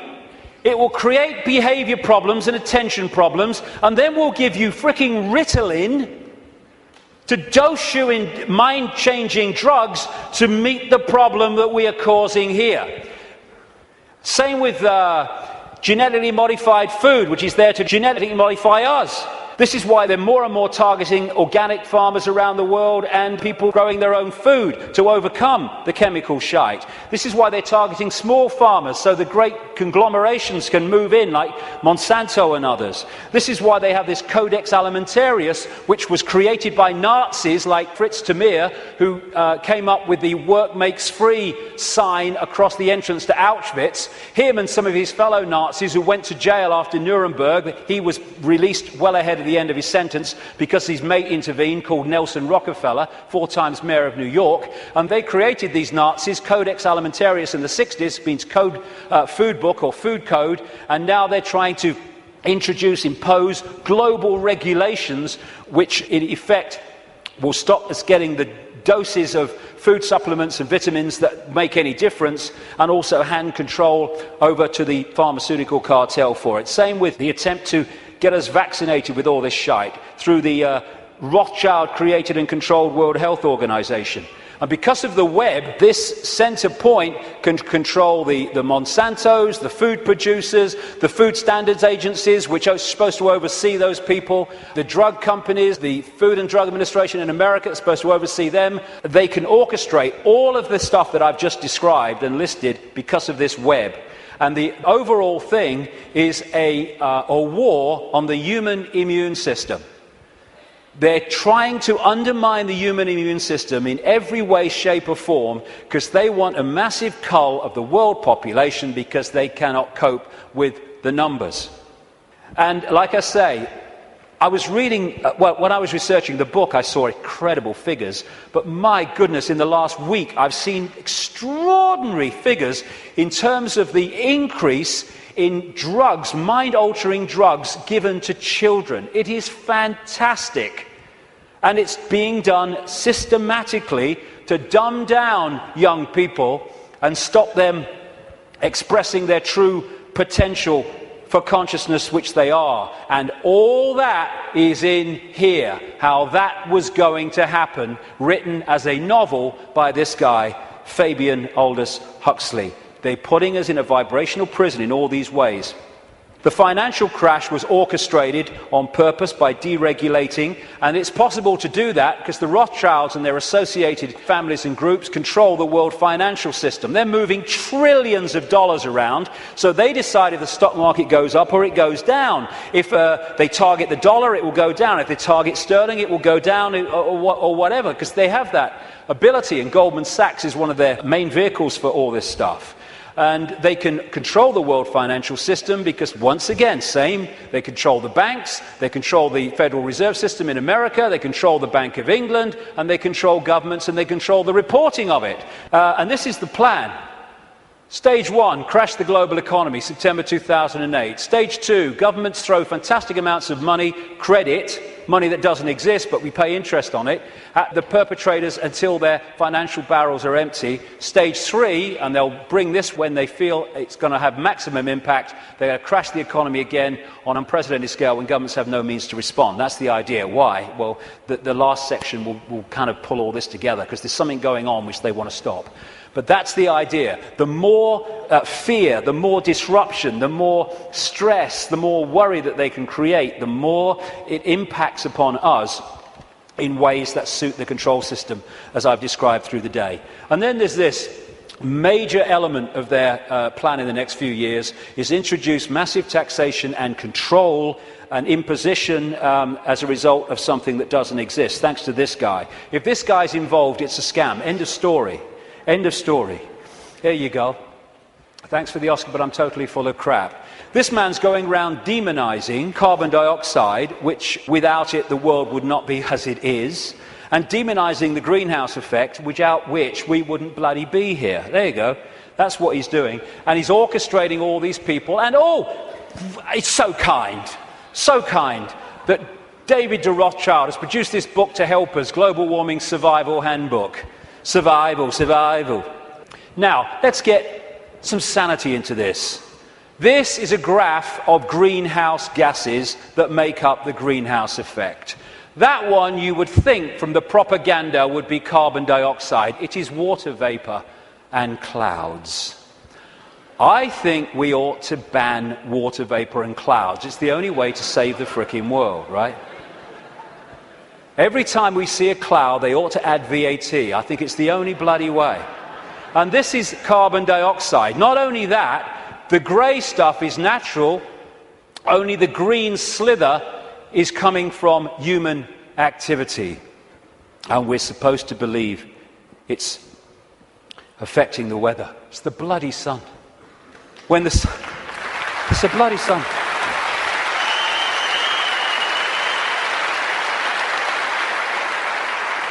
When the sun is in an active phase, it gets warmer. When it's in a non-active phase, it gets cooler, which is why over the last 10, 11 years, when the sun's been in a non-active phase, it's got cooler year on year. And one of these groups in this network with Brzezinski's Trilateral Commission is the Club of Rome.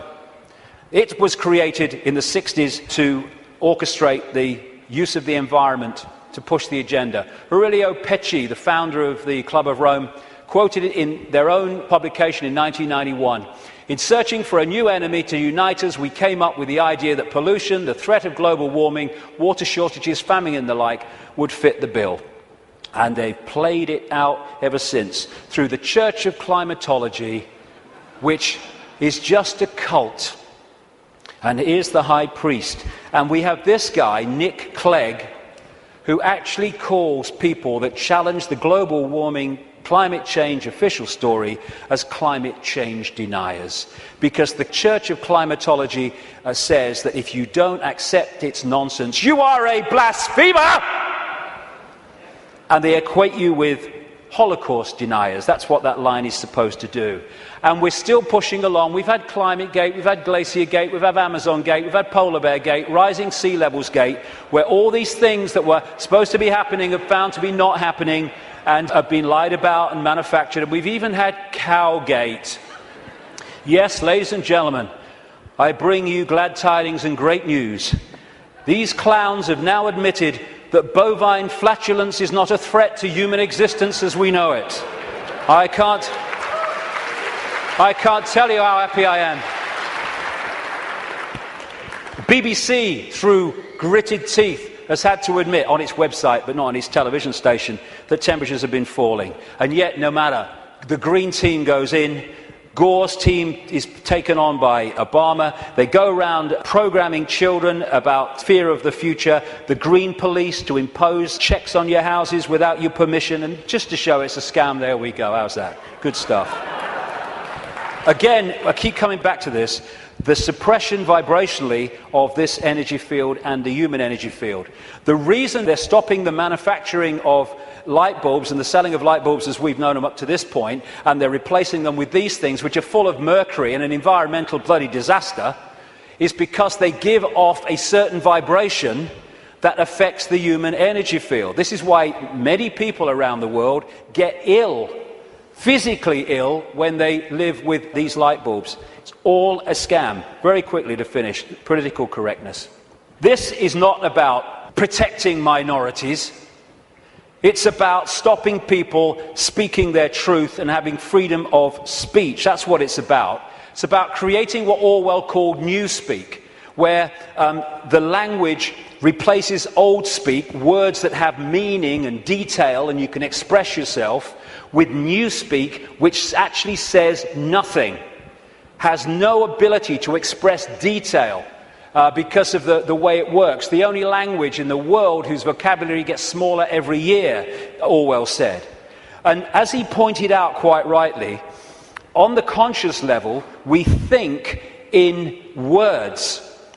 And so the more you reduce the words, and all this tech stuff, you are, and all this stuff, and the way we're changing the language and reducing it dramatically, is taking out over a periods, the ability to even think in detail.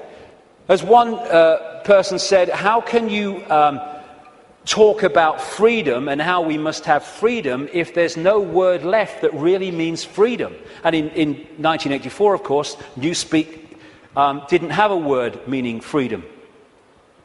This is what political correctness is about, shutting people up so no one can say anything. You mustn't upset anybody. Well, it upsets me. You've upset me by saying I can't upset anybody. If I can't upset anybody, I can't say anything. It don't matter what you bloody say, you'll upset somebody. And then we have health and safety. Again, it's to create a situation where people can't move.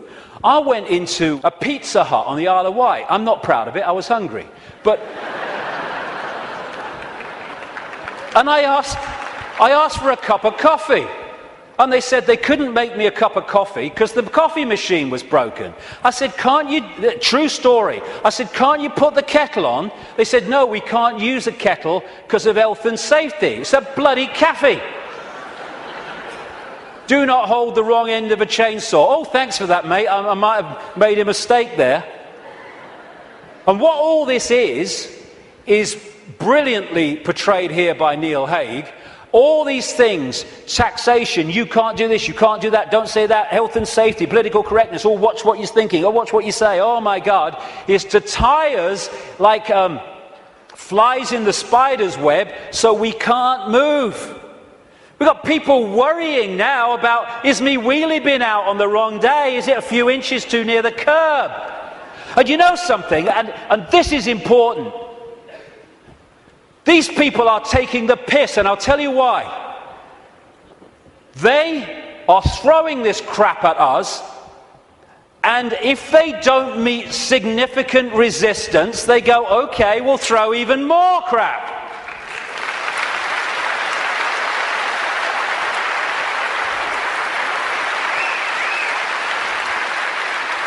I'll get into this in the last section, but we need to draw a bloody line here. Not only say here and no bloody further, but we're going here and drawing it.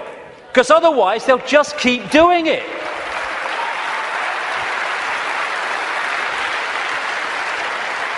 And this is the key to all of this that I'm talking about. It is a mind game. It has to be.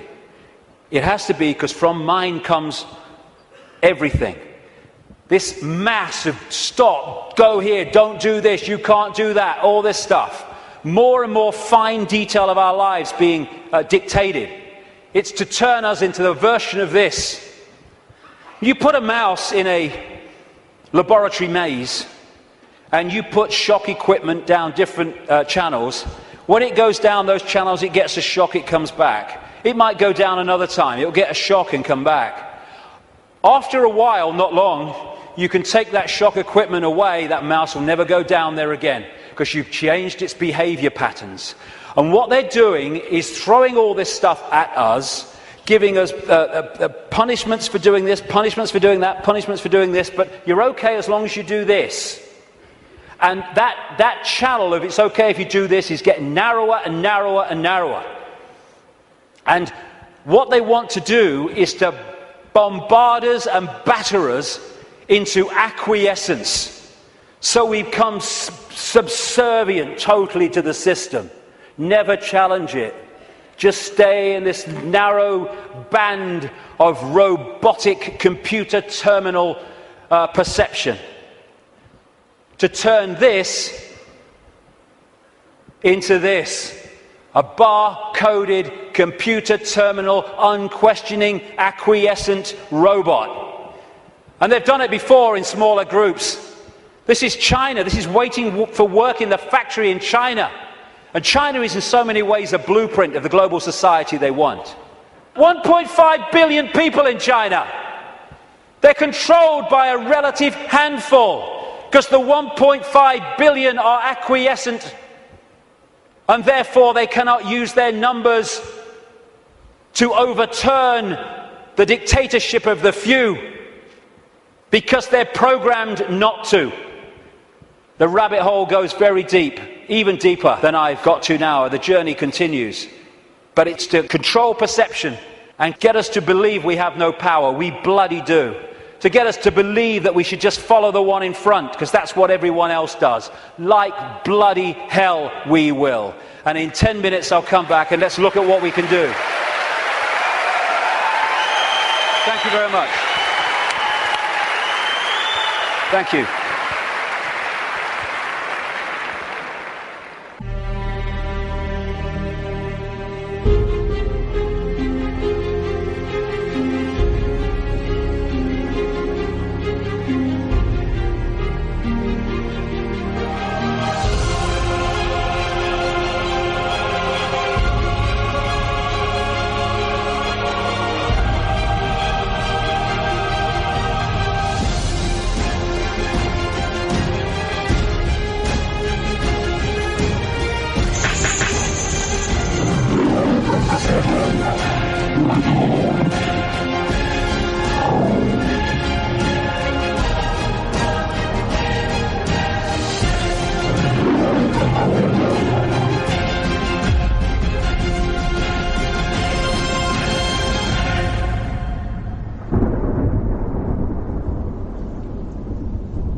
Thank you.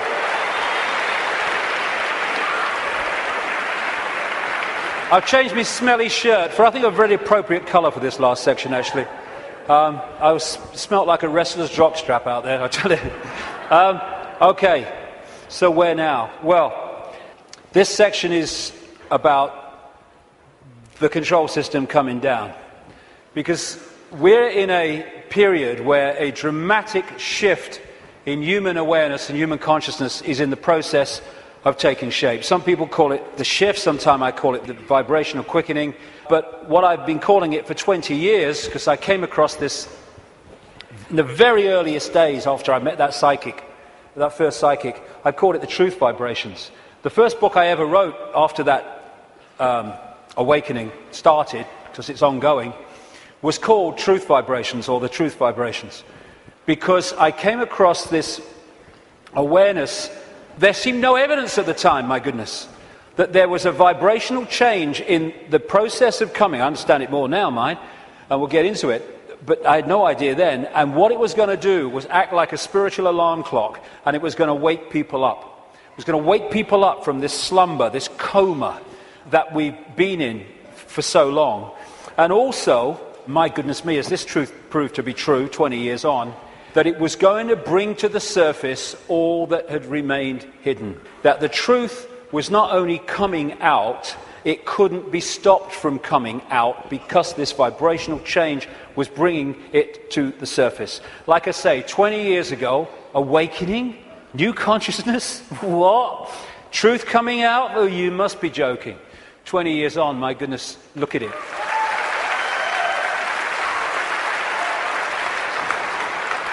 I'm fortunate to travel the world speaking, and I'm being invited to more and more countries you never think you're being invited to. And so I can see that this is not just happening in Britain, not just happening in America. It's happening all over the world. And all the difference is those that are staying in mind for now, and those who are opening mind to this change and perceiving self and the world in a completely different way. So I've been saying through the day, there's a base vibrational construct, the base vibration of this virtual reality coming out of the black holes, which triggers, as it goes through its cycle, which appears in the play-out world as like a time loop, it triggers different information coming from the suns. And we decode that information, and as it changes, so the information changes, and so therefore the epoch changes, the yuga changes. And we're now at this cusp where we're going from one epoch, one vibrational information epoch, into another one. And this new one is dramatically more expansive, dramatically more enlightened in the level of awareness that we are going to have access to.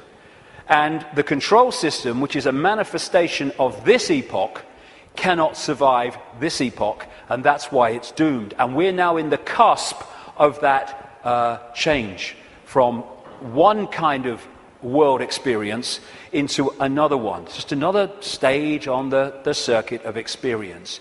And so, while for a few years yet, it's not going to seem like the control system's going down, because it's going to be throwing everything at us, because it's going to be desperate, there is no way that our children, young people, and grandchildren are going to live out their lives, as appears to be the case now, in an Orwellian, fascist, global state. No way.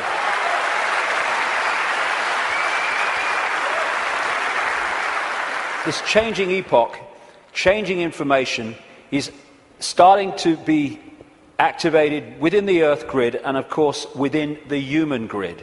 This new information is starting to, for those that open themselves to it, instead of stay closed in density, because if you stay in a dense state, then these higher vibration energies are not going to impact like you if you open yourself to them and connect with them. But those that are awakening, this new photon information, this more expanded perception, we're starting to integrate it, and we're starting to get insights from it, because it contains information that hasn't been around in this period we've been through. Now it is, and suddenly it's like, oh, I see it now, oh, I get it now. Why didn't I get it before? Because you're now decoding a totally different level of information that's becoming available, and it's encouraging us, it's pressing us, it's urging us to open to all that is and change the way we perceive the world. What certainly is true is some strange things are happening in the sun. The sun goes through cycles of less activity and more activity, the so-called sunspot cycle, which also produces the solar flares and all that business. And it's kind of quite a predictable cycle of some 11 years, and it goes into a down period and then another one starts.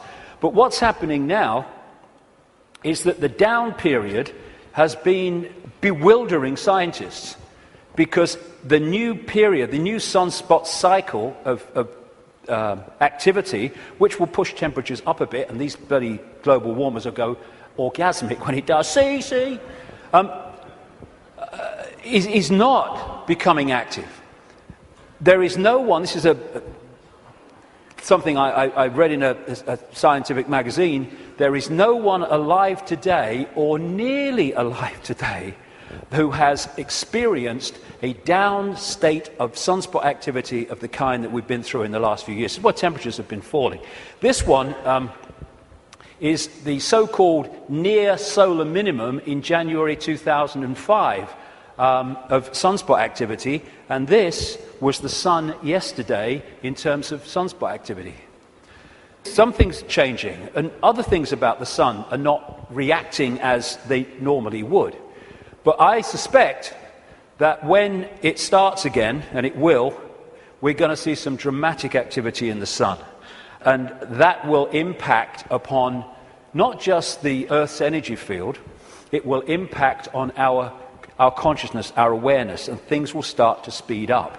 Because this new information construct coming out of the sun is symbolized by Neil Haig and myself as a lion.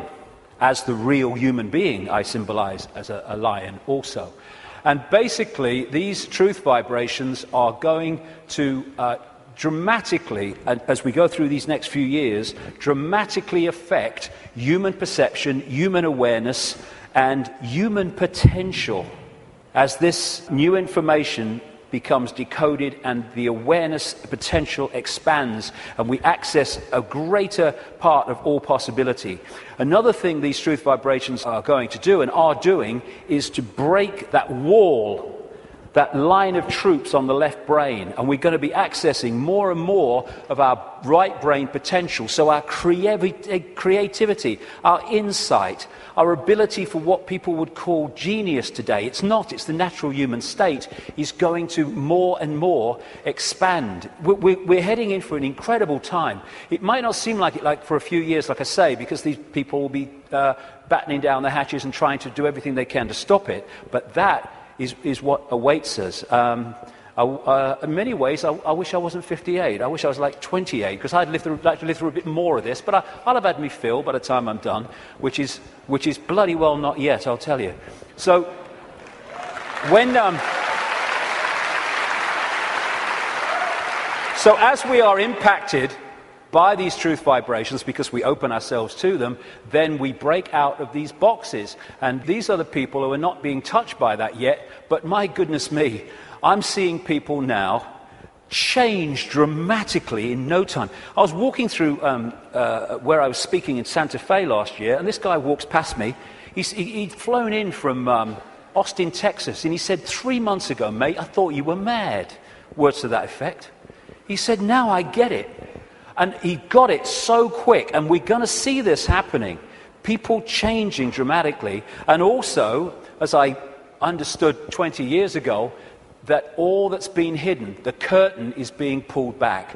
And we're in for some shocks. I mean, of course, what we've talked about today is shocking to most people who have seen the world in another way, but the shocks are going to go on, because what's been going on in this world behind the scenes is nothing like what we think it is.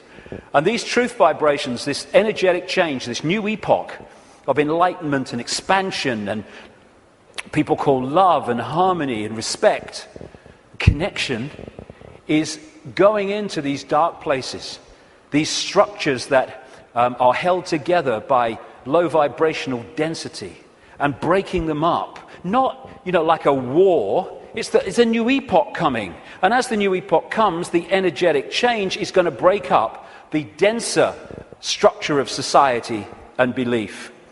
And like I say, if these guys think, as they do, because they're accessing here, not here, because of their mental and emotional state, that it's a done deal, well, they're in for a bit of a shock. Because, when you've got a dam of water, it can take a long, long time before the cracks appear. But from the cracks appearing to collapse can be a very, very short time. And already, if you look from this perspective, the cracks are appearing. And the first crack is when people say, I've had a freaking belly full of this. I ain't taking this anymore. Then the cracks start to appear. And what we're going to see in the next 10 years is this control system, increasingly as the years pass and these truth vibrations get more powerful, we're going to see this control system come down because a new awareness is being breathed into this reality, and a control system based on suppression of awareness therefore cannot survive that change. Now, another perspective on why the control system is going crazy now. As I say, they can see down what we call a timeline further than we can when we're in this reality, because they're in another reality looking in. So they could see, they don't know the scale of it because they can't get out here where it's being orchestrated from, and they can get here, but they can get a feeling, and they have had an awareness that this energetic change was coming and how it could potentially affect the slaves in terms of waking them up.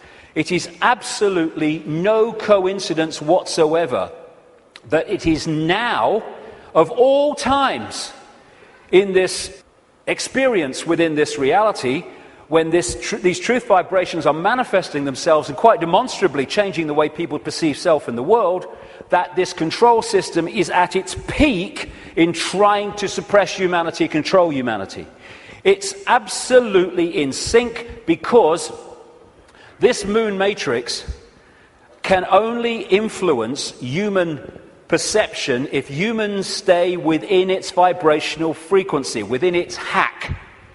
The truth vibrations are taking us out of that frequency range, and therefore it's losing its influence on awakening people by the day as we start to perceive and see and become aware of things that we weren't before when we were connected to the hack. And all these things, destabilizing us chemically through food and drink, rewiring the body genetically through genetically modified food, what they're doing to the kids, the drugs, mobile phones and all this microwave soup that we now live in, microchips especially, they're all designed to externally suppress or internally suppress, in terms of food, etc., the human body computer to stop it accessing these truth vibrations. It seems to be, on the face of it, that they're trying to grab more and more control. The truth is, it is a desperate, desperate attempt to hold on to the control they've had thus far. That's what it's about. It's battening down the hatches to stop the control system coming down. In part because it has many expressions, including creating earthquakes and dramatic extremes of weather. This technology known as HAARP in Alaska, and it's now got other organizations connected to it and technology connected to it increasingly around the world, it bounces radio waves off the ionosphere, the highest part of the atmosphere, and back to Earth. And what it is in major part is a underpinning, a supporting role to this moon matrix to create a low vibrational atmosphere in the lower atmosphere where we live in and operate in like this. Again, it's targeting this morphic field, as the Satanists call it, and some others do too, to keep it in a low vibrational state. It's fighting the truth vibrations. They know what they're doing, on one level anyway. And one of the other things that HAARP can do, and it's in the patents of the technology, it can send out radio waves carrying information, thoughts, on the wavelength of human brain waves, and it can impose those thoughts on the brain, which we then manifest through as our own thinking. That's also part of this, and it's also part of this defense mechanism against this epoch change.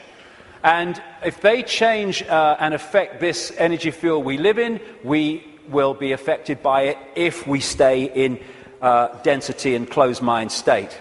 I'm absolutely convinced, have been for years, that part of the creation of this like sub-reality underpinning, supporting the moon matrix, which was okay up to this point, didn't need anything else. But now this energetic change is taking place. They're bringing the troops in, if you like, to underpin it.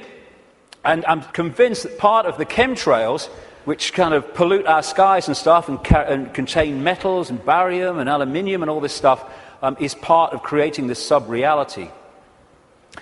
What the truth vibrations are doing is healing this schism. It's part of what it's doing. And the schism has been this distortion in the metaphysical universe. The waveform information construct has been playing out into the holographic play-out world for, what would you call it? Eons, for as long as we can remember. And it has manifested itself out as conflict and fractured personalities and all the rest of it. This is being healed all the time as these truth vibrations impact themselves and we move into this new epoch.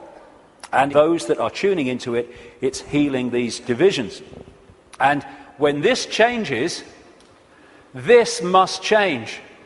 And the control system is a play-out holographic expression of the schism. So when the schism heals, as it's going to, this distortion, its outward holographic expression, the control system, must fall. That's why it's doomed. It cannot survive this energetic change because it is a manifestation of the distortion that is now being healed. The pieces are being put back in that have been taken out.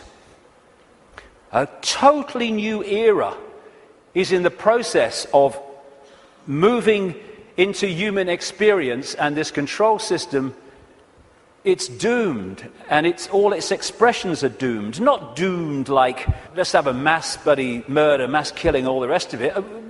Doomed in this reality because they're connected to something that's disappearing. There'll still be infinite consciousness, even those in the control system. They'll remember who they are eventually. It might take some time, and we'll be having a beer with them one day thinking, do you remember when you were stupid? Oh, yeah, I remember that. Oh, God, mate, yeah. Oh, that's what we'll be doing at some point. So this epoch change is moving from a sense of division, left brain, where it sees everything as apart from everything else, sees everything in terms of structure and apartness. We're moving from that perception as this energetic construct changes to a perception of what comes from expanded consciousness and awareness, which is we're all one. We're all expressions of the same one consciousness, which again makes racism ridiculous, ludicrous, insane, the height of ignorance. And as the schism, the distortion is healed, so other expressions of the distortion will become what we call history. The police state, the energetic wars, once we're really in to this expanded awareness, the very idea of going to war. We have laws because of the distortion, because of the epoch we've been going through. We don't need laws in the state of awareness that we're going into, and our children and grandchildren will go even more into. You don't need to say we have a law against murder when murdering someone would never even enter your psyche. You don't need environmental protection laws when harming the planet because you know the planet and you are one anyway would never occur to you. You don't need these things. Laws are there to suppress overwhelmingly, but also expressions of laws are to try to mitigate for the distortion that manifests itself in distorted behavior. The idea of anyone going hungry in a world of plenty in the epoch we're entering, never even conceive it. You mean they used to let people starve? That's this mentality that we're moving out of, and we're at the cusp now of this change, which is a very interesting place to be. We're going back to that. We're going back to being connected to what we really are. And of course 2012 is much talked about and will be more talked about as we get closer to it. I have a different view on that. I should be saying, given I've been writing about these truth vibrations for 20 years, I should be saying, see, 2012 told you, yeah. No, I'm not saying that actually. I think 2012 is a diversion. By 2012, yes, things will have moved on. Things will be changing. Amazing things will be taking place. There'll be big challenges, and there'll also be big, wonderful things starting to manifest by 2012 compared with now. But there'll be more so in 2013, more so in 2014, more so in 2015. This is an ongoing process as we move through the cusp out of one era, epoch, energetically, information, into another one. And so by the time it reaches where it's the natural state and the old epoch has gone altogether, it's going to be down the road. But every year, every month, things are going to be moving on energetically. And there'll be things in 2012, and maybe a very good chance that manufactured things will happen in 2012 to focus attention as part of the diversion of the control system. It's quite possible that will happen. But I don't see 2012 as some epoch-changing year. But there comes a point, and I don't think it's too far away at all, where the tipping point comes in this energetic change, where the irresistible force, which is the truth vibrations, then start to become the dominating state of awareness and perception in this reality. And then we're really moving. And I don't see that as too far away. Like I say, it takes a long time for a dam to crack, but not from then to it collapsing. So we're actually living in like a river of energy that's getting faster and faster in terms of its vibration, the quickening. And what we can do is we can get on the airbed or the canoe and we can go, whoa, what a ride, this is great, that's fantastic. Or we can stand there and try to hold on to the world as it was, in which case we're going to be expending more and more energy trying to hold our status quo, and eventually we won't be able to hold it, and we'll get, symbolically anyway, washed away. And as these truth vibrations manifest themselves and our awareness starts to expand, we're going to be accessing levels of realities that have been denied us up to this point. People talk about the sixth sense. That's nothing compared with what people are going to have as we move into this new era.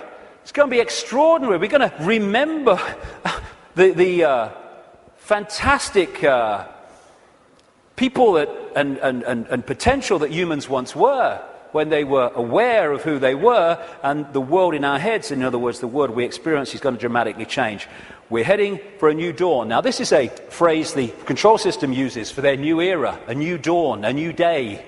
Well, it is a new dawn and a new day, but it ain't the one they think's coming. We've been through this process in the last epoch, and now we're going back the other way. And as a result, this control system must fall, and we are emerging from the abyss, the suppression, and all the rest of it to be who we really are. And that must change everything.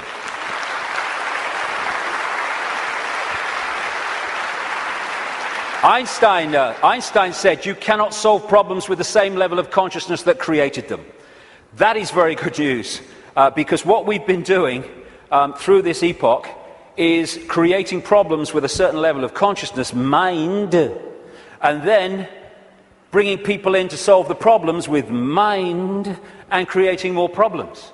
Now we're in this change where we're expanding consciousness, expanding awareness, and suddenly that cycle of problem and more problem, and it's unsolvable, there's no way out of this. Suddenly it's a piece of cake. Look, it's so simple. Fantastic time we're going into, but the next few years are going to be challenging. It's breaking the spell that the moon matrix and its supporting technologies and manipulations has had on the human mind. You know, we don't have to find enlightenment. We are enlightened. What we need to do is remove the barriers of belief and perception that we've thrown around ourselves that keep us from that enlightenment. That enlightenment's never gone away. It's over here. It's saying, I'm over here. I'm over here. And this is what the major role the truth vibrations are doing, because they're the quickening. They're breaking up these dense energy fields, and as they do, suddenly we're connecting with levels of awareness that we didn't realize. We've been in a trance all this time, programming perception because of that. And it connects through the reptilian brain. So let's disconnect from the reptilian brain as part of breaking the spell. It feeds us fear. It has to, constantly. Fear this, fear that. Insecurity, anxiety, that's what it's doing to manipulate our perception and hold us in a low vibrational state, therefore the moon matrix. So one of the ways that we can, just on a daily basis, is disconnect from the lizard brain, and therefore what it's connecting us to, is to, simple thing, don't count to 10, count to 50. And if you're still wound up and about to hit somebody, count another 50. Because what the reptilian brain does is it doesn't think, it reacts. That's why it's so fast. It doesn't have to think, just reacts. Now, the other parts of the brain, like the neocortex, they think things through, so it takes longer than the reptilian brain. This is why we react to something, reptilian brain, and then maybe a minute later, 2 minutes later, maybe half an hour later, the visual cortex has thought this through, and we go, oh my God, I overreacted, didn't I? Did I really say that? Oh my God. That's what, it's the reaction system, reaction. And if we can stop reacting, emotional reaction and all that stuff, because, you know, we're manipulated so much through the reptilian brain reaction system. It's not problem, think it through, do a bit of research, see what you think, discuss it a bit, solution. It's problem, reaction, solution. That whole process of mass manipulation is done through here. So when we're faced with a situation, and I'm talking to myself as much as anybody here, you know, I'm not cross-legged on a mountain saying, hey, here I am. No, I'm talking to myself as much as anyone else. When we're faced with these reaction systems, whether it's because of a world event, whether it's because something in our lives, if we can just go, okay, I don't like this. 1, 2, 3, 4, 5, 6, and eventually the reptilian brain loses its power because it's a reaction power. And once the reaction's gone, it's lost its power. And we can think things through. And if we stop reacting through the reptilian brain, then we are massively disconnecting from the moon matrix. And as these truth vibrations change the nature of this energetic control of the human collective mind, the hive mind that we've been connected to, then its expression, this structured world, the way we work. And, you know, my brother said to me once, what's it all about, Dave? He said, you get up in the morning, you go to work, you come home, you have your tea, you watch telly a bit, and you go to bed. You get up and you go to work. I mean, look at it. It's the way it is, the way it's structured. It's slavery because it's so limited. And I've talked to people once, the last time I spoke at the Oxford Union, I was talking to some students. They could not perceive a world in which there wasn't a hierarchical structure of government because there would be chaos. That's the left brain at work. And people, when you think, look, this world is crazy. It's not serving people. People are serving it. That's what we are. We're slaves to a system. Politicians are slaves to a system. They go into the system. They think they're going to change it. The system changes them. And therefore, we can't perceive left brain, old epoch, that actually there are other ways of living, of interacting, other ways of providing food and warmth and what you have, other ways of living life than this drudgery. But as we expand our awareness, then other ways of interacting will become very obvious to us. Blinded by belief, believe. This is one of the control system's greatest weapons to control the human psyche. Get them to believe something. They don't care if it's this religion or this political belief or whatever it is. As long as you believe something powerfully, then they got you. Because belief builds walls around itself, repels all borders that challenge that belief, and suddenly you're living your life on a postage stamp or a dot. And your true ability to perceive in an expanded way is gone. You've given it up to the belief. This is how it must be. And once you have a belief, like a religious belief, then there are rules and regulations. Walls go around the belief. If you're going to be one of us, you must believe this. You can't believe that because they believe that, so you'll be one of them if you believe that, and all the rest of it. Here we go. We're all possibility. What are we doing having rigid beliefs when we're all possibility? Religion is mind. And there are many expressions of religion, not just going to church. There are many religions of the mind of various kinds that don't appear to be, but they are addictions of the mind. It's mind. You must believe this. There is one possibility. What's that saying? There is one possibility. That's how mind thinks. Consciousness, there is one possibility. You're having a laugh, darling. So religion, as we know it, is not going to survive this epoch change either, because it's an expression of the last one.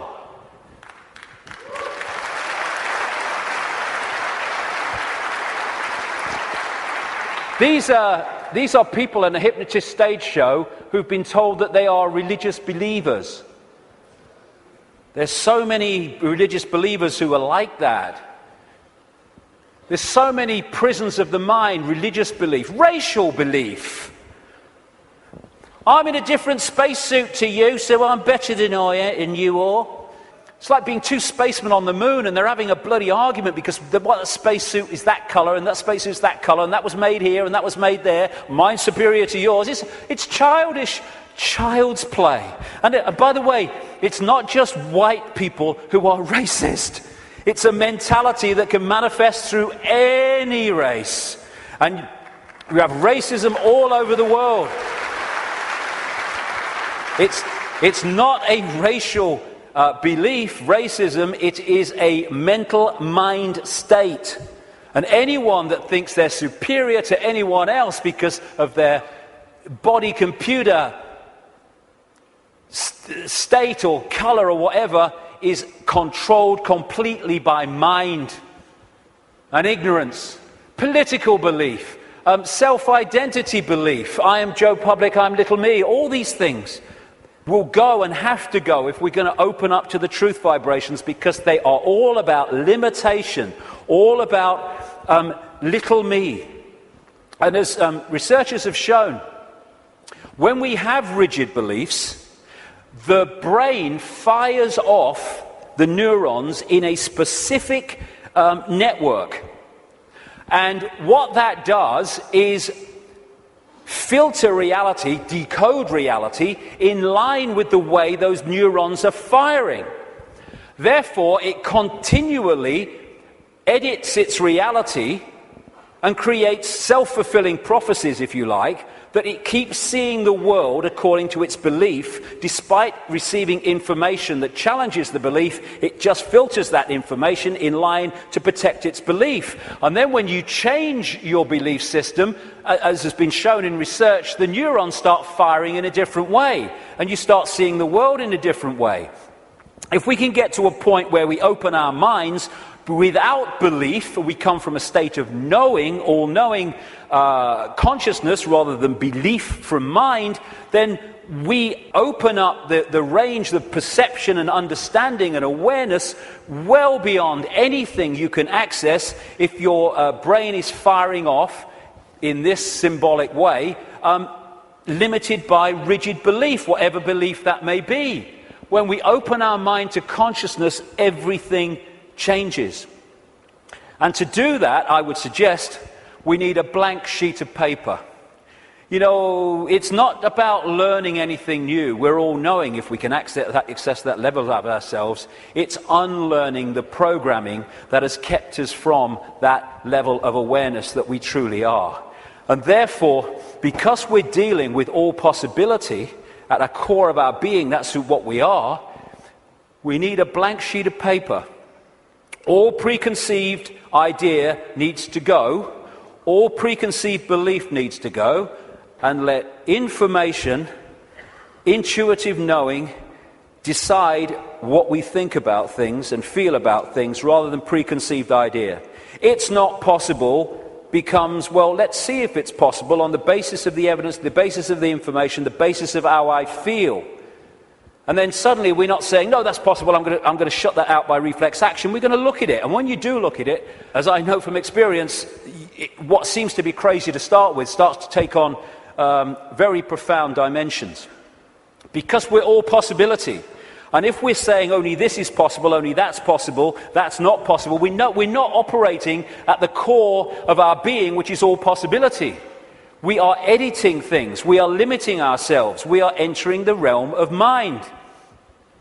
And it's a time to choose, in many ways, between the head, the intellect, not that he doesn't have the part to play, it does, it being the governor, and the heart, knowing, intuition.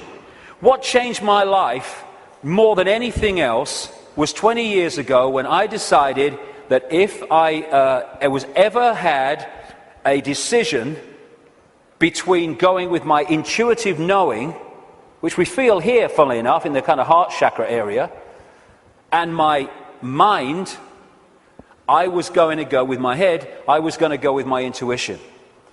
And it changed my life and has allowed me to follow this path, because I can tell you over the last 20 years, there have been many times in the early days, not for a long time, but in the early days, when my head was going, you're going to say what? You're going to do what? You must be joking. Not in my lifetime. But I thought, no, I feel to do it. I went with it. And as a result, you follow this energetic path through intuitive knowing that's been laid out. And what happens, because intuition, knowing, is coming from another level of awareness beyond five-sense reality, it means that to five-sense reality, general world, some of the things you do when you follow your intuition are seen as, I think I'm possibly an example of this, are seen as crazy and mad and lunatic and dangerous and all that stuff. And what happens then when you do that and you get that reaction is that the head kicks in, the mind, which wants to protect its preeminence that it's had up to this point, puts its arms together and says, see what happens when you don't listen to me, see the trouble you've got into? And it's like, okay, and you come back into mind. But if you stick with it, and you take what comes as a result of expressing your uniqueness and expressing your intuitive knowing, then eventually things happen, good things, great things sometimes, that happen not despite what you did and the reaction you got, but because of it. And then the mind, the intellect, looks at this and says, well, hold on a second. It might get you into trouble, but eventually it works out. And what happens then is your head and your heart, your knowing, your intuition come together. And the war stops. We become whole again, where mind serves consciousness instead of serving itself. And it's years and years, I say this honestly, since my intuition and my head have had a problem. It's an incredible feeling, because it's like, when you start out, it's like, I feel to do this. You're not doing that. No. And then after a while, when this sync takes place, it's like, I feel to do this. And the head goes, okay. And it's a totally different way of interacting with the world. The war stops. And this is open to all of ours. But the first thing is what it is. It's to face the situation we're in, and then we can do something about it. First thing, to realize that up to this point, we have been slaves thinking we were free. And so the first stage is to acknowledge that, and when we do, we can do something about it because we're accepting what the situation is. The second thing is to choose freedom over slavery and be prepared to do what is necessary to achieve that freedom over slavery. And when we do that and we mean it, there is a shift in our energy field. As that shift takes place, what I call magnetic attraction, it's the energy field is of the human body is an expression vibrationally of our state of being, mentally, emotionally, what we might call spiritually. And therefore, our state goes out as a vibrational field, and it draws in other vibrational fields that sync with it. We call these people, places, locations, ways of life, jobs, opportunities, or lack of them. So when this shift takes place, because we've said my intent, very powerful intent, is that I want freedom, and I want to end my life. I'm not going to be a slave anymore. I'll do what is necessary to understand who am I, where am I. Suddenly this energy field shift takes place, and we start drawing in new people, places, locations, opportunities, etc., that are syncing with the new vibrational state as opposed to the old one. And at this point, and I experienced this big time in the public eye, we experience this shift as our lives falling apart. Partnerships may end. We may lose our job. We may change location. We may, like me, undergo massive ridicule. But what if we understand what's happening?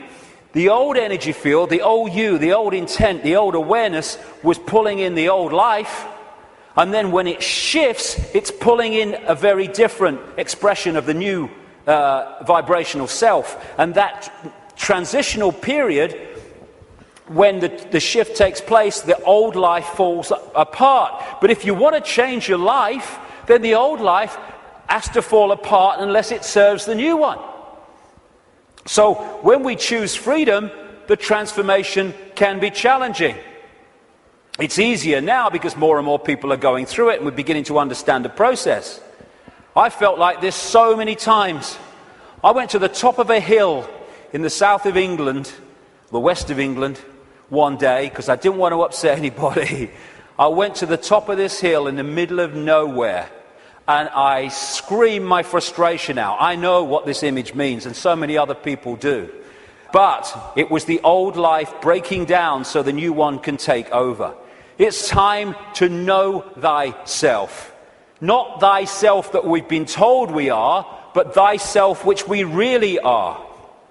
This self. Everything from the beginning, my birth, my ancestors, my children, my wife, everything comes together simultaneously. I saw everything about me, about everyone who was around me. I saw everything they were thinking now, what they thought then, what was happening before, what was happening now. There is no time, there is no sequence of events, no such thing as limitation of distance, of period of time, of place. I could be anywhere I wanted to simultaneously. That's who we are. And that's what the control system has tried to keep from us.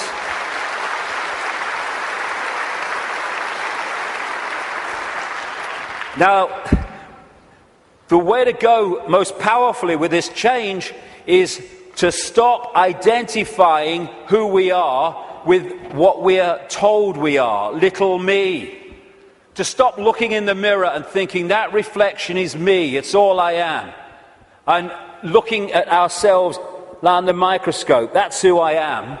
And bringing our point of observation from I am David Icke, a personality born in Leicester, England in 1952, to I am infinite consciousness. All that is, has been, and ever will be, can be, all possibility. Infinite love, having an experience through this lens into this reality that they call David Icke. And again, once we take this observation from that observation, there is a fantastic shift in our energy field. And we break up these densities that are holding us in mental and emotional servitude. Everything starts to change when we move our sense of self-identity. That's why the control system wants us in there. It can't cope with this. We have to be in there.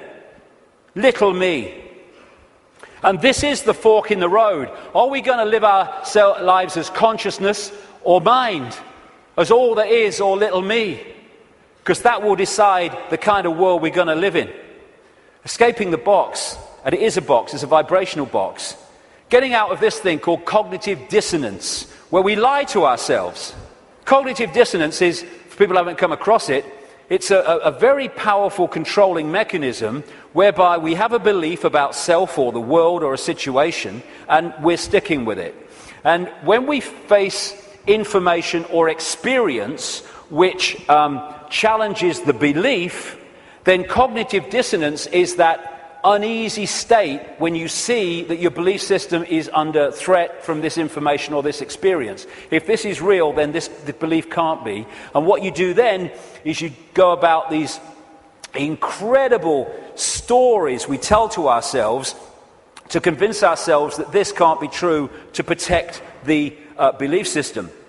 Cognitive dissonance could be a good thing if that dissonance lead you to look at your belief in the light of this experience or this new information, and then move the belief in the light of that, then cognitive dissonance is a good thing. What most people do is try to hold the belief system in the face of this. And there's no greater example than the Skeptics Society.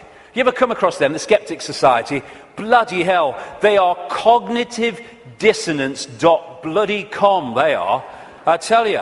I've debated with some of them on television programs and stuff, and one of them, his bum kept bouncing on the seat. He had what they call Vitus dance, is it? My mother used to call it, where you can't stop moving, because he was in such cognitive dissonance, because the information he was hearing was so at odds with his belief system, he was kind of going crazy. And so you get people who come up with these amazing bloody stories to try to explain away why something is not challenging their belief system. So again, part of that blank sheet of paper is letting cognitive dissonance serve us. I'm going to look at my belief system instead of holding on till our knuckles turn white. Also, trying to avoid looking at the truth, because if we don't, we ain't going to change anything. Go beyond being in denial of what is happening in our lives and in the world, and start looking at it as it really is. It is what it is, because unless we look at things in that light, instead of trying to find wishful thinking reasons why actually it's not really like that, we're not going to change anything, because we're going to be in denial that anything needs changing. It is what it is, and we need to face it. And it's important to stress this. This control system, this reptilian control system in all its facets, is not all powerful, and it's not omnipotent. It's actually bloody stupid. You know, there's such a difference between being clever and being wise. It's very clever to build an atomic bomb, but it's not wise to do so. There is a difference between the two. And these people are very clever, but they're stupid. And cleverness without wisdom is the most destructive force on earth, which is why that's what they are. They have only managed to control humanity because they put us in a smaller box than they're in. Because of their mental and emotional state, fear, wanting to control because of fear and all the rest of it, they are in a vibrational box. They can't access any higher levels of awareness because of their mental and emotional state that's holding them in density, and their fear. Their fear is being passed on to us through this collective mind. So the only way that they can manipulate and control us is by putting us in a smaller box than they're in, and that's what the suppression of knowledge and awareness and consciousness has been all about. But as we open ourselves to the true nature of ourselves, we can move well beyond any area that they can access. So just because they're technologically advanced intellectually, it doesn't mean they have power over us and they're omnipotent and all-powerful. They're not. They're desperate.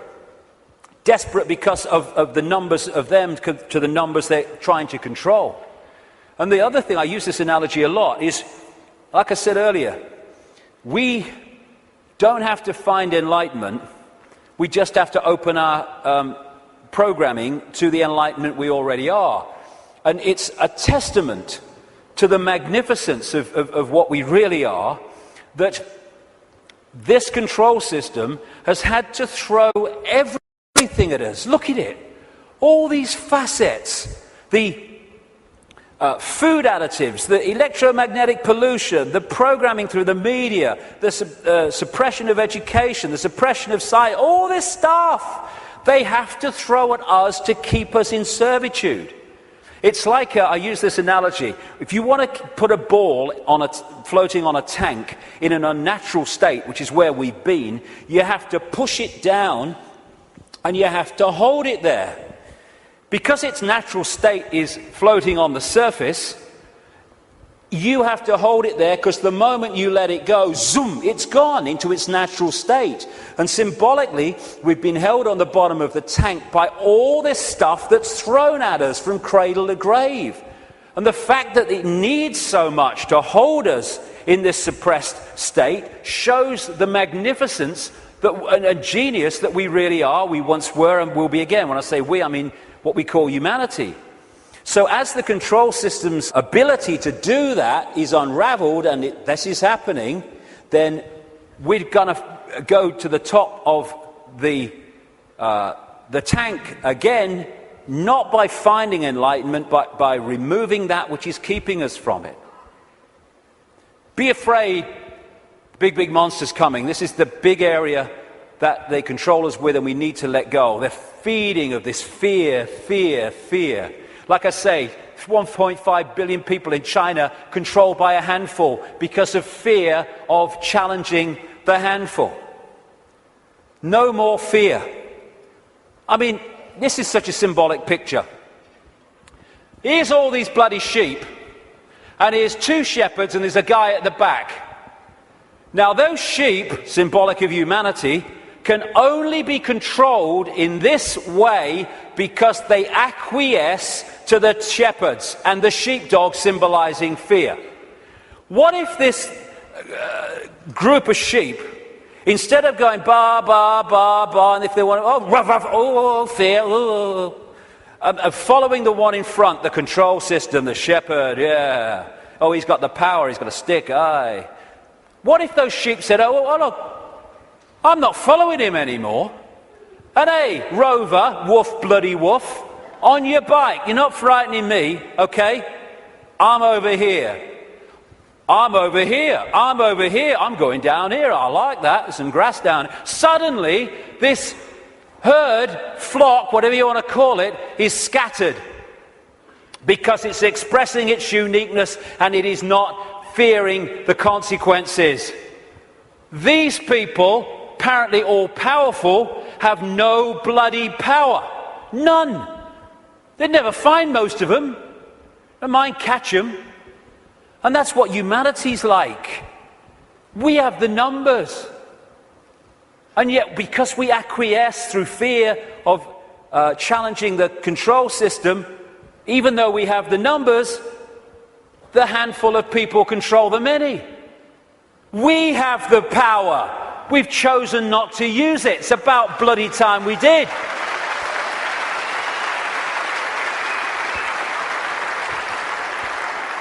God, the answers are there in front of our eyes.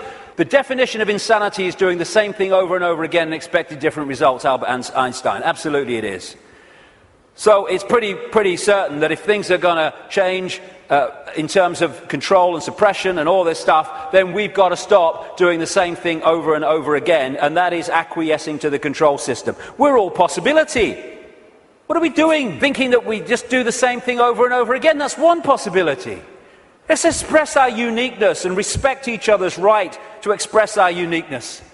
We're all possibility. Actually, one possibility is swimming against the tide. Let's try it. And let's respect each other's right to do that. We should be celebrating diversity. Diversity is an expression of all possibility. It's acquiescence and conformity that is an insult to all possibility. And yet that's what this system wants us to do, conform. And you know, at least sheep need a sheepdog to keep them in line. Humans have out-sheeped the sheep because we keep each other in line. We don't need the sheepdog.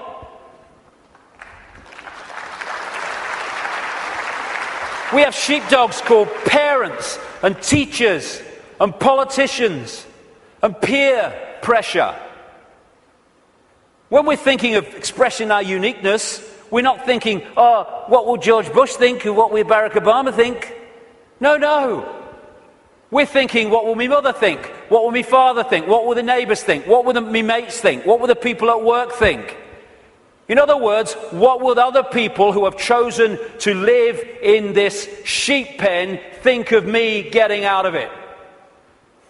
It's like sitting in a cell and you find a way out through the door, and instead of another prison warder coming along to stop you getting out, the other prisoners jump on you. That's what we do.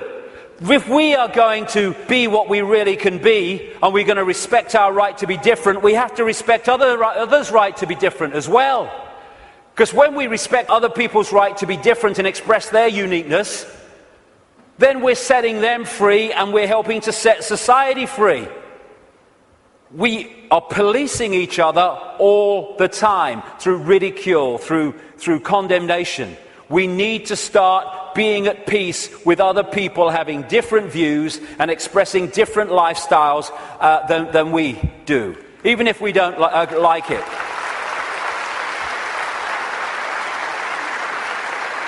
This breaks up this sheep policing the sheep. There's only a few who in full knowledge are behind this control system, and they have to get the target population to police the target population. They don't have the numbers to do it themselves. I have a simple philosophy on life, so simple. Do what you like so long as you don't impose it on others. Dead simple. That's it.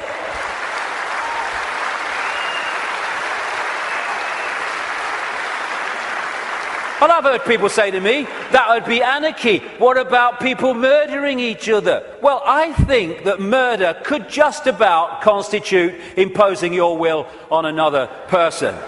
And when you think about that simple philosophy, it overrides all law, need for law. If we live that, we don't need laws that say don't murder when you wouldn't impose yourself on another person. But we can do this. You know, if Henry Kissinger wants to sacrifice George Bush, be my guest as long as you both agreed. Because when you leave the body, you'll feel right prats and you might learn something in your eternity. I get interested when they want to impose things on other people that don't want those things imposed upon them. That's what the control system's trying to do. That's why I'm interested. But express ourselves as long as we're all agreed. And we don't impose it on other people. We have this either or. Someone wants kind of a rave or something, and some people don't want to be affected by all the noise and disruption. And so we say, they can have it, they can't have it. It's either or. Any society that was conscious would say, okay, we can sort this out, okay? They don't want the noise, fair enough, understand that. They want to have a party, a rave, a good time. Okay, now, let's find a place where they can have what they want that don't disrupt anyone else's life. So they can have their experience that they want and no one else is affected. Everyone's a bloody winner. This is either or. Someone must win, so someone must lose, so someone could win. Old epoch consciousness. Winner, winner, win, win. That's the new consciousness. I stand upon my desk to remind myself that we must constantly look at things in a different way. You see, the world looks very different from up here. You don't believe me? Come and see for yourselves. And it does. When you move your point of observation, the world looks so different. When we break out of constantly scanning the world from a single point of observation, so everything looks the same. From a higher point of observation, things look very, very different. And we can break out into infinite consciousness. Clear our minds. That's another thing, another layer on the onion. It doesn't matter. My goodness me, how we make things matter that don't matter. And it clutters up our mind, it clutters up our emotions, and holds us in low vibrational servitude. I have a thing I call the deathbed perception. You're lying on your deathbed, well, your body is, you're not, and you've got 10 minutes to live. Tell me, looking back at your life, what mattered. You know, in 2004, when that guy cut you up at the lights, and you got out your car and you screamed abuse, and he got out and wanted a fight, does that matter now? No. Then the trick is to make sure it doesn't matter then. To bring that mentality into everyday life. It doesn't matter. We get het up, angry, frustrated. We worry about things. People worry about going to the dentist. Then they go to the dentist and they go, oh, that was all right. What do you mean it was all right? You've been worried sick for 3 weeks. It's destroyed your life for 3 weeks. You tell me it's all right. It was no problem. It's bringing this. It does. What really matters? What really matters is loving each other, caring for each other, being kind to each other. What matters is expressing our true magnitude of infinite genius, not acquiescing to meaningless things that we take so bloody seriously. How many things do we look back that got us really het up, frustrated and angry, and we look back, it didn't really matter, did it? Well, don't let it matter then. That's the thing. And then there's what I've long called combing the mirror. Combing the mirror is a crazy thing, because what happens is you want to change your hair, so you comb the mirror. Funnily enough, your hair doesn't change. What you have to do is comb your hair, and then the mirror reflects it. And this so-called out there world is like the mirror. It's not even out there. It's a projection of in here. If we're going to change this apparently out there world, we have to change in here. It's like if this is a movie screen, and I don't like the movie, so I'm going to stand here and I'm going to hurl abuse at the movie screen. Nothing's going to change. I've got to go back to the projector and I've got to change the reel, and then this will change, because this is just an outplaying of that. And the Illuminati control system is delighted, indeed encourages us to believe that we can change the world, if you like, and our lives out there. They want us to comb the mirror because they know nothing's going to change. This is where things change, and we connect with this at what we call the subconscious mind. And it's in the subconscious mind that we interact with this waveform construct. The conscious mind experiences the play-out holographic world, the decoded world. So this is where we have to change things. Because by the time it hits this screen, this holographic decoded world, it's like the movie on the screen. It's a done deal. You ain't got to change that now. You ain't got to change this now. We have to change it before we decode it into experienced holographic reality. There are some people I've been reading, they say 98% of human decisions are made by the subconscious mind, the unconscious mind. I would go further. I'd say 100% of human decisions are made by the unconscious mind. What the conscious mind does is experience them. But the conscious mind can interact and work as one with the unconscious mind if it starts to understand the way reality works. How do we understand what's going on in the unconscious mind, so therefore we can play a part in changing that? By what I call the language of life. The play-out holographic world of experience is a mirror of the information construct, in other words, our unconscious mind in many senses. And the way it plays out, the language of life, as I call it, tells us what's going on in the unconscious. And therefore, we can play a part together, unconscious and the whole of self, in changing and clearing out what is happening in the unconscious, which is playing out in the experienced conscious holographic world. For instance, do things keep recurring in our lives over and over and over again? You'll never guess, it's only happened again. Well, why is that happening to you over and over again and not happening to him at all? What is it within you that's manifesting this? What is it telling you? What is the language of life telling you by what you're now continually experiencing? Why don't things work in your life, but they work in this person's life? What is that telling you? What is it about you that's making it not work? What is it about them that's making it work? The language of life. And you can start to read this. And it's about taking responsibility and saying, oh God, I'm so unlucky, nothing ever happens to me. It's like taking responsibility, power. Why is this happening to me? What is it about me that means this is happening to me and not to them? It's the language of life. He's talking to us. For instance, one of the things that totally bloody controls human experience is a desire for outcomes. We're all possibility. If we live as all possibility, our true self, then we're flowing. We're flowing with life. We haven't got an outcome because we're all possibility. We flow where we want to go, and we flow where life takes us. Once you have an outcome, I want this, then you have pinned yourself to one possibility. And if that possibility doesn't happen, then you're in a state of disappointment. Even though you're all possibility and you can flow anywhere you like. I'm this what I want to be. And it's like a door. And people go through life and they're going, bang, bang. I want to be this. This is my outcome. Bang. And the door's going and life's going. Ain't opening.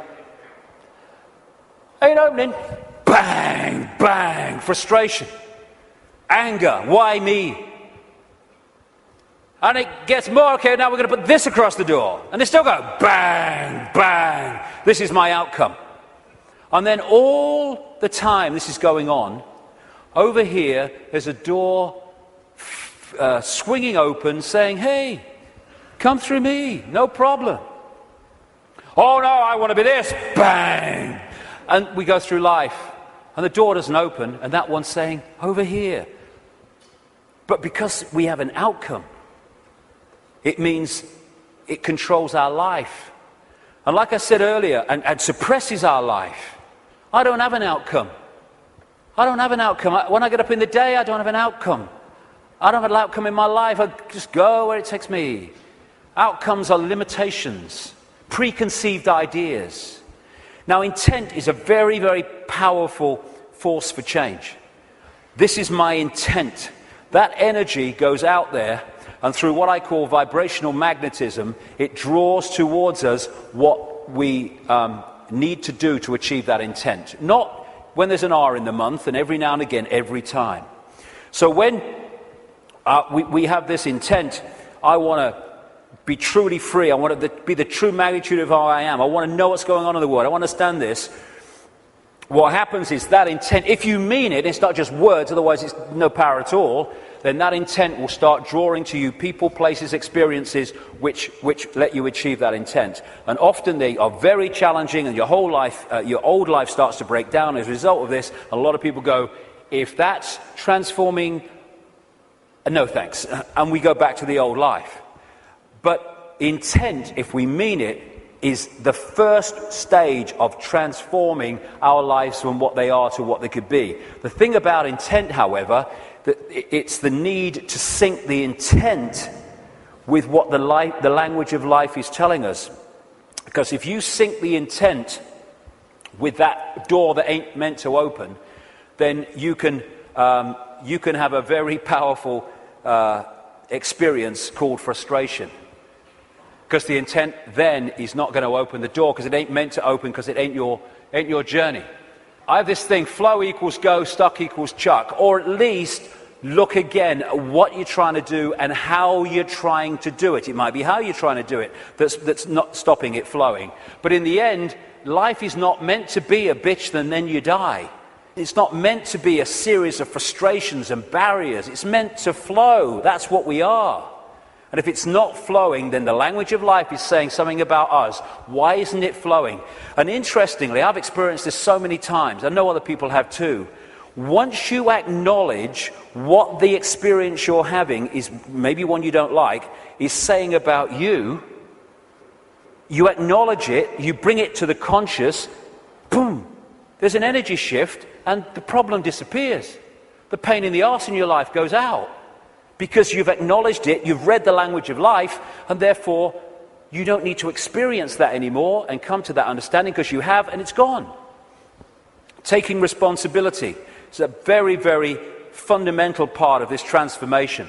Carl Jung, the Swiss psychiatrist, said, people will do anything, no matter how absurd, in order to avoid facing their own soul. And not taking responsibility is the absolute epitome of giving your power away. When we say it's all your fault that I'm in this situation, whether it's collectively or individually, what we're saying is, I don't have power over my life, you do.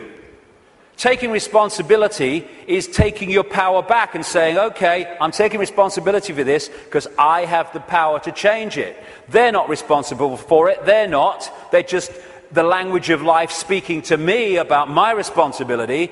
Therefore, I'm not going to play the blame game. This is my responsibility and I'm going to deal with it. And when we do that, we take our power back and we can change things instead of going through life as a victim of other people's circumstance, which means we're powerless. That's little me. And we ask ourselves, why me? Why am I going through this experience? Well, through the process of vibrational attraction, vibrational magnetism, an expression of us is going out, and an expression of us comes back in the form of people, experiences, locations, jobs, everything. So therefore, what we're putting out is what we're pulling in. Why me? Because we're creating it. Bad luck, good luck, no such thing. Why do some people win, some people lose? Because some people pull that in, some people pull that in. You get people who they say, you meet them and they say, nothing ever happens in my life. And you say, well, what would you like to happen? And they go, well, I don't know really. Well, I don't know really goes out as a vibrational information field, and what comes back is a life where nothing happens. Why? Because you don't know really. So we're not victims. We think we're victims, and the control system wants us to believe we're victims, because then we will do nothing to change the fact that we're not expressing the power that we have. Why me? Ask yourself, because it's your choice. It's your choice and my choice in the sense of there's not some guy with an AK-47 on some other dimension saying to our consciousness, get in that body or I shoot. And in the same way, once we get in here, we attract what we attract. And when we take responsibility for that, we can stop attracting it. Why me? It's like the Oracle said in the Matrix. You've already made the choice. Now you have to understand it. You didn't come here to make the choice. You've already made it. You're here to try to understand why you made it. And as the message from the psychic 20 years ago said, arduous seeking is not necessary. The path is already mapped out. You only have to follow the clues. We are guiding you along a set path. If we get caught in mind and the limitations of mind, then we can not go along that path. Because mind is telling us, oh no, you don't do that in this world because you have to do this and you conform and all the rest of it. The difference is that when we make the choice of the path we want to journey on in this reality, in what we call a life, we're doing it from this perspective of perception. When we're trying to understand why we made it, we're doing it from this level of perception. So this sees it on one level, and this is going, I'd agreed to this, you must be having a laugh. Never. Well, this is seeing it in a different light. And it's the same collectively. Why us? Why are we here at this time, now, as this cusp of change is going on? Same thing. You've already made the choice, now you have to understand it. You didn't come here to make the choice, you already made it. Now you have to try to understand why we made it. Instead of complaining at the situation we're in, and again, this made the choice, this is trying to understand it. Once you break out of this into this, you then start to understand it. Because you see what we're experiencing from a totally different perspective. For instance, this sees, in the journey down the symbolic river, this sees the next turn on the river, no further. This sees the whole river from source to sea. So this is seeing an experience in the moment that this is having in a completely different way to how this is seeing it. For instance, you're going down the river on a canoe, it springs a leak. You paddle across to the bank and you sit there and you're angry and you're frustrated. Why me? Why am I so unlucky? And then some guy comes across and says, hey mate, you were so bloody lucky. There's a bloody waterfall around that next turn. And we can even override that through intuition. When we intuitively access this, we intuitively know, no, I'm going to stop for the day here. I'm not going to go any further today. And this might be saying, oh, we can go further. I'm not going any further. And so many things we can be protected from by following our intuition. Why are we here collectively? We're here to break the spell. We're here to break the spell on the human collective mind. What a great thing. What a great thing to play a part in. To break this spell and to stop this human experience becoming this. And in the next few years, like I say, they're going to throw everything in desperation, like the cornered rat, trying to hold on to a control system that's falling. This is where we're going to need to have this perspective of I am consciousness, I'm having an experience, because that will make it so much easier as we go through this transformation and challenge, because if we're in this world and of it, those people are going to find the next few years very, very difficult. Because they will not have a perspective of what's going on, except everything's going crazy, and my God, what's going to happen next? This is a great line from a song. Freedom's just another word for nothing left to lose. Isn't it amazing how when you no longer have anything to lose, the butterfly emerges? Because it's fear of loss that keeps us in servitude so much. And when you've got nothing left to lose, suddenly all that's left is freedom.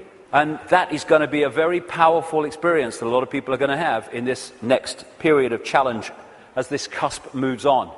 Just when the caterpillar thought life was over, it became a butterfly.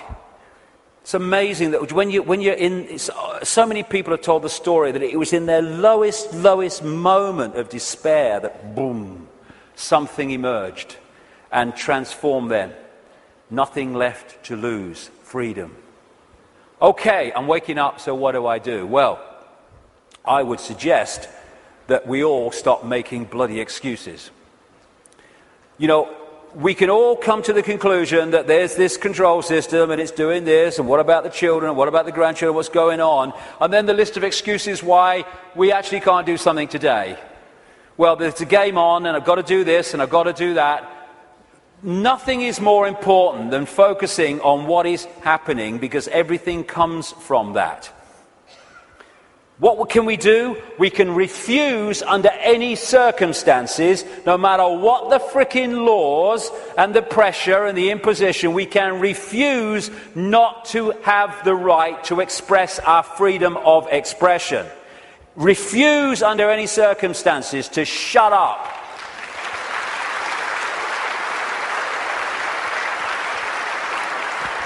If vast numbers of people did that, this is the key to it all, what are they going to do? They don't have the numbers. We can stop focusing worship on celebrities and television and fake politicians and even sport. Not that I don't enjoy sport, but as long as it's there, peripheral vision, and not here. But worship, externalizing. And this is the biggest thing we can do. Human race, get off your knees. What are we doing down there?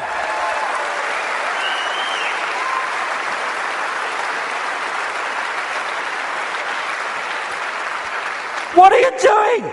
You're all that here's as it been and ever can be. Where have you bloody knees for? Well, I only little me. No. If we get off our knees, the control system's over. Martin Luther King said, a man can't ride your back unless it's bent. And then there's the people in dark suits and uniforms. Hey, you got children and grandchildren and families as well. What are you doing serving a control system that wishes to impose a fascist state on your families?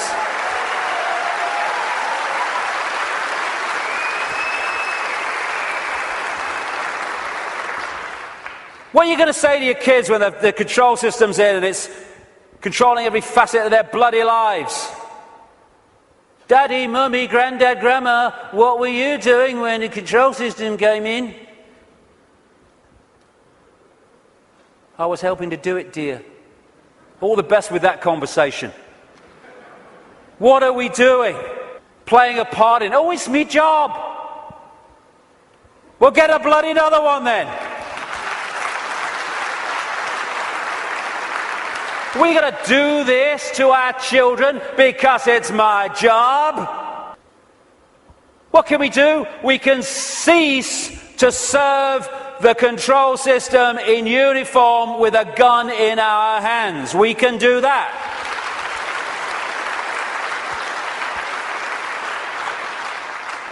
Soldiers are not there serving their country, serving their people. They're there serving the cabal that's seeking to enslave their people and their families. As Einstein said, the pioneers of a warless world are the youth that refuse military service. And more are equal to that, the adults beyond military service who support those that refuse to serve this control system in uniform. Oh no, you've got to serve your country. You serve your bloody country. I ain't doing it. Just like those wonderful Israeli young people. Know thyself. When you know thyself, when you know you are consciousness, the consciousness is going to get a machine gun and start shooting at aspects of itself. Mind does that. Mind fights. Consciousness doesn't even contemplate it. And that doesn't include just people in uniform. It means fighting for freedom. What's all that about?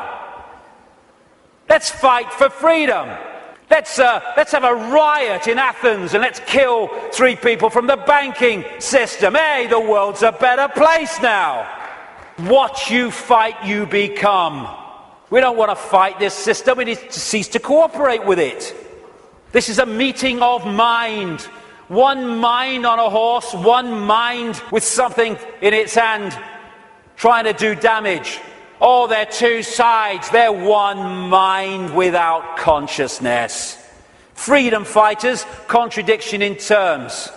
Cognitive dissonance.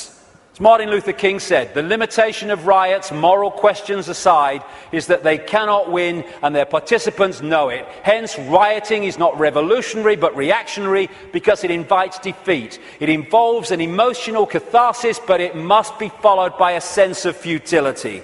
They want people to riot. It justifies more control. Nor do we need to meet this challenge with hate. That's playing away in the stadium we're trying to rid the world of. We don't need to hate these people. We just need to stop cooperating with them. Well, you know, if it's all the same with you, mate, I ain't doing it, okay? No hard feelings, bugger off.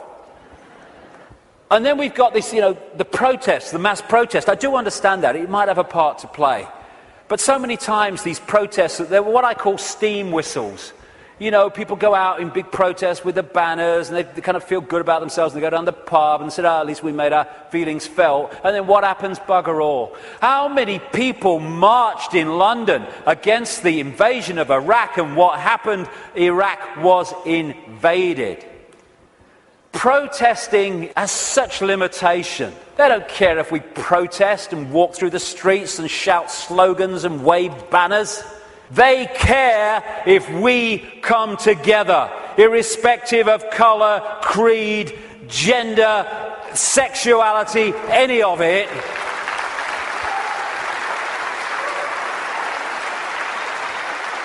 Put our differences aside and unite behind what affects us all and all our families. This control system, this Orwellian agenda, is not trying to enslave black people or Jewish people or middle-class Americans or Hispanics or Australians or Indians. It's trying to enslave all of us.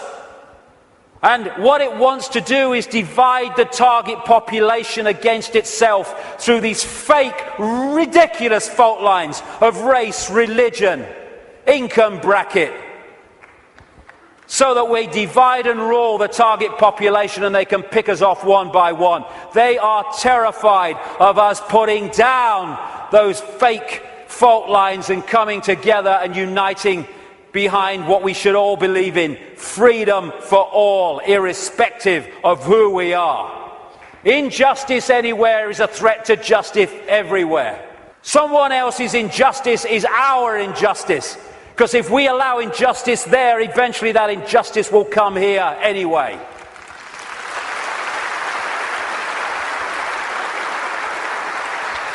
In the end, we will remember not the words of our enemies, but the silence of our friends. Silence is consent. Can you hear us now? Silence is consent.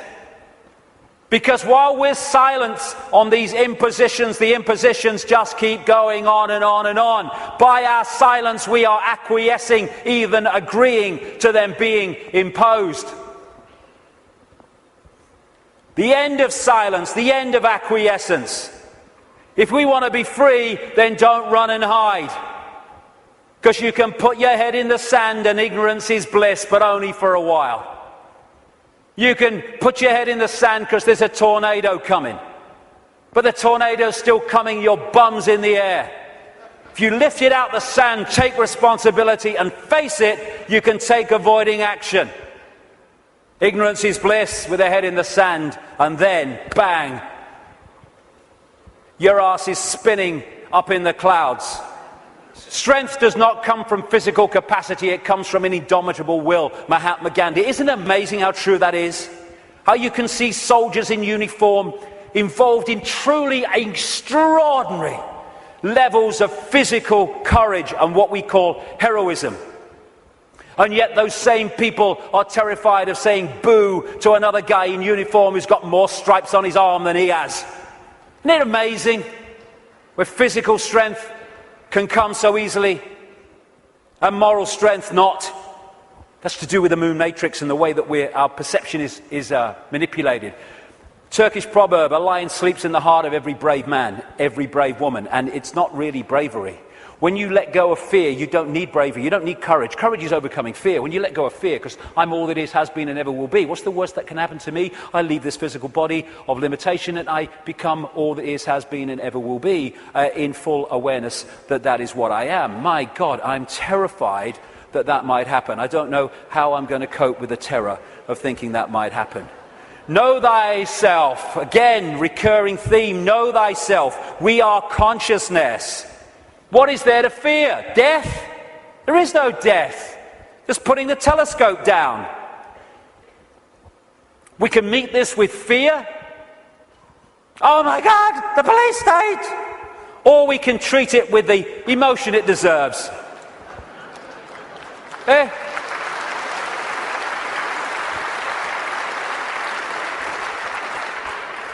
What we have to do is comply. Compliance! That's what we have to do. Because if we don't comply, the control system's in desperate trouble. So it has to frighten us into complying for fear of not complying and the consequences that come from that. Well, hold on a second here. There's something about this that ain't right. When we look at this structure, we look there for the power. But why is that there? Because these silly sods are holding it up there. This is the power. They have to persuade them that they have the power, so they don't take the power to bring that crashing down. Fear of bringing it down through fear of not complying. Once we step out of the pyramid and refuse to cooperate with it, no violence necessary, by the way, then the pyramid starts to collapse because we're holding it together. It's a house of cards. That's all it is. Oh, it's the control system. It's a house of cards. Simple thing. People are being fined ridiculous amounts of money for putting their wheelie bins out on the wrong day or too many inches from the bloody curb. And people go, I don't know, what's the world coming to? It's the big brother state, innit? And then what you going to do? What time's that game show on, honey? Terrible a bloody thing, I don't know. What? What's that going to do? Don't tell me. That's Big Brother. It's little me that's causing that, not Big Brother. What if thousands of people, when someone is fined that money for that ridiculous thing, and like I say, they're just giving us more and more ridiculous things to see how much we'll take before we resist, and when we don't, they give us even more ridiculous things. What would happen if when someone is faced with that fine, thousands and thousands of people in that area put their wheelie bins out in the wrong place on the wrong day, week after week after week after week.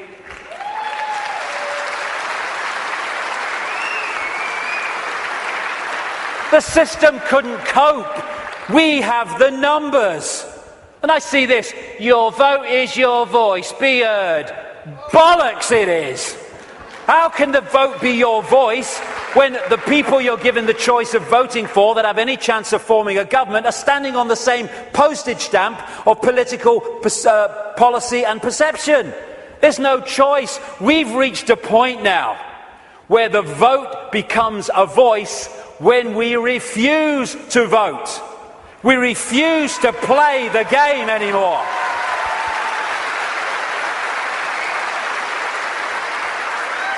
What would have happened at this recent election, this farce, if tens of millions of people had said, we've had a bellyful, we're not voting, it only encourages them.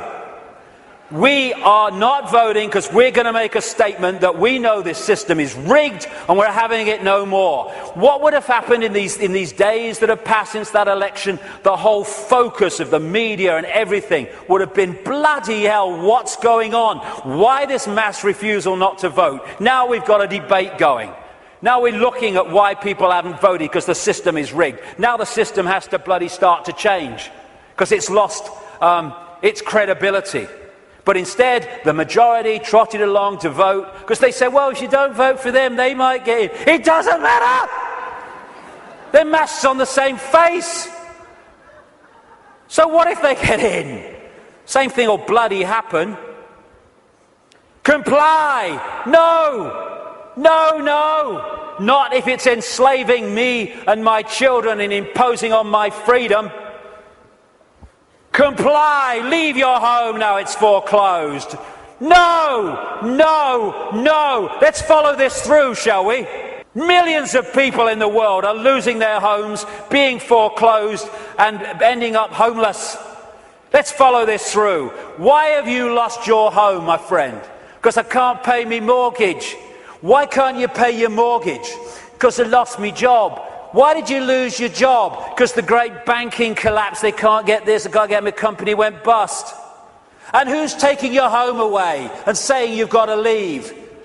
The banks that caused the fricking problem. And we are leaving! What are we doing? What are we doing?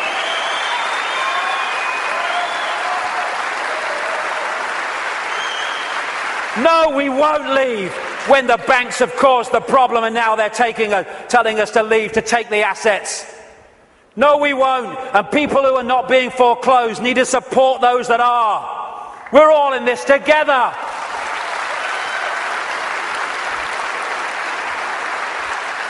Compulsory vaccinations. No, no, no.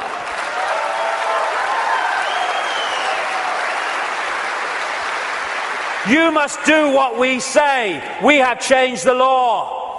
Not if you are imposing on my freedom and my rights to be a free citizen with a free voice. No, no, no. What are they going to do? They come out of Downing Street, whether it's Clegg and his mate bloody Cameron or it's bloody Obama or whoever it is in America, and they say, we've had a discussion and this is what we're going to do.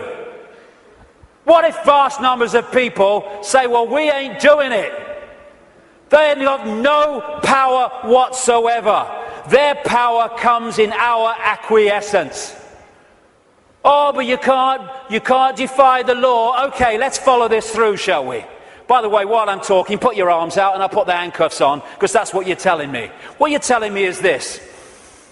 We have no say in laws that are passed. And then we have to obey those laws. Well, okay, forget freedom then.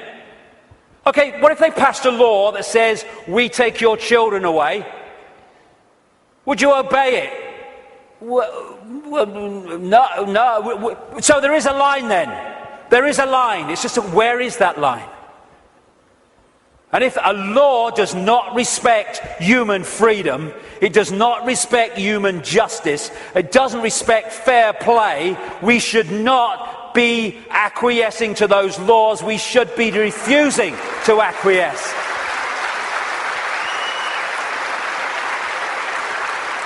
What we need is not compliance, we need a non-comply dance. Where we beat to a different drum and we dance to a different drum. Where we refuse to acquiesce to this control system that seeks to enslave us even more than it already has. Non-comply dance. Do this, comply. No. No. But we need to do it en masse. Oh, we do it with a smile on our face. We're consciousness, all that has been, ever will be. Why shouldn't we have a smile on our face? And smile and feel for these people who are enclosed in mind trying to enslave us. But we need to do it en masse. Because if we don't do it in numbers, then people get picked off. That's what's happening. I am all that is, has been, ever will be. You cannot grant me my freedom. It is not your gift to grant me my freedom or take it away, because I am, we all are, freedom.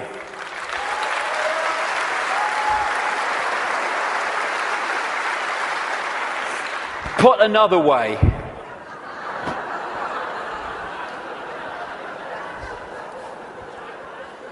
what would infinite consciousness do? Move perspective, little me, all that is. What would infinite consciousness do in the situations that we face, as against what would mind do? If it's not right, don't do it. If it's not true, don't say it. Absolutely right. You know what would change the world overnight?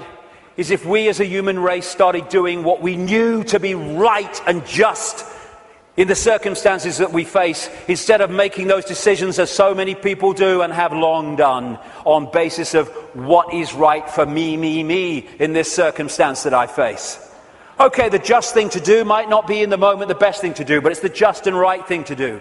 And if we started doing what we knew to be right when we're faced with these decisions, as opposed to what we perceive is right for us in the moment, although doing what is right for us in the eternity, then everything would change. If we want a world of peace, then be peaceful. It sounds trite, it sounds simple, but it's devastatingly profound. That's what we need to be with each other. You know, we have people going on anti-war marches who are hurling abuse at each other in their relationships and stuff like that. If we war with each other, then the collective version of that is warring collectively.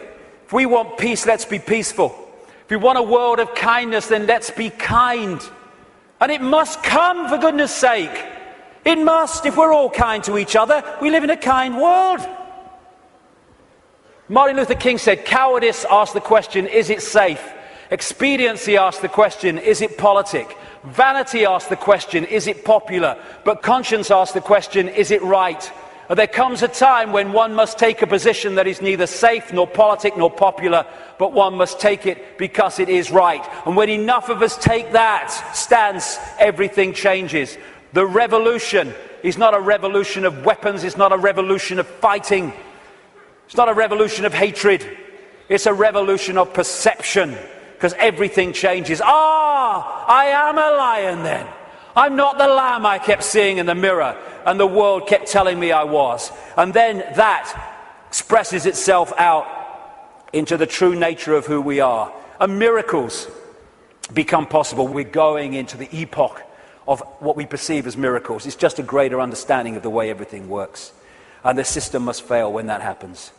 We're being offered, the truth vibrations are offering us in this time, the chance to open the key to our minds, the key to our hearts, which have long been closed by so many people, the key to the freedom on a level that we cannot comprehend, because until we expand our consciousness, we cannot be aware of the true nature of what freedom is. It's not even what we perceive in this world.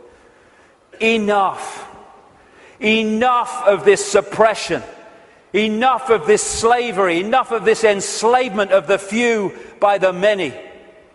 As the poet Shelley said, rise like lions after slumber in unvanquishable number. Shake your chains to earth like dew, which in sleep had fallen on you. Ye are many, they are few. Enough! It's time to fly. It's time to fly. Thank you very much. Thank you. Thank you for coming. Thank you. Let's get on with it. Thank you. Thank you for coming. Thank you for coming. Thank you.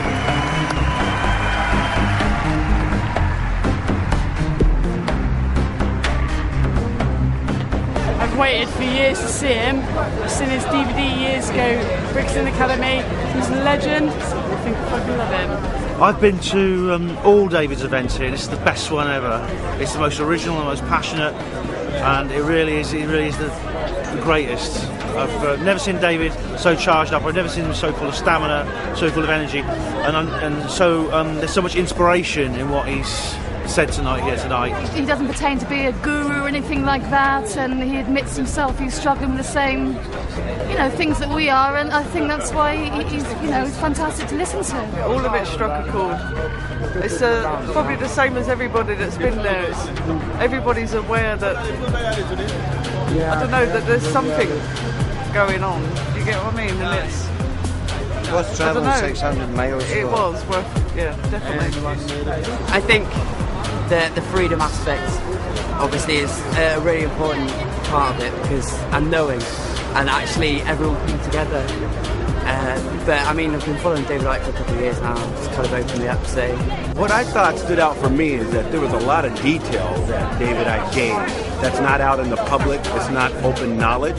Some of his talk was a little controversial, I thought, but it was still on point of what he was saying. Everything seemed to lead up to one big crescendo at the end, which pointed every direction, no matter what field, race, color, creed you were from, it all pointed in one direction. So unification is the bottom line. I liked the way he ended it today. It was particularly good for me. He was much more, like you said earlier, he was much more animated today, much more kind of really like get up off your knees, do something, make decisions about things in your life, more ethical decisions. I think that was great. That's just cool for me. But it's great. David Icke, I love him. The main thing is that we've all got to unite together and fight for freedom and democracy and justice, and fight against the big boys who are starting to rule the world. That we have to fight the New World Order, the Rothschilds, and all the people who try to dominate us in the name of evil. We've got to stick together and fight for our freedom and our democracy. Stop all that we treasure. We watch it disappear for your moment's pleasure. We live in constant fear. You promised us justice. We got war instead. Now you must trust us before this planet's dead.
For the past 20 years, David Icke has written books and travelled the world, sharing with anyone who will listen the truth of the world as he sees it.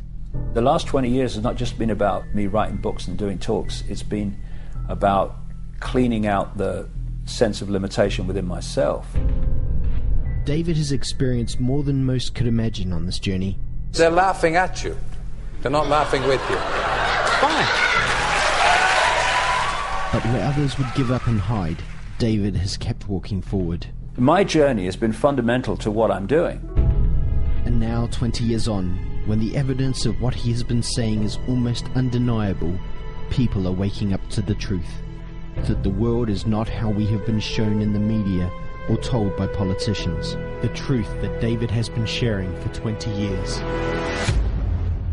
David Icke, still crazy after all these years. Well, I was born in a place called Leicester in the English East Midlands in 1952. We were skint, and you didn't do anything with your life because no one around us was doing anything. They were working and just trying to survive. The idea that great things happened to me never entered my mind. But great things were destined for David, and looking back, it's clear that every step on the journey has been part of a greater plan. I became a footballer because it taught me to focus, to use discipline to create an outcome. I lost that career at 19 in very tragic, from my point of view at the time, and very painful circumstances, and therefore played professional football for over a year with rheumatoid arthritis in agony, because that activated within me a will not to give in and not to go under and not to fall apart under pressure and under stress. I then went into the television arena because that gave me a national profile, which when I came out with this stuff meant it wasn't going to be ignored. It also taught me about the media and how it works and what an irrelevance it is to informing the public what's actually going on in the world. I then went into the Green Party, which showed me the political arena and showed me what an irrelevance it was. And then I had my mass ridicule, which cleaned me out of the prison that most people live in, which is the fear of what other people think. David Icke. I was invited on because of all the furore going on with relation to truth vibrations when it was coming out. Let me get the story right. The press claim that you claim to be the Son of God. Mm-hmm. Is that true? Yes, you see, the thing is that it's quite funny, really. You know, 2,000 years ago, had a guy called Jesus sat here and said these same things, you would still be laughing. It's really, really funny that we've not really moved on that much. What I was trying to say is that I knew that we are all one infinite consciousness, and what we call David Icke and Ethel Jones are just different points of observation of that consciousness. If you take this one consciousness to be God, or use the term God, I don't, but if you want to, then we are all sons, daughters, if you want to be politically correct, of God. And he took the ridicule route, and within minutes the audience are laughing all throughout the interview, virtually. Was it a great shock for you to discover this at 38? Well, I think the word is gobsmacked. There was a massive audience. I think it was something like 17 million in a country of 60-odd million. So, you know, it was a big ratio of the population watched that. You know, the best way of removing negativity is to laugh and be joyous. So I'm delighted that there's so much laughter in the audience tonight. But just let me say this. They're laughing at you. They're not laughing with you. Fine.